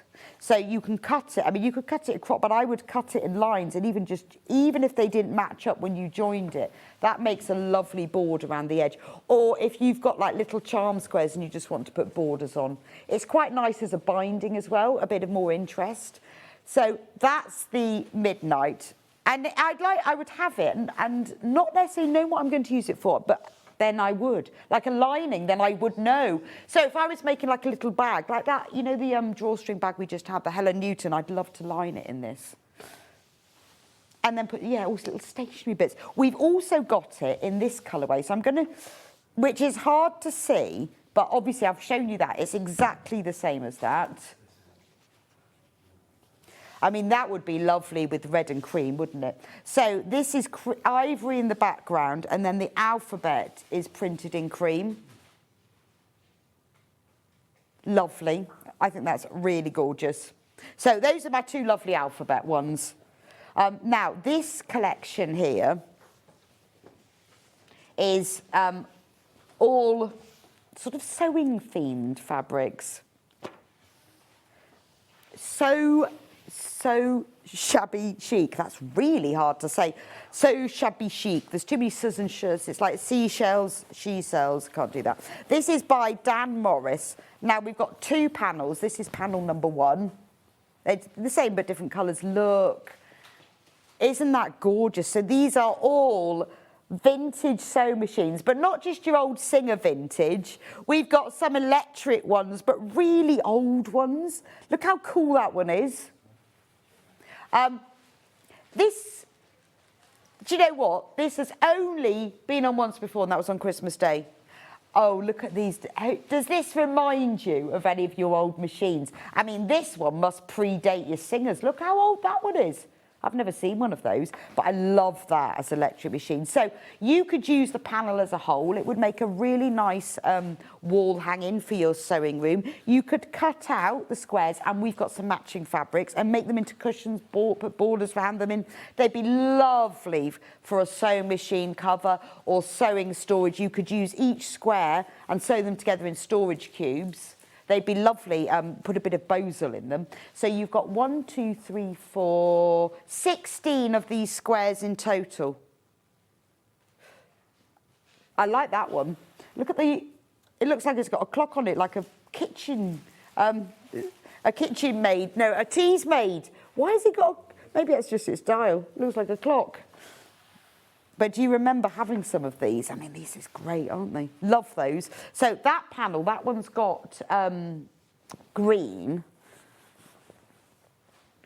Just be wary of this. There's only 10 of those panels left. And then we've got this one, exactly the same, only it's a different colour.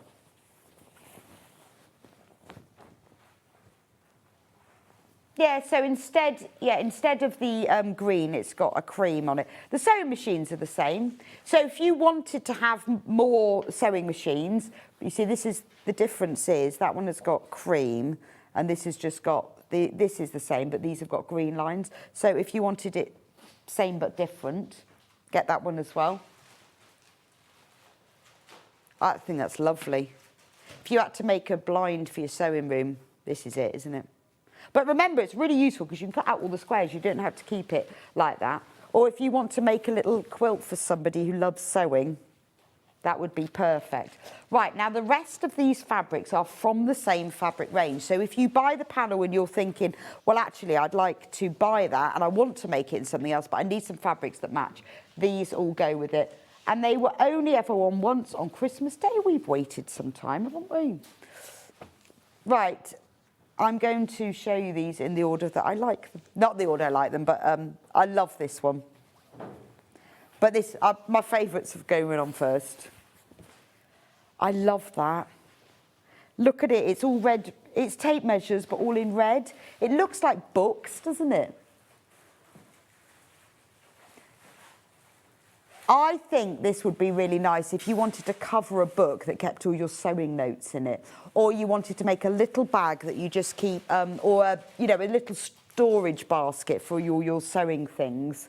I think that is just lovely. It's a real nod to it, isn't it? Or a lovely lining for something, because it looks like, it's just your dark colour, but with all of the tape measures on it, I think that's nice. Really nice for any of your sewing themed things. But I would use it for other things. It doesn't have to be sewing themed, does it? I really like that one. So that's the red tape measures. Then we've got buttons, and this is really cute. This is your button jar, isn't it? You know when you collect all those buttons and you've got no idea where they are, and they live in some old rusty biscuit tin, and you pour them all out, and you've no idea where they've all come from. This is what it looks like. This was the most popular one on Christmas Day.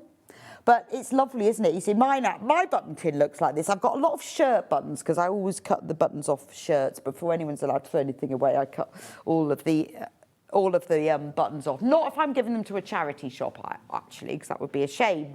Yes, I'm sorry if you've bought a shirt without buttons. That was me. No, it's if they really had it and they can't go to a charity shop. I do cut the buttons off first.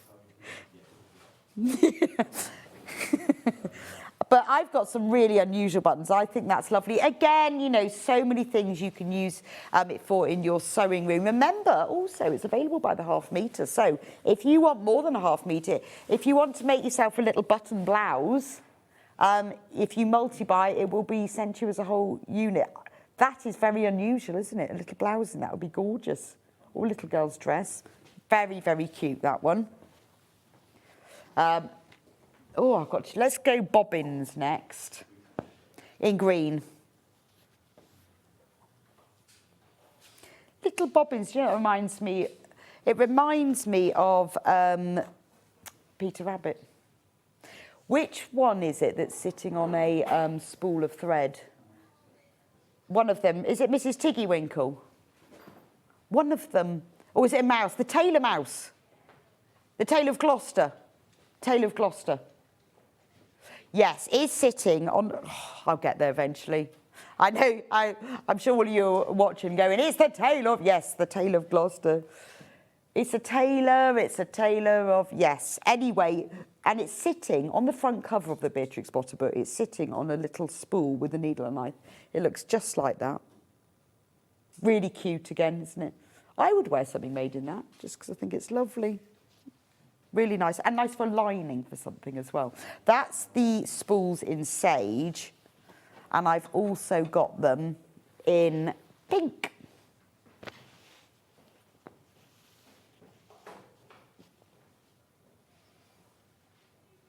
And it's got, I like all the little buttons. It'd be nice for a little sewing mat for under your machine, wouldn't it? Beautiful. And if you bought if you were with me at, whatever time that was, 10 o'clock in the bag making hour, I was talking to you about Decaville Heavy, which is ideal for storage boxes because it's a nice stiff one. This would be ideal for it. I mean, you could put a bit of H640 as well if you want a slightly padded thing, but if you want a really structured box, how nice to sort out your sewing things. Or just make, zip purses, make big ones so you can get lots of stuff in, but it really helps with all the storage, doesn't it? That is the Decaville there. $8.99 for half a metre. It's really useful because you can press it onto the wrong side of the fabric, try and keep it out of the seam allowance. It's quite stiff. You can sew through it slowly, but not through several layers. Really ideal for storage boxes, and using that, it's lovely. So that's the spools. The spools. Oh, then we've got two that are sort of little miniature versions of those sewing machines that are on the panel. But they're like little doilies, aren't they? It's obviously multi-directional because I keep turning it around. Brilliant. You know, when you keep turning a fabric round and you go, well, then you know it's multi-directional, keeps going. This would be really good for fussy cutting. So if you were doing like little, can you imagine little EPPs, and then you cut them with these little icons in the middle and then join them all together. And particularly if you bought some of the other fabrics, like if you bought, if you wanted just a plain, I would buy, if you want to do like a little EPP purse, this is one of the these are some of the matching fabrics, but without all of the motifs on, and then you fussy cut these and then put these with them. That would be the cutest little pouch, wouldn't it? I like those. So that's it in one colour. And then I've also got it in a pink. Again, I mean, it doesn't have to be for fussy cutting, but it'd be quite cute, wouldn't it? Or if you were, you know, if you were doing, if you wanted to cut larger shapes or squares, you could cut squares around each of them. That's a really sweet one, isn't it? That one there. And that one's even got lines of music on it. So that's the pink one. I've got one that's got lots of icons on. I guess this one would be good for fussy cutting as well. But very unusual. Look at this one. I like this. It's very doll's house, isn't it? But look at the wooden sewing box. Sure, we used to have one of those. And dressmaking's dummy. You've got stalk scissors, keys. You've got that old sewing machine. You've got a treasure chest. Oh, look, the tomato pincushion. It's all sewing-y home kind of things. Even a little spool and a bird cage. It's very, very nostalgic, isn't it? I like the clock, but I think for fussy cutting, that is the little clock. The actual images themselves are very detailed, very precise. Little egg time as well. That's lovely, isn't it? £7.99 for that. It's called Antiques. Oh, I like that one. I've got 4 more. Now, I've got 2 here that I've got. I'll show you the red one first.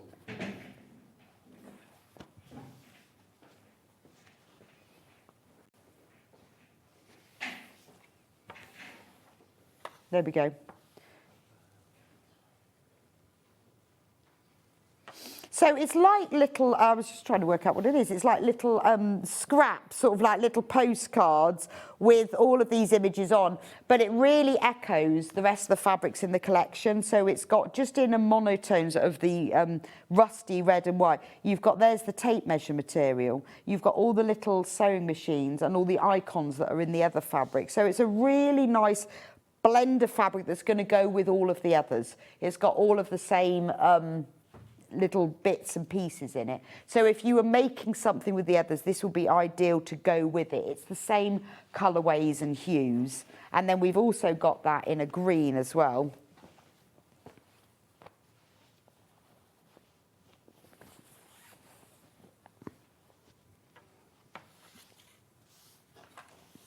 It's a nice, it's a really sage.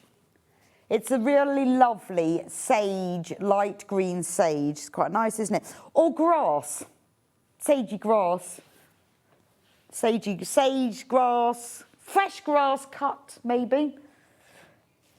The home needle case. Again, you've got lots of little icons, really good for fussy cutting, but great if you were making something from one of these and you wanted to line it or back it and you wanted a fabric that complemented it. This is really useful. And then I've got that I showed you earlier. I love this floral stripe. So if you had bought maybe this panel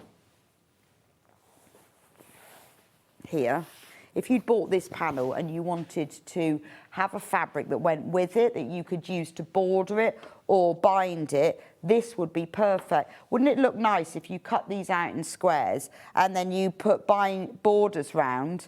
You could have them running, put that one vertically, horizontally. You could even mitre the corners on it. It will also work with the pink panel, with the creamy panel. It would work with either of these panels.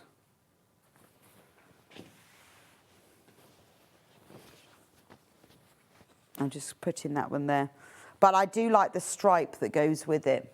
You see, it would, yeah, there's enough green, it would work with either of those two panels, but I just think that's really nice. And before I move those away, the final fabric in this collection is this rose. Now this rose, as you can see, features in a lot of the fabrics. So it features in here, it features in lots of the other fabrics. So lots of the other fabrics, like for example, this fabric here, the rose is in here. But this is a really good fabric. And it's one that you might overlook because it's not sewing, but when you look at it, there's lots of these roses all over. So it's a really nice fabric. I mean, it goes beautifully with the others. And actually, on its own, it's a really lovely standalone rose fabric, isn't it? It's very vintage, it's slightly faded, it's slightly sort of layered, but it's ever so pretty. This one we only have 7 meters left of. I mean, I would love to make a little wash bag with that, a little cosmetic bag, beautifully. I would quilt it, very close quilt it, with box corners, little handles on. I think that's delicious. Very vintage and gorgeous, £7.99 for that one. So that is all of that fabric collection, which is very nice. Very nice. Stunning. Sorry, I've dropped all my bags on the floor, I'm just picking them up. You think I'd gone, just like crawled along the floor. But right, we have more loveliness. Yes, we can. I've got to find, where's the big wooden meter stick?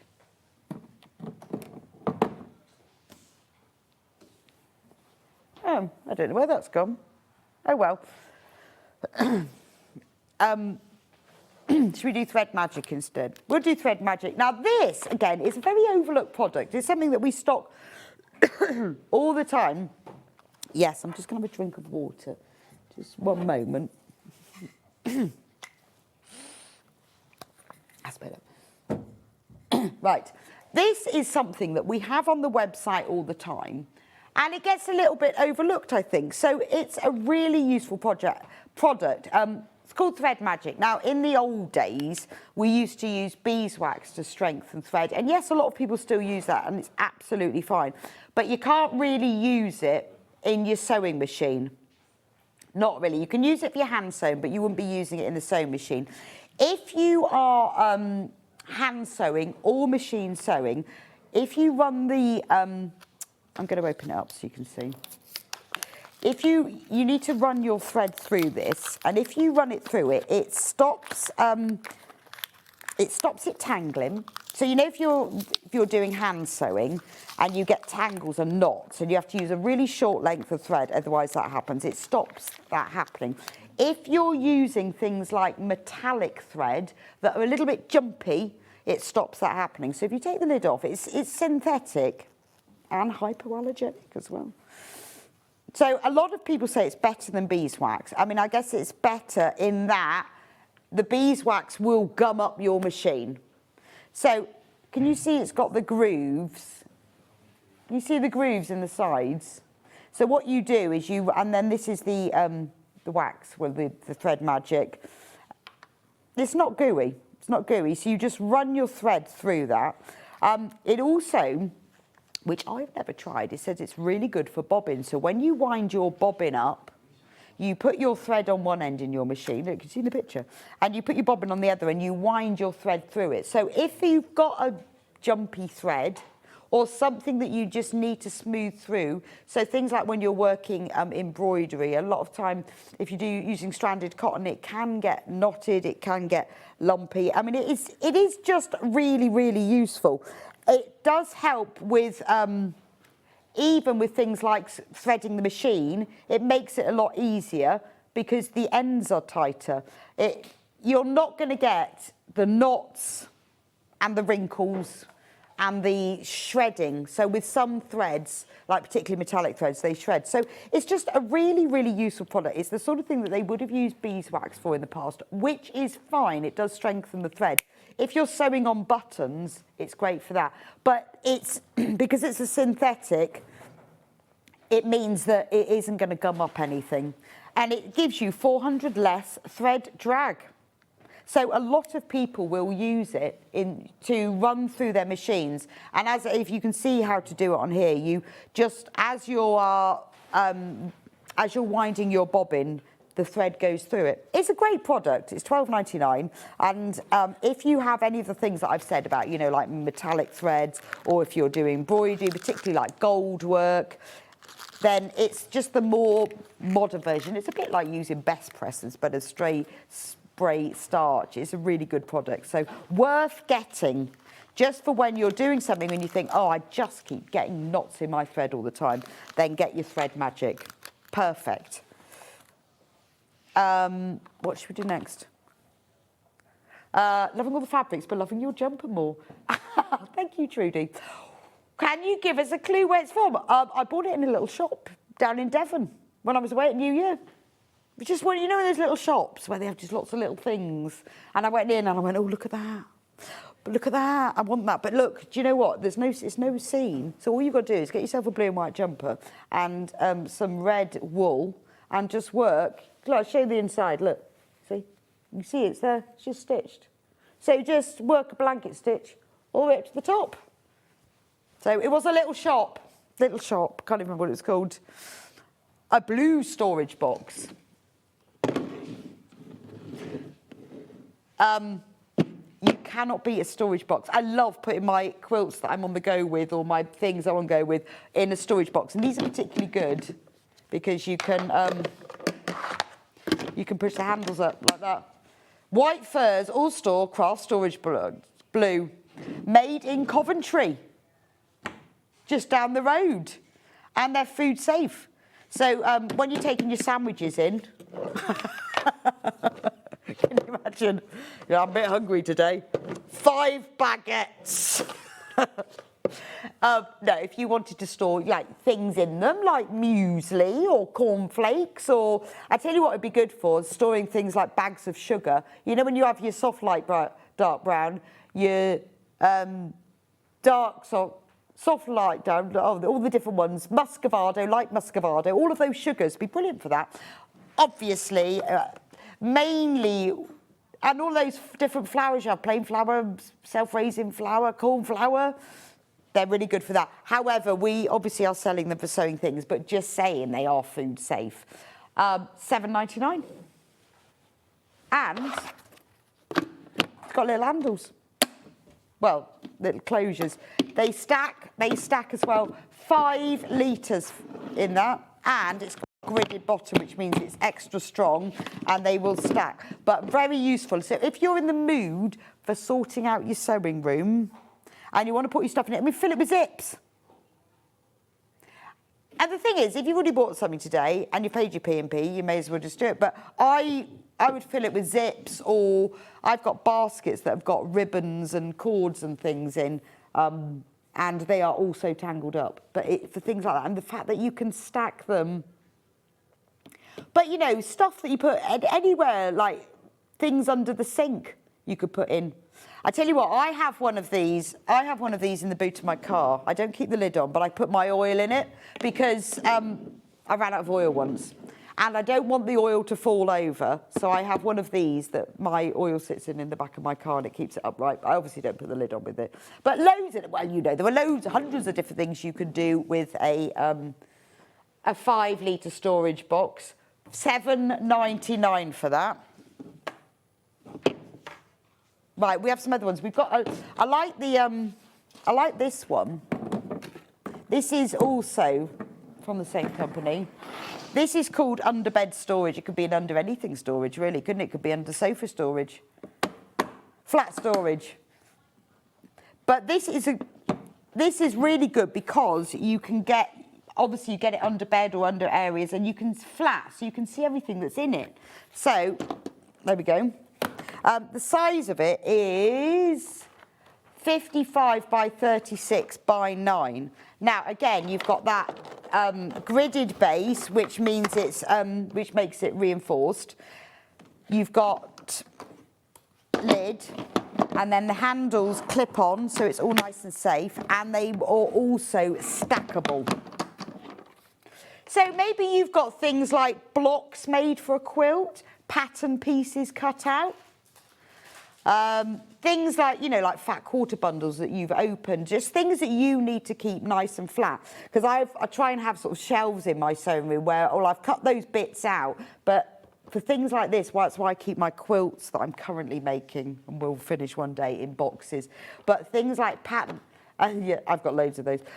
But things like patterns, dressmaking patterns, or things that you need to keep nice and flat. I mean, that's for sewing, let alone everything else. They are also food safe. Not sure what food you'd put in them. Spaghetti? Don't know. Cupcakes. Yeah, actually, that's true.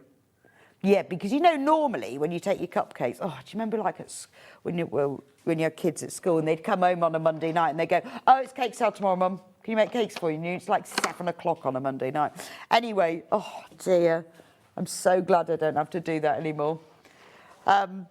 And then you take your cakes in, but there wasn't a round thing, you couldn't get them all in, but this would be ideal, wouldn't it? Or, my top tip, if I ever do it again, is buy the cakes and just ice them. Nobody will know. Never again.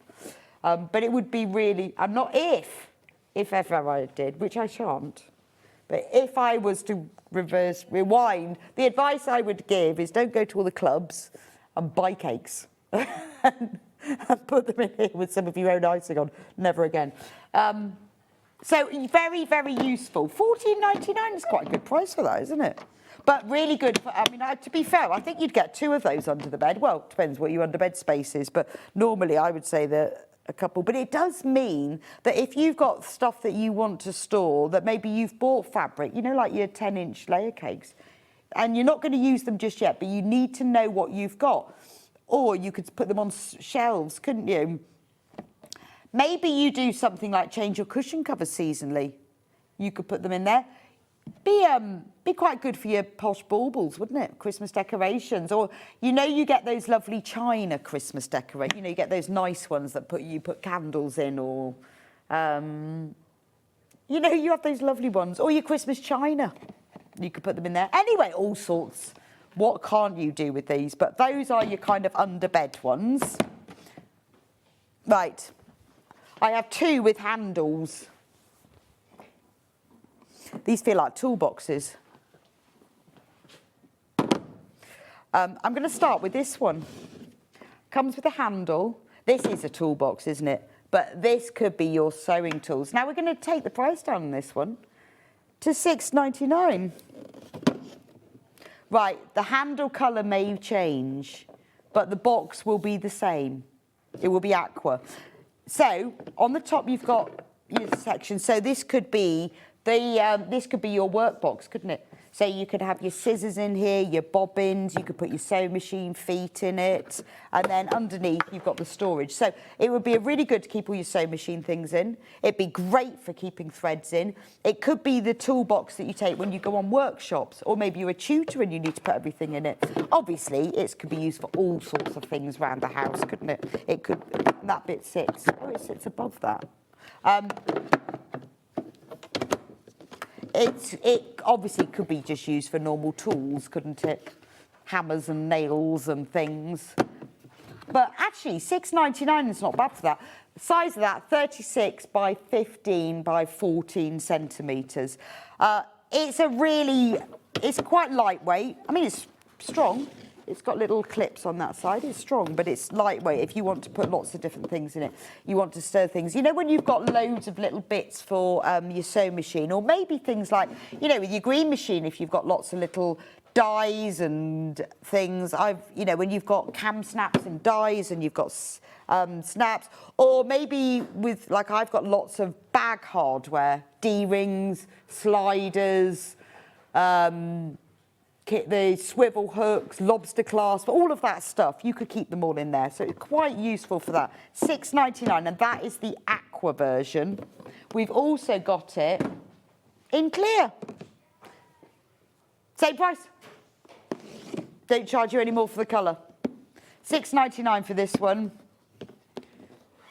And the handle may vary in colour on this one. Who knows what colour, but it will be clear. You just might have a different colour handle. So it depends what beads. Be good for beads, wouldn't it? Could be all your gardening bits, seeds, couldn't it? anything really. Quite nice to give to somebody as well and fill it up. So if you gave a kit to somebody, you could put a pair of scissors in it and different things, and bits of fabric, all the colouring bits. It could be like, you know, when the grandchildren come over and you have a little box full of craft things, you could keep all your sequins and glue and sticky bits in there, couldn't you?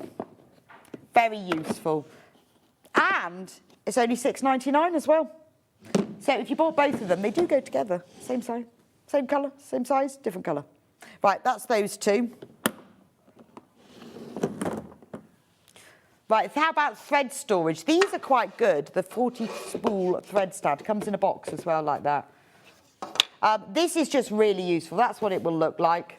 Let's take the price down. Should be £9.99 for this one. So this is a very space efficient way to store your thread. So you can get 40 spools on there.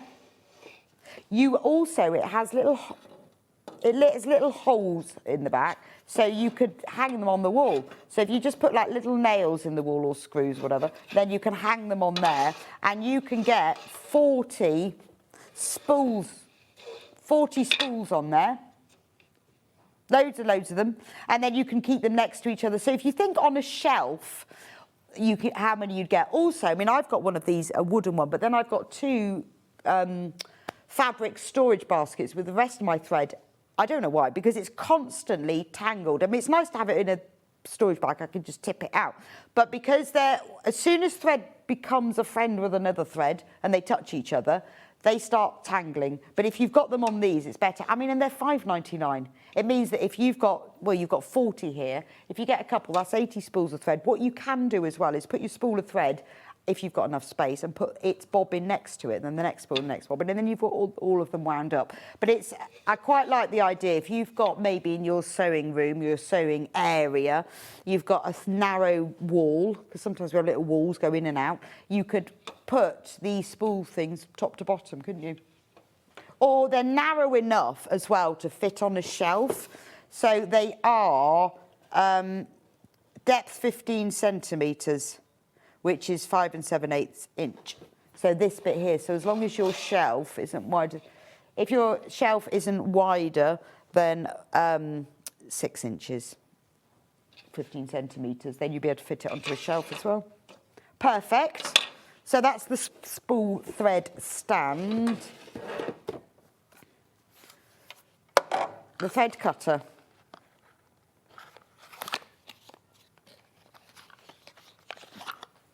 Oh, that's nice.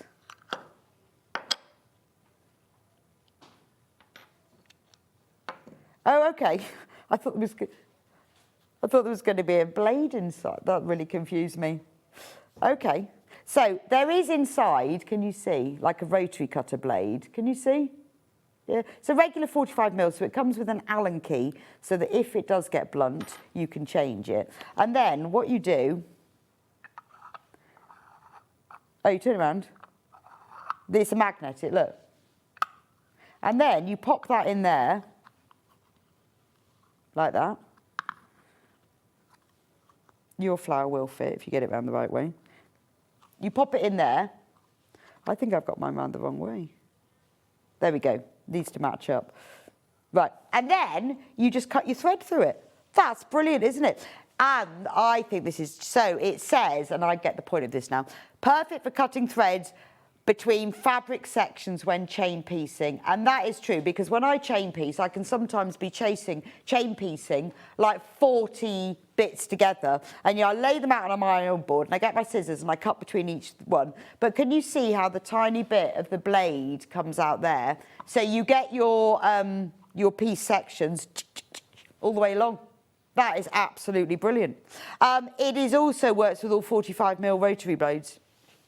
And then when you want to store it away, you pop the flower in there with its thing, and it magnetically closes itself. But for chain piecing, that is genius. I was doing something, I can't remember what, the other day, where I was doing loads and loads, and to cut them all apart, particularly if you've double chain pieced, so you know when you've sewn everything down one side and then you turn it around and you sew the other side, like if you're doing half square triangles in 8s and you do everything down one side and down the other, 1/4 of an inch either side of the seam. So you're double doing. You've got 2 lots of threads to do. So to just be able to cut them all off like that, oh, that's a great idea. And you can use it for cutting other threads off as well, but for chain piecing, I think that's fab. Right, we've also got a wooden seam roller. Now, this is brilliant for when you can't press things or you don't want to. So if you're, a lot of people use them for FPP. So you know when you fold your fabric out, you press it and then you trim it and then you sew it. So a lot of people use them from that rather than having to use go over to the ironing board, because although it's just, I mean, it's the simplest thing, isn't it? It's just a wooden roller, but it's strong enough that it will really press those seams. If you're using something that you can't press, like PU that will melt, or a fabric that's a little bit sorry, they're just distracted by shouting. Or something that's a little bit precious, you know, like a sort of a fine polyester, like a lace or something, like a very fine satin, something that you don't want to press. This is enough to press it. A lot of people will use them for leather where you can't press it. So a fabric that you don't want to press, or if you just need to sort of press a seam over to one side and get on with the next thing, so you just sit next to your sewing machine and you don't want to get up. £6.99 for that. It's really, really useful. I think it works. They work really, really well. I was just trying to think, no, I think it works better than the plastic ones. I was just trying to decide whether I should say that or not, but did I say that or not? I think it does. They do. I think they do work better. They work better than the plastic ones. And what I love about it is the fact that it's really simple, isn't it? It's just a wooden roller. If there's anything else that you've bought today and you just want to add to it, it's one of those little tools that's just really, really useful. Because remember, it's only 1 P&P all day. You might have only just joined us on SewingStreet and not realised that. You might have thought we were like all the other websites in the world, where every time you check out, not all of them, but most of them, I would say the vast majority of websites, when you check out, you pay your P&P. If you go back in an hour later, you still got to pay P&P. So I haven't found anyone. I mean, prove me wrong, but I have not found another website that lets you check out multiple times in 24 hours and you still only get charged 1 P&P. Shall we finish with friction pens? I love a friction pen. So the proper name for it, the generic name, is a heat erasable pen. So these are the clicky ones. Yep.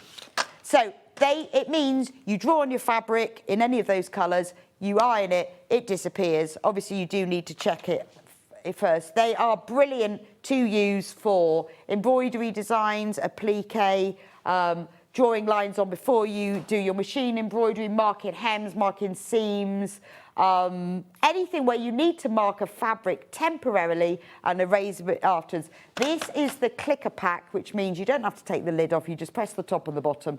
Pack of 4, £10.99.